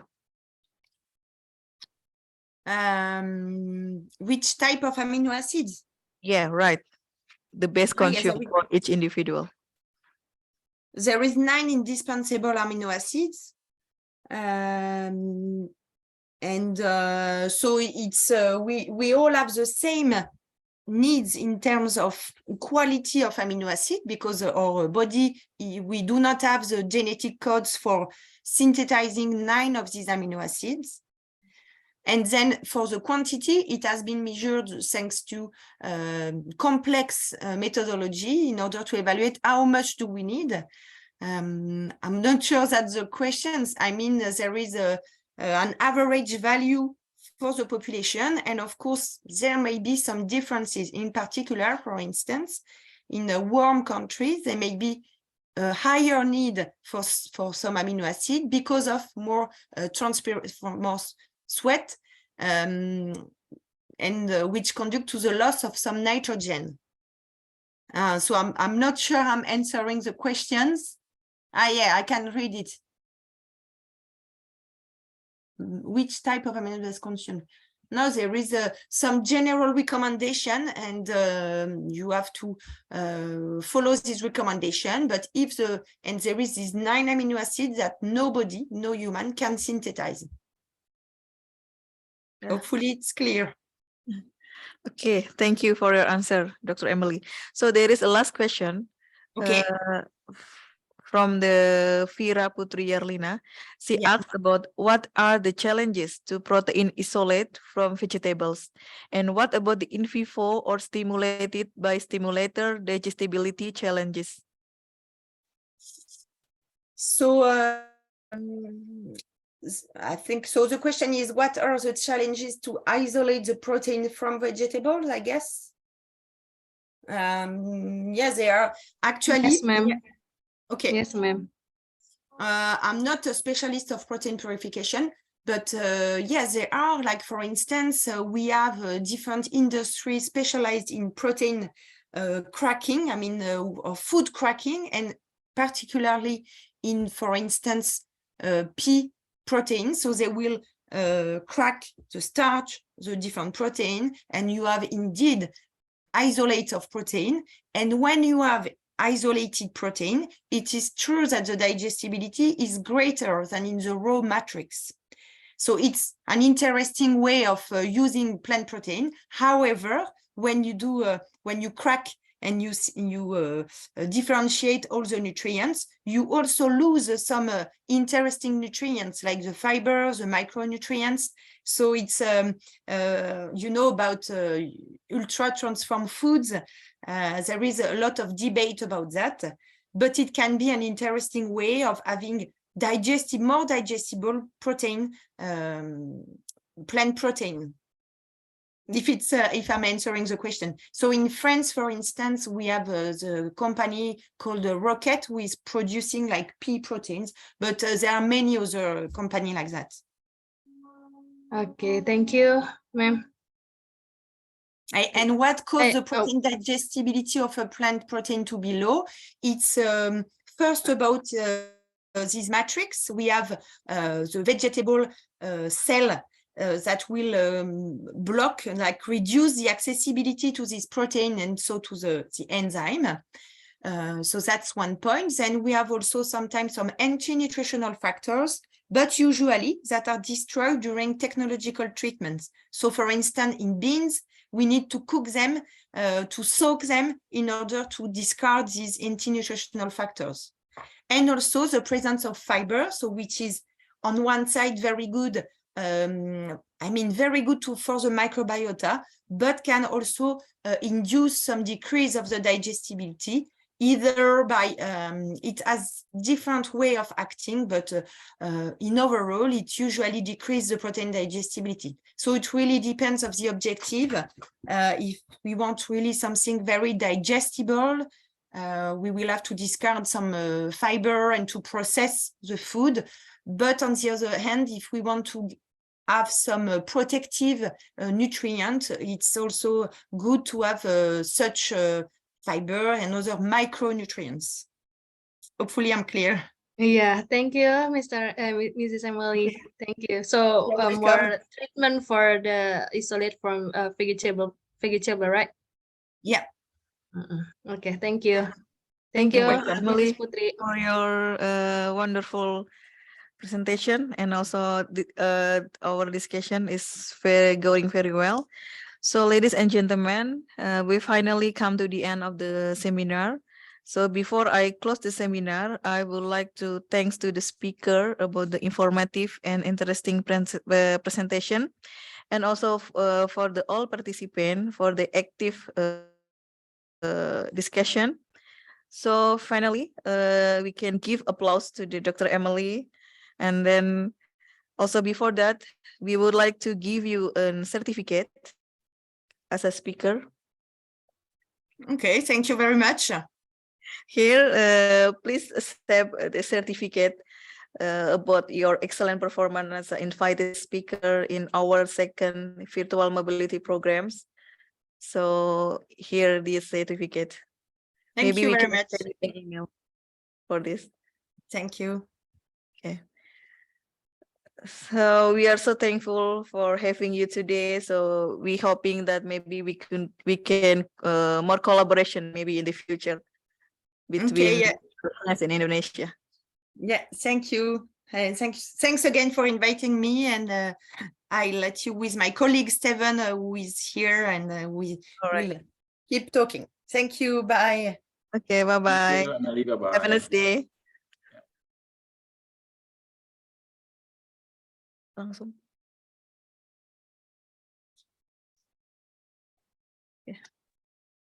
Hi. Hello, good afternoon, good morning actually in the Europe.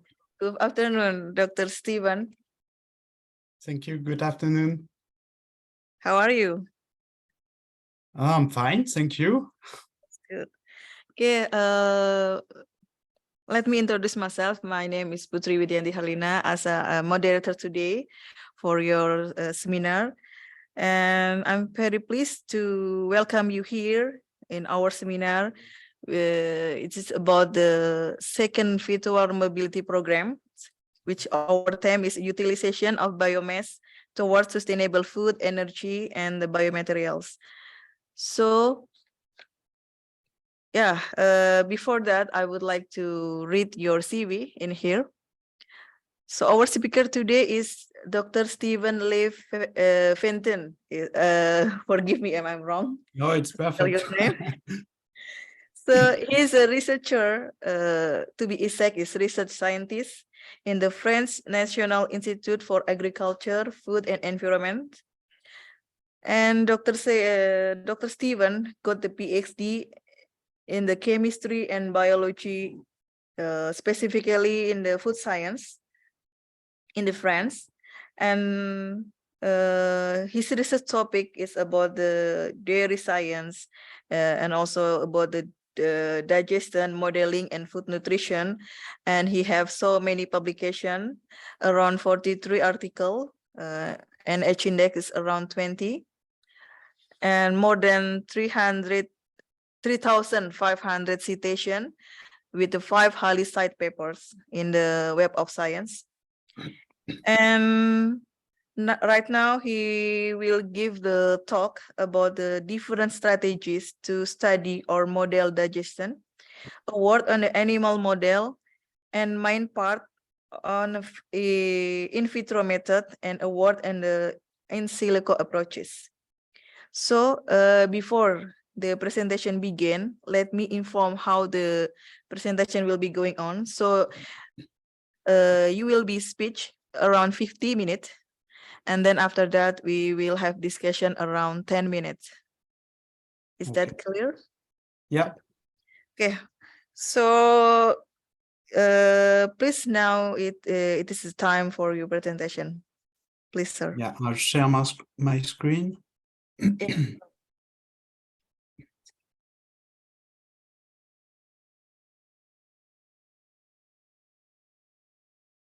Okay.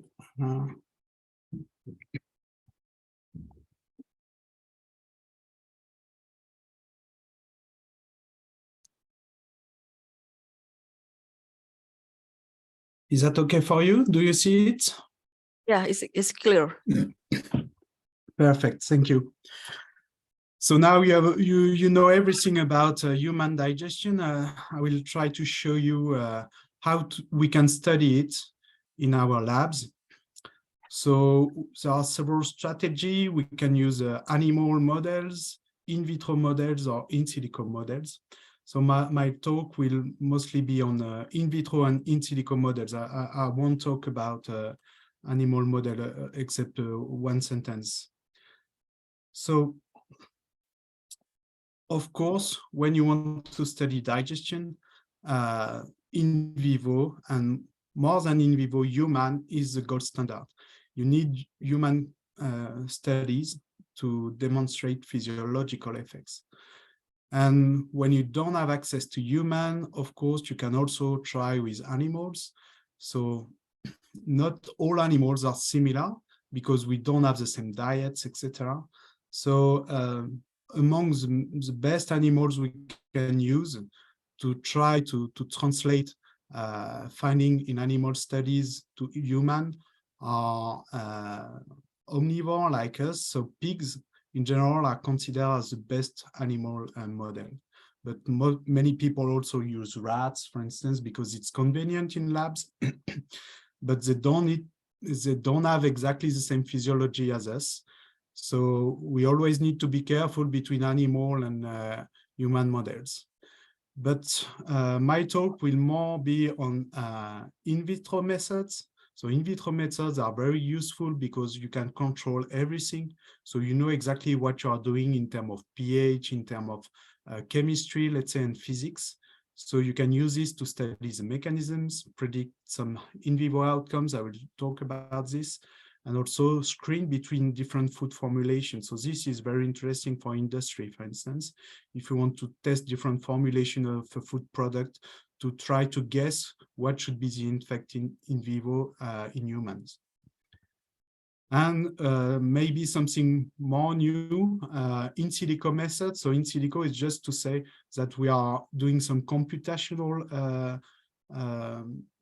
work with a computer. So these are mathematical models that will also be used to try to understand what's going on, to do some prediction. And also, this is something interesting, I think, to gather the knowledge we have. Every time we know something, we can try to translate it into a mathematical formula and put it in a program that will keep, let's say, the memory of it. And so this can be also useful to gather the knowledge. So with all of these, we can try to build some hypotheses on the mechanisms, on the key factor we believe that are interesting to study, and make progress like this in our understanding on the digestion. So here is what we will, I will try to talk about. So static and semi-dynamic in vitro digestion models. Then we will move to dynamic in vitro digestion models. And then we will turn to in silico approaches. So either connected to in vitro methods, and I will finish with in silico digestion models that are purely behind the computer, let's say. So static and semi-dynamic in vitro digestion model, what are they?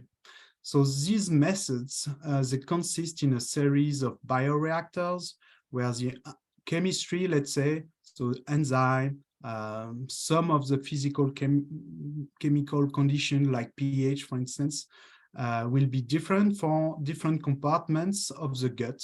So we will mimic them. So we will mimic typically an oral step, a gastric phase, and an intestinal phase. So we call them static because the conditions are kept constant throughout the different steps. So static might not be the best wordings. other people would have called this batch experiment, because the process is dynamic. The enzymatic reaction will be dynamic, but the conditions, we don't change them during the time. So there is no flow of the food between the compartments, and each step is starting after the previous ones. So these methods are widely used in the scientific community. Probably they are, even it is for sure, these are the methods that are used all over the world in many, many labs, because they are very, they have several advantages. So among the advantages, you have ethical reasons for that. There is no ethical constraints at all. It's technically very easy to do, so any lab can do it. For the enzyme, you can buy them. They are of commercial selling, not that expensive. So anyone can just buy some beakers, enzymes.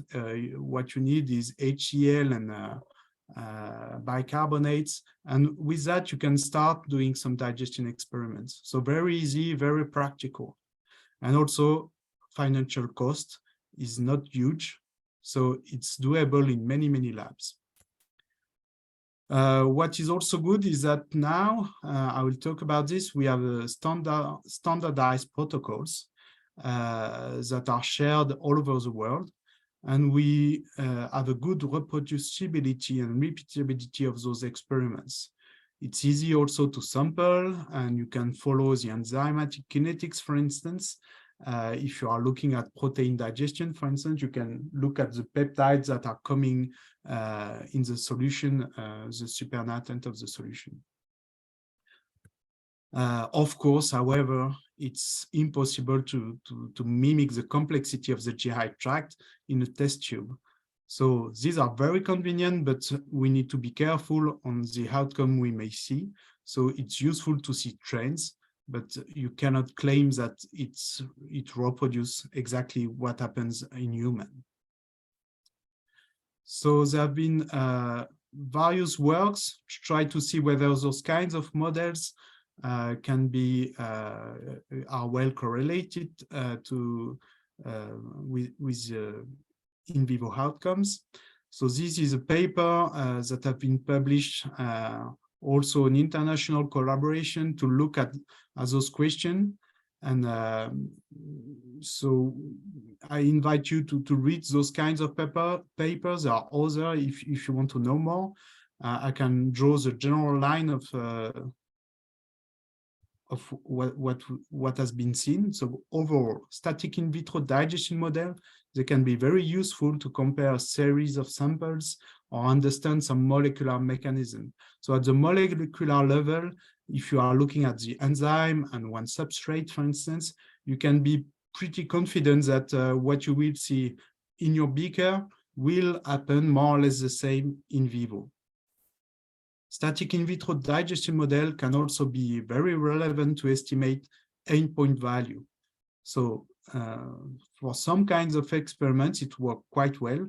One of them, very famous, is the glycemic index of food.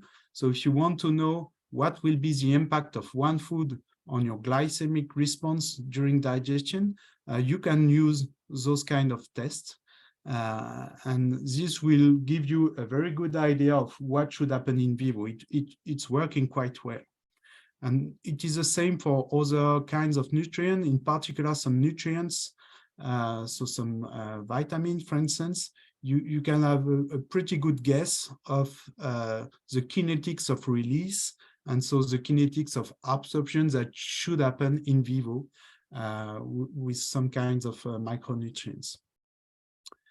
But again, static in vitro digestion models are too simple to study complex phenomena like the kinetics of digestion, food structure effects, or at least their evolution in the GI tract, etc.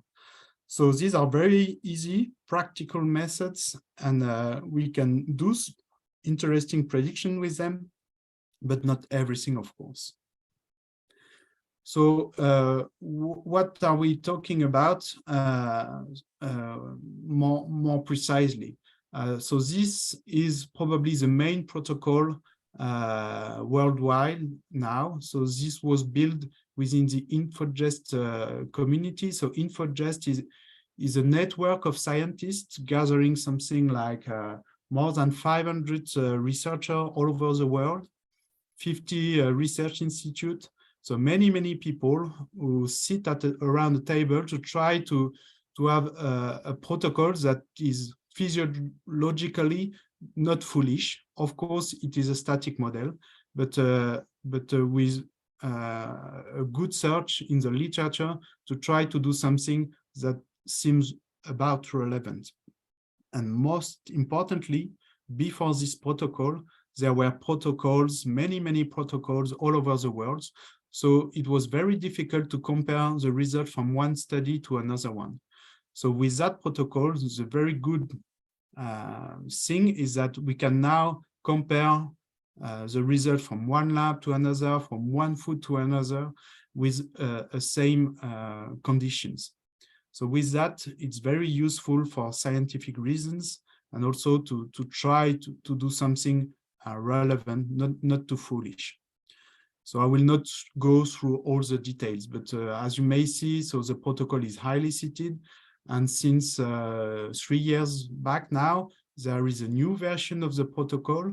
And most importantly, if you are interested in conducting some such kind of experiments, you have a YouTube channel of InfoGest. So you just go to Google and you Google InfoGest YouTube channel, and you will see many videos on how to run those kind of experiments, where are the pitfalls, the drawbacks, etc.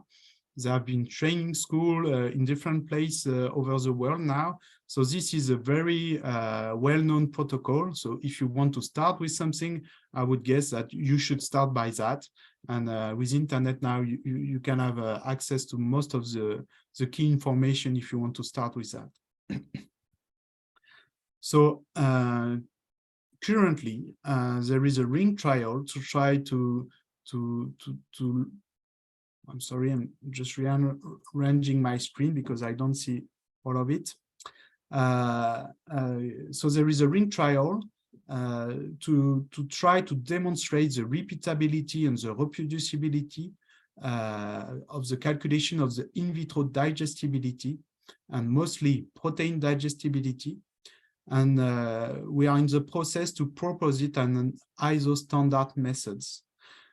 So the ring trial have been done with different kinds of food, mostly dairy foods. So you can see skim milk, whole milk, cheeses, whey protein isolate, yogurts, etc. So the slide is not exactly up to date. So the 30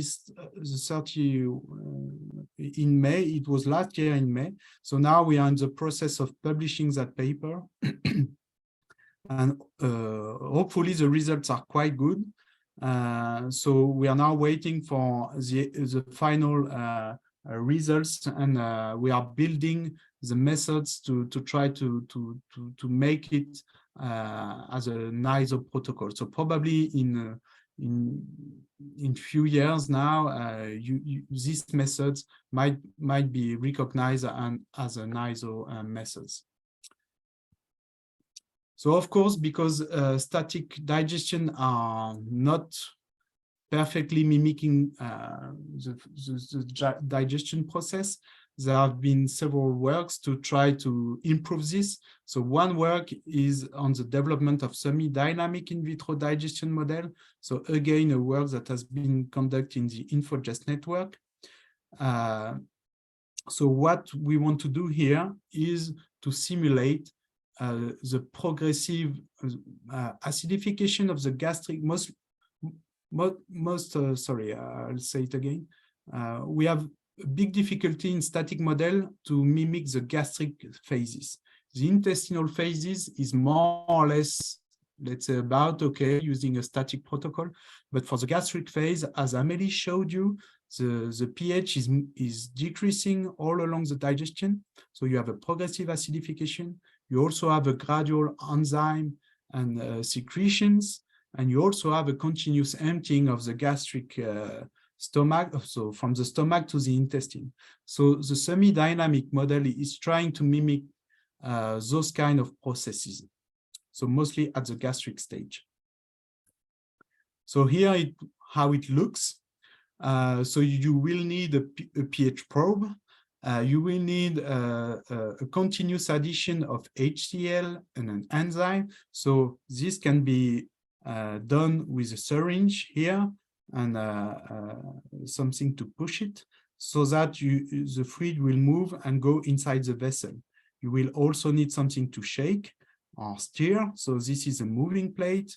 This is another way to do the stirring with a pail inside that will rotate to mix the system. So with that, we can reproduce, let's say, more nicely the gastric phase, and the intestinal phase remains the same as in the static protocol.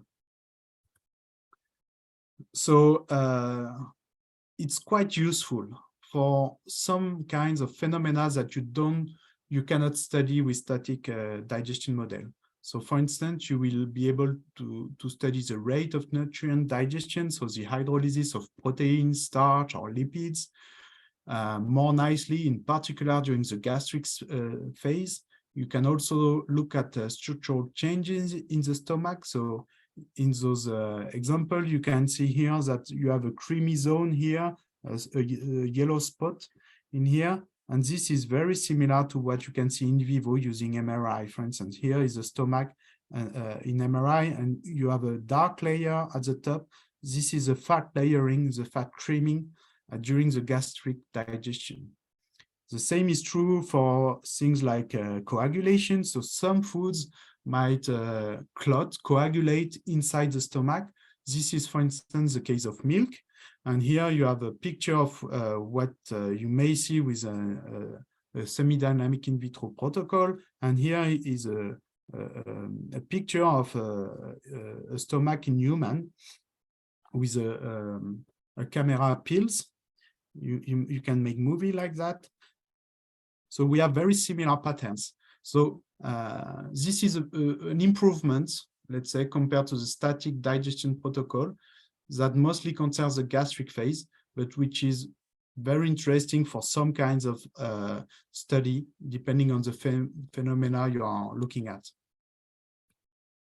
So again, actually, there is a ring trial on that semi-dynamic in vitro protocol, and the goal is similar to before. This is the aim is to look at the reproducibility and repeatability of the methods and to identify issues, problems with skim milk powder for now, before going into more complex foods. So far, there are 13 laboratories from 12 different countries working on it. So again, we are waiting. I don't think the paper is written now, but we are advancing towards those kind of experiments. And maybe in the future, again, we will try to make that protocol maybe as a standard for some kinds of phenomena that we cannot see with the static digestion protocol. So we have seen static in vitro digestion protocol, semi-dynamic, better for the gastric phase, but other people in the world also have built some fully dynamic in vitro digestion models. So what do we talk about? So these dynamic digestion models are much more complex. Not that easy to do in the lab, in contrast to the previous ones. So these are, let's say, machine built with, in general, that are computer controlled. And so some of them are monocompartmental. So you only have one compartment, in general, mimicking the stomach, but also one, for instance, in here, mimicking the colon. So you have the dynamic gastric model, for instance, is a human gastric simulator. So these models are very dedicated to one compartment, trying to mimic the best they can, not only the chemistry, but also sometimes the biomechanics of it and the flow. So for instance, for gastric emptying, so in a very precise way. trying to mimic what we know about human digestion. And then you have multi-compartmental models. So these are even more complex in a way, because there are several compartments. So it means that you will have to deal with transfer from one compartment, for instance, the gastric phase, to the small intestinal phase during the experiments. And in some model, you have many, many compartments, as for instance, in the Shah down here. So for the human intestinal microbial ecosystem, so this is for the column, and you see there are many, many pumps, many, many bioreactors in series, where you will modify some condition, pH, oxygen, progressively from one compartment to another. So one I will talk about is the DG system we have in our lab. So this was built in INRAE in France. I will talk about this later as an example. Another one that is very famous is the TIM model for the TNO gastrointestinal model. So quite similar, you have a gastric phase, small intestinal phase, and you can also connect this to a colon simulator, so the TIM2 system. So you have different simulator in different places for different kinds, let's say, of experiments, but most of the time they are working with a similar idea. So the question, of course, is, can fully dynamic system are better than a static digestion model or semi-dynamic digestion model? So again, there have been scientific work on this to try to look at this. This is a paper, again, international collaboration to trying to make the point on this, so a few years back, with many people involved in it. So the result is, of course, it's much better than static digestion model. It's also better than semi-dynamic digestion model. But again, you cannot go up to the very end. So I will show you a zoom on one system, so the one we have in our lab, just to discuss a little bit more on what is the philosophy behind this. So here is the DG systems that was built in France. And here you will have a first beaker with a stomach maintained at 37 degrees. And you will have a transfer pump just below here that will push, let's say, the chyme inside the duodenum. And again, we have another transfer pump that will push it to the jejunum ileum compartments. All compartments will be stirred with an engine. You will have substrate coming inside, so you can mimic the speed of ingestion. You can mimic, you have also pumps on the side that will push for the enzyme, so you have continuous flow of everything. So it's not easy. And because it's not easy, it's computer controlled with a big electronic machine behind that will control everything. So you have pH probes everywhere, and you try to control everything, the mixing, the pH, the enzyme concentration, the transfer, etc. So everything is dynamic. So after half an hour, let's say you have some food in the stomach, but also in the duodenum and in the jejunum, and you can sample everywhere. So you need a computer to control this. So everything is controlled by a computer. You can also have online data acquisition. So for instance, for pH, and you also need to define the protocol you want to do. And this is not easy. You need clinical data, or at least in vivo data most of the time, to try to reproduce what happens in vivo. So for instance, here is an acidification profile. So the pH is moving down during the course of digestion. So not very quickly in here, because this protocol was done for infant digestion. So infants, they are not as good as adults to acidify the stomach. So these are data collected from the literature, and what we do is look at the data and say, okay, more or less here, in that case, a linear decrease of the pH seems about correct. So we will use it inside our computer and to control our in vitro system. And we also need to deal with the transfer. So in that system, the transfer is done with the L-Hashov equation. So Amelie told about this. So you need some parameters in the equation so that you can mimic, let's say, gastric emptying that is more or less convenient for liquid food, for solid food. The same is true from the intestinal transfer, from the duodenum to the jejunum, for instance. So there is a big work to do before running those kind of experiments. So the system is complex, it's expensive if you want to buy some, and the experimental protocol is not easy also. So it's a bit of know-how before running those kind of experiments. So that system in particular have been validated against in vivo data with piglets using infant formula. So you may see here some results during the gastric and small intestinal phase between in vivo and in vitro digestion experiments. And here you see the casein immunoreactivity, so done by ELISA. So more or less, it is the amount of intact protein, more or less, let's say. And you see we have a very good agreement. This is the same on the right side for beta-lactoglobulin, so a protein in the cow milk. So this kind of experiments show that those systems can be very useful to look at different kinds of let's say nutrient release and kinetics of digestion. So of course there are some limits as well. One of it is the oral phase.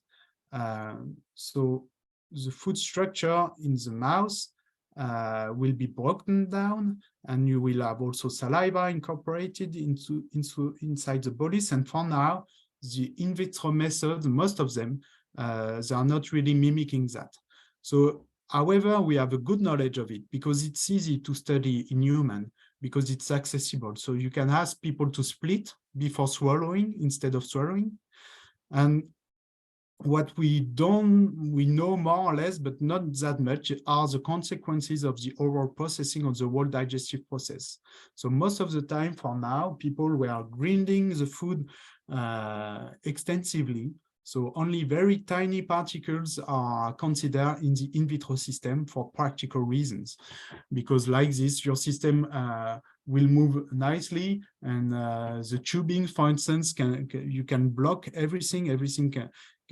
So the experiments can turn horrible if everything gets stuck inside the tubing. But there are more and more work on this, and for instance, this is one work who looked at the difference between minced beef and beef steak in elderly people, so true steak, and you see that the beef steak will produce a lower response of amino acids in the peripheral blood.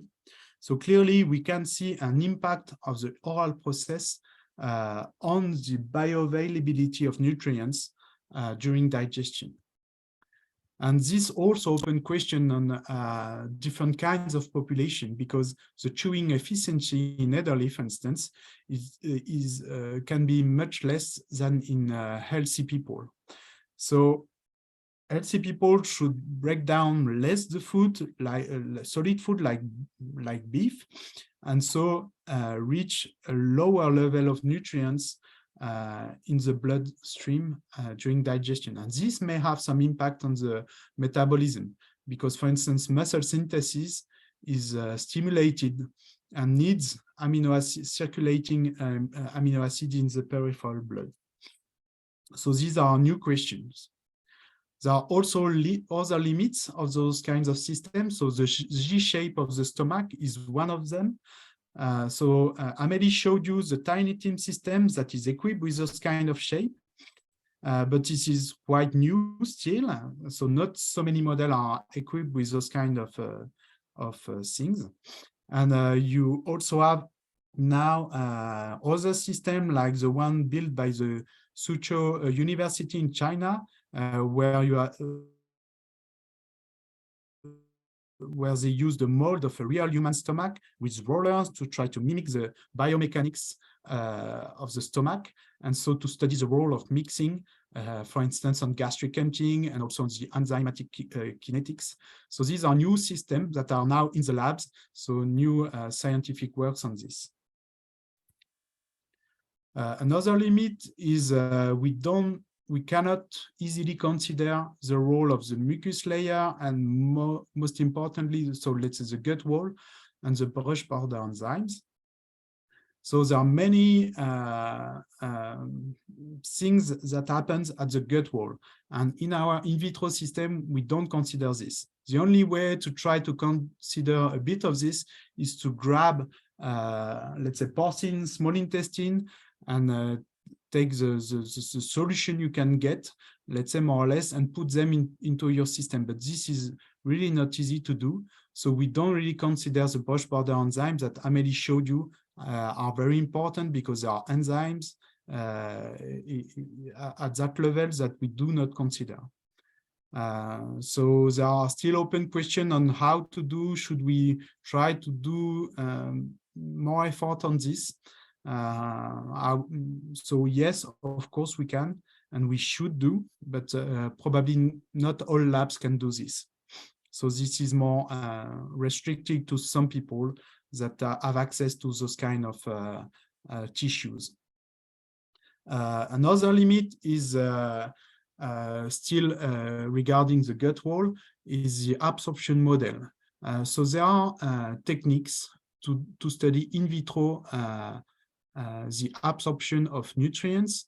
So you have CACO2 cell monolayer, you have system with co-culture of CACO2 cell and HT29MTX, you have using chamber. So the idea is always you will put something you have been digesting before on one side of the cell layer, and on the other side you will look at what is going through those layers. CACO2 cells are cancer cells, so they are not exactly good mimicking what happens in healthy people.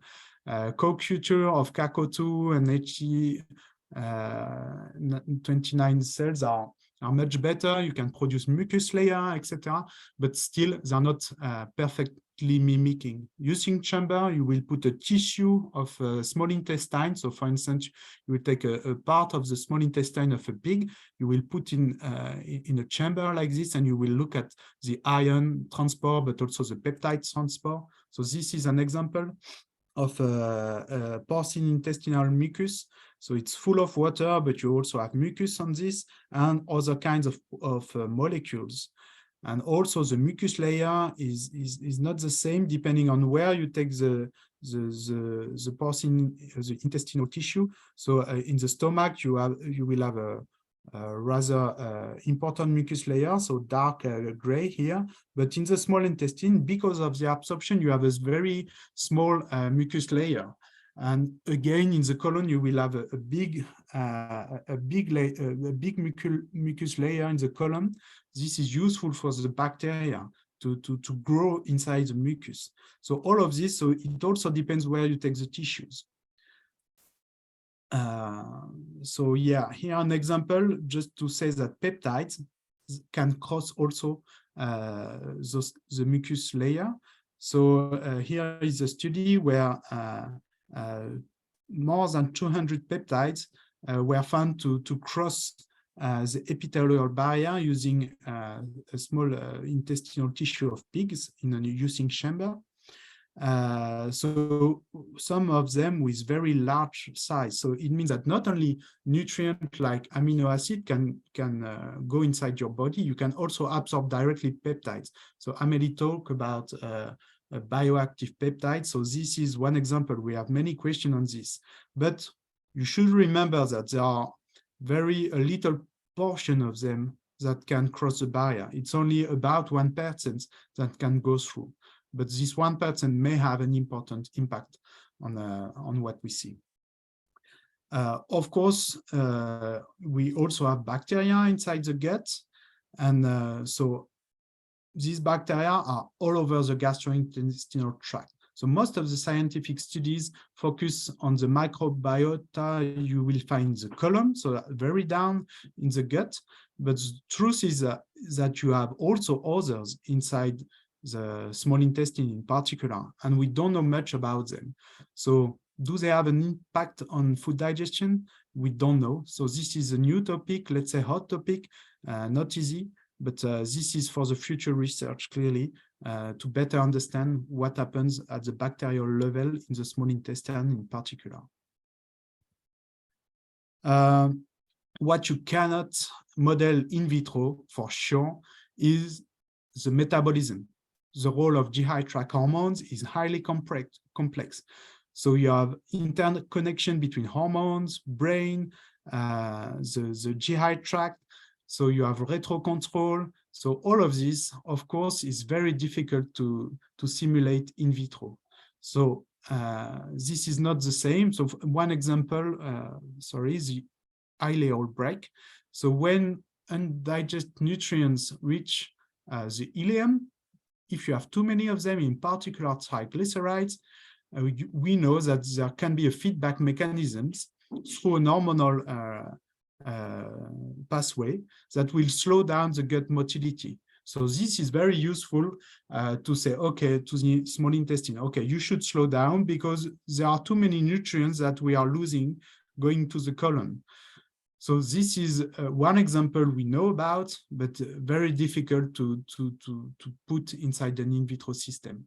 And there are other things, maybe other receptors all along the GI tract. We are not sure about it.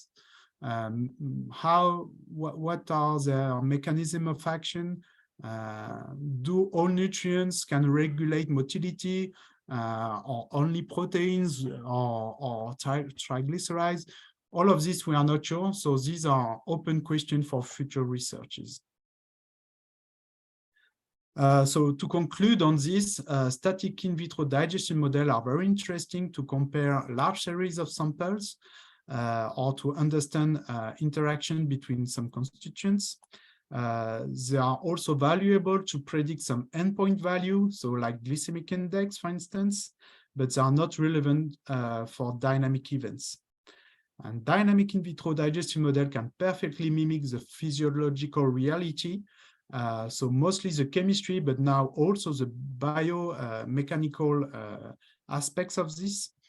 So when the parameters are available in the literature, and this is a bottleneck, we don't have that much of information in the literature. And so we need more validated in vitro dynamic digestion model to simulate the digestion, and in particular for specific populations. So there are also big works on this, on infant, elderly. So more and more we are trying to consider, let's say, different population, specific population for specific, let's say, needs in their diets. And of course, other question like when the system has been validated on a specific food, is it still validate for any kind of food?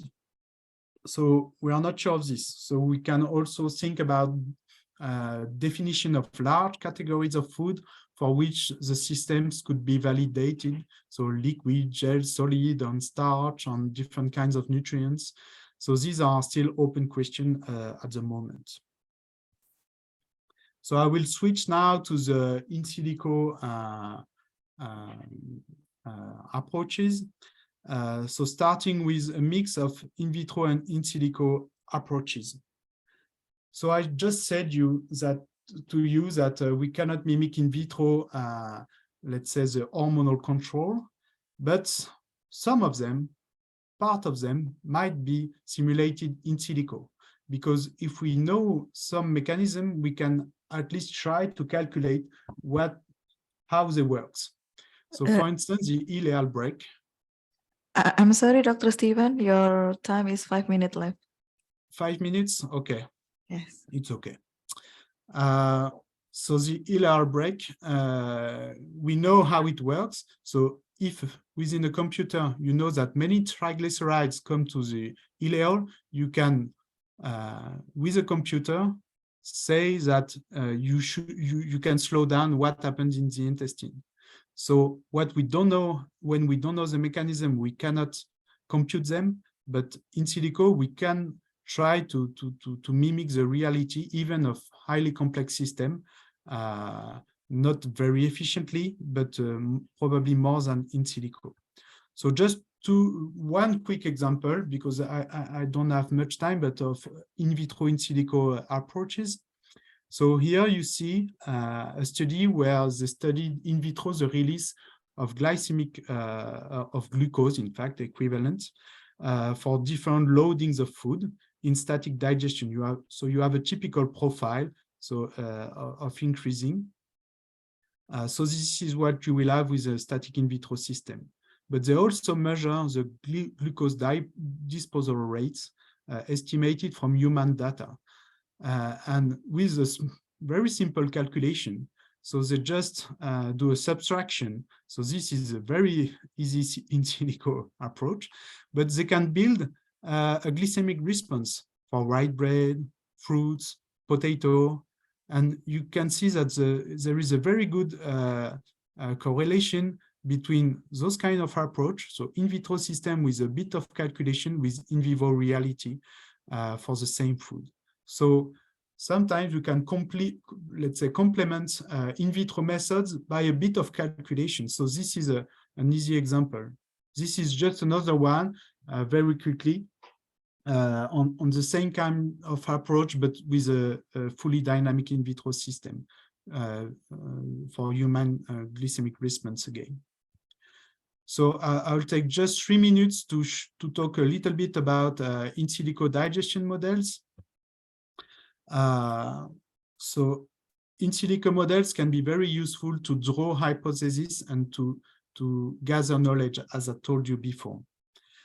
What is important to understand is that in silico modeling is a very broad area. You have a diversity of methods. You can use statistical modeling, stochastic modeling, agent-based modeling, compartmental modeling, computational fluid dynamics, etc., and so on. And each of these methods can be used for a big diversity of objectives. You can be interested in enzymatic hydrolysis, but you can also be interested in, I don't know, the GI transit and nutrient absorption, or some physiological mechanism. So using in silico methods, you need to think about what method can I use for which objective. So only some models try to have a system view approaches with all nutrients, but these are very big models, very uneasy to do. So in general, you have specific models dealing with one question, with one method that can be quite effective, and you have big models. And for now, the system view approaches model are not that efficient today. So I will skip part of some example I have, but you will have them in the PDF file I have sent you, so you can have a look in the sake of time. I will switch maybe to gastric emptying,